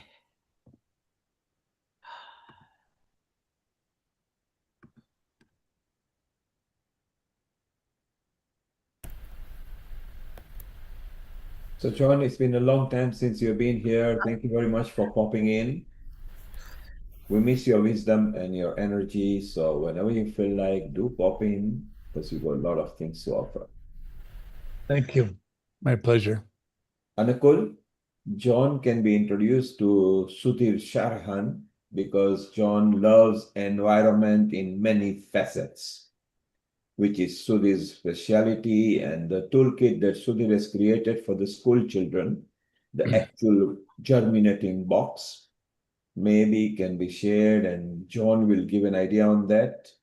John also used to organize retreats, so environmental retreats, and he had a following as well. So we want John bouncing back onto the earth and bring his wisdom as well, which will be very good. CJ, you are doing a wonderful job. A lot of inputs from you. So yes, do keep in touch with everybody. CJ, Anukul CJ will be very useful because she also knows academically how to put presentations up as well. And she's there in Pennsylvania in America. So that will be extremely useful. While Sharon is finding the music, Bill, over the 1 minute, conclude what you felt, how the World Tai Chi and Qigong Day has developed. Over to you, Bill. Yeah, well, it all started because we started seeing students heal in our hospital classes, and then they handed me research, and then I realized that Tai Chi and Qigong teachers all over the planet were having the same effect. And then I thought, well, why isn't the news telling people? Because both my parents died of heart disease, and my mom wrote me a note, and she said, I wish I could go back a few years and learn the arts of relaxation that you try to teach me, because I would have loved to have seen my grandchildren grow up. And I found that note in my basement right when I was doing the hospital classes, and they were handing me all the research. So I started sending all of the media, because I knew there were people just like my parents all over the planet who needed to know about this stuff, and the media wasn't interested. And so then this thing flashed into my mind: if you can get a mass of people to do Tai Chi together. It would be too visually spectacular for the media to avoid. And it was. The media just incredibly covered it all over the planet, all the major media. We reached over 1 billion people, media viewers with information on Tai Chi and Qigong over the course of the 27 years. And then it all culminated with George and Siobhan and Sharon's documentary. And it's like being in the middle of some kind of huge, beautiful healing explosion. It's like I feel like I'm dreaming my reality at times, and the science shows that we do. And so that's why I think as mind body people, it's so important for us to become visionaries for the planet, where we don't say, oh, well, this doesn't work or this isn't working or whatever. And we say, no, it can all be fixed. It can all be fixed. We should already be fixing it, and just keep thinking, okay, it makes no sense that this isn't happening. We know this is going to happen because Siobhan, she was working with the people at the Princeton Paralabs, and she got to know John. Who's the guy that started it? Brenda Dunn and Dr. John. And she asked Dr. John, Siobhan asked Dr. John one time, she said, you've been through so much. You've been, tormented by your peers, your scientific peers for studying consciousness and everything. And she said, how did you do it? How did you stick with it? And he said, well, because I knew I was right. I knew I was right. And we all know that. We all know we're right. We all know that, kids, people, everybody ought to be doing mind body all over the planet. It's just so obvious. It's as obvious as the nose on our face right now. And so that's what we're here as visionaries, to just keep espousing it. Even when people get sick of it, you just keep saying more, sending out more emails and more emails. Yes. Well, I mean, there is an ebb and a flow, but that's kind of another thing. But no, we just got to keep repeating the vision, and then it becomes contagious. It becomes contagious. Vision becomes contagious. So we will have a webinar or a seminar privately off, because we are live stream into the consumers, and maybe guide the correct new way of going in the current day and time. Anukul, you keep in touch. In fact, the two of the Shaolin promoters are in UK, biggest ones. I've even forgotten, both the events were done by me, and I think they are also connected with the Buddhism and Shaolin Kung Fu with Qigong meditation, and it was done in a big football ground. So Anukul, you can keep in touch directly with them. One is in Leicester, one is in London. They will have a lot of influence, because both the masters actually came from abroad over here. So I think we need, if we find one or two solid names who can be part of our gang, then we can bring the origins with us together with the new metropolitan Western way of thinking. Then we can merge in, and maybe healing can be the conduit, so there is no ego over there, which will be beautiful. Sharon, put your hands up as soon as you got the real audio ready. So we're just talking so that we make sure that everything is fine. Waichin, well done. Not only being part of the movie, but the way you soothingly narrated the opening bit. So maybe you can bring on more of that. The sound, the way you attract people is very important. It's the first thing we teach people when they go on a big stage. The parapsychology and the socioculture behavior of sound. It matters how you attract people or a large audience. It'll be nice that someday for us to do Times Square, Trafalgar Square, and beam each other, and that will be very nice. So let's aim that within 3 years we are at that level. Trafalgar Square, of course, is the world's #1 square, led by Times Square, and then now India has sprung in from Delhi, the Pragati Maidan, which is very big. Tiananmen Square was very good from China, but because of a poor history of what happened there, people are not very keen. Then came East Africa, South Africa, Hong Kong, which square is now governed by China. So there is a bit of skepticism there. So let's go to wherever we have got, and people like John who bring in energy, because John doesn't want anything. Now he's in a blessing stage. He raises his hand and throws the rays.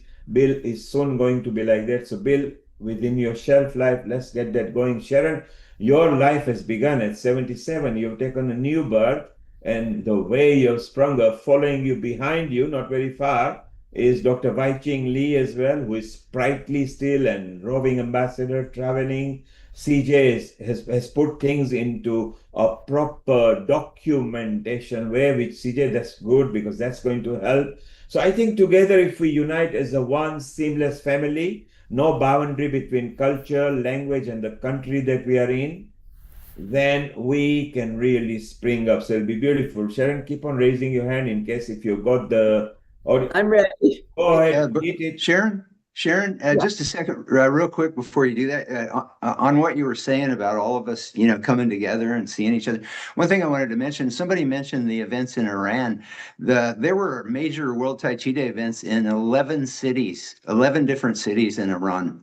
School children, everybody. It was really beautiful. So yeah, you start to see when, World Tai Chi Day, it's really changed the way I see the world. I don't see it the way the TV tells me to see it. It's a whole different world. People are so beautiful everywhere, everywhere, everywhere. Anakul, quickly your comment. Then I have an important request to make, and that is seeing the wisdom that all of music and dance and other forms of trying to tie yourself with consciousness. I would sincerely request that you try to get as much of material evidence that we have collected over time so that we can use them in Science and Traditional Association conference next year. So the more we can collect, and I'm not talking of merely what. Well, we have the resources we have at World Tai Chi Day under Tai Chi and Qigong, the Medical Research Library. That's voluminous. If you go to Global Transformation Project and you look under the science on mind body for education, the science is voluminous there. We spent thousands of hours putting all this together just so people like you would have access to it. And then also you have the Gospel of Science, second edition, and all that's meticulously noted with the source science. We've spent decades putting all this together, just what you're talking about right now. Our problem has been getting the mind body community worldwide to go use the resources. That's been why our biggest we challenge. sincerely want you to come and join us there in the conference. If you can manage, that's number one. And number two is, of course, the various other traditional musics also. For example, I just enjoy the native Indian music when I listen to that. I've got quite a few of the CDs, and I play them in my car off and on. I went to Texas, a few years ago when I'd gone there.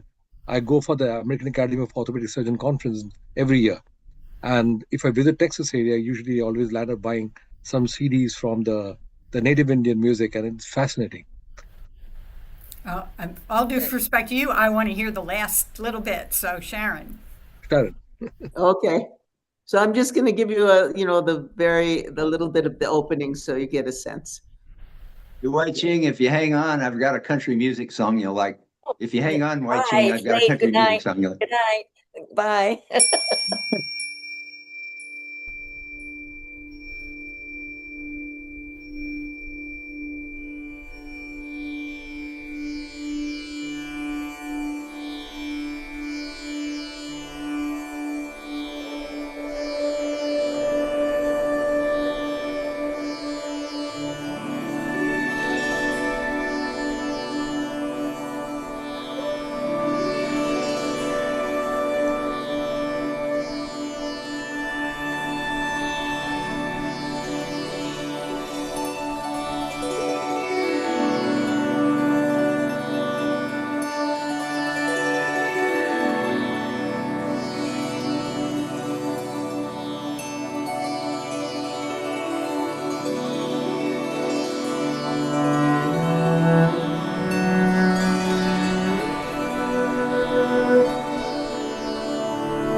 Kundalini experience. Yeah, it's Amazing. like it swirls right up your spine. Well, you should hear it with headphones because we have all kinds of, swirling around. That's just the very, that's very cool. little taste of the opening of it. It will go on for an hour, and it shifts into different. I'm using Anukul. I'm using the concept of Sawal Jawab, question and answer. So so they're all responding to each other. And later, that was fabulous, but I do have to go. Thank yeah, you we all so have much. to go. Thank you. Hi, CJ. Bye-bye. Night, everyone. It's 1:38 in the morning. Sharon, if you can. Wai Ching, I've got a personal mission to help you learn to love country music. I'm not done with this yet. I know the good stuff, not about the tractors and the cows and the losing. No, the good stuff. I only listen to the good stuff. Sharon, can you? I know there's some good ones, of course. I'm only Sharon, can you stop screen share, please? Oh, sorry. You have locked me out, so I can't function over here. Okay, Yeah. thank you. So Sharon, if you can end up thanking everybody, and then we can conclude, please. Over to you. Yes. Well, it's been a wonderful session today. And it was a wonderful Tai Chi and Qigong day. And we hope that you all return and share your wisdom in many shows in the future. And just have a wonderful week. We'll see you next week for self-care. And that's it. Global Namaste to you all. Global Namaste. Oh, brilliant. I thought I'm in trouble because you had locked me. So I managed it somehow. Thank you very much, everybody. Wonderful. Wai Ching is quite late in your country, so you obviously need some sleep. Okay, I'll sleep in. And Anukul, I want to tell you, once we get this done, I'll send this to you. We have a little section of Sargam, but Sargam in a way that you have never heard before. Sargam with all these harmonies and levels and layers, and yeah. That's very fascinating. I just the difficulty comes with me is that I'm more of an analytical person rather than enjoying the real depth of the experience. So I start analyzing, which is not a very good thing. So my master's in my is also Anukul, stop analyzing. You're then not getting into the depth of the stuff. And that's exactly what happens. If you take a flower and you want to see why it is so beautiful and you start cutting into pieces to see what it makes it good, then you can't get the flower back in its place. So that's a fundamental thing that I've got to get out of. Well, we have the opposite issue with this music. It puts you in a trance state. And we've had to be very focused on, analyzing every little, aspect of it. So we have to just like drink coffee or something and get into it. To get that going. Stay in your body, right? You have to stay in your body. That was what happened when I was recording. It was like with the music and then with the lyrics that John wrote. It's like the Tao was absolutely, in the clouds and with the Tao. So it's like, come back. I think Dr. Wai Ching Lee gave something very, very fantastic advice to me. I sort of, it drove my attention to the same issue. And that is that it does not matter what music goes on outside. It's a matter of how tranquilly keep your own mind. And if you keep your mind quite sort of, as you said, pretty much neutral, in the neutral position, no matter what music you get from the side, it'll keep you still in peace. You can join the music. Yeah, I agree with that. I agree with that. Keep your sanity when you're in the shopping malls and they're playing Christmas music all the time. Or any festive season. No, but in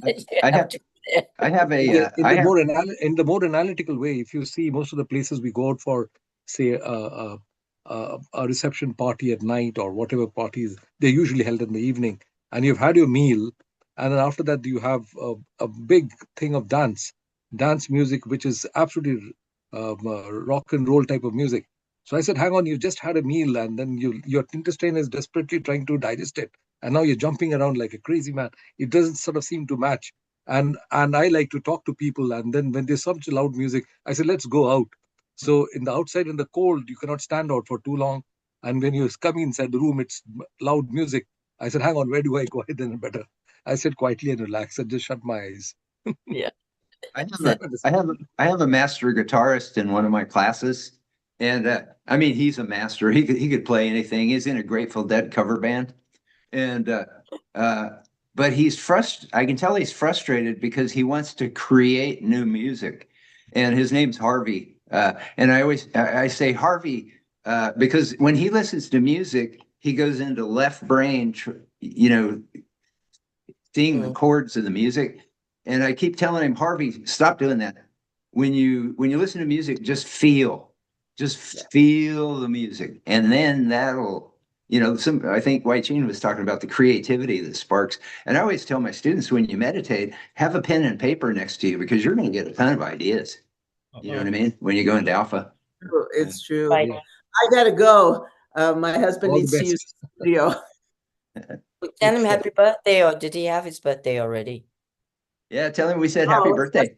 Yesterday. That was yesterday, right? Was it good? Yes. Yeah, your salmon you made. Do you like the food, John? We sent John Great. some. John, Okay. I'm also going to see Hana today. So Great. Say hi. I will.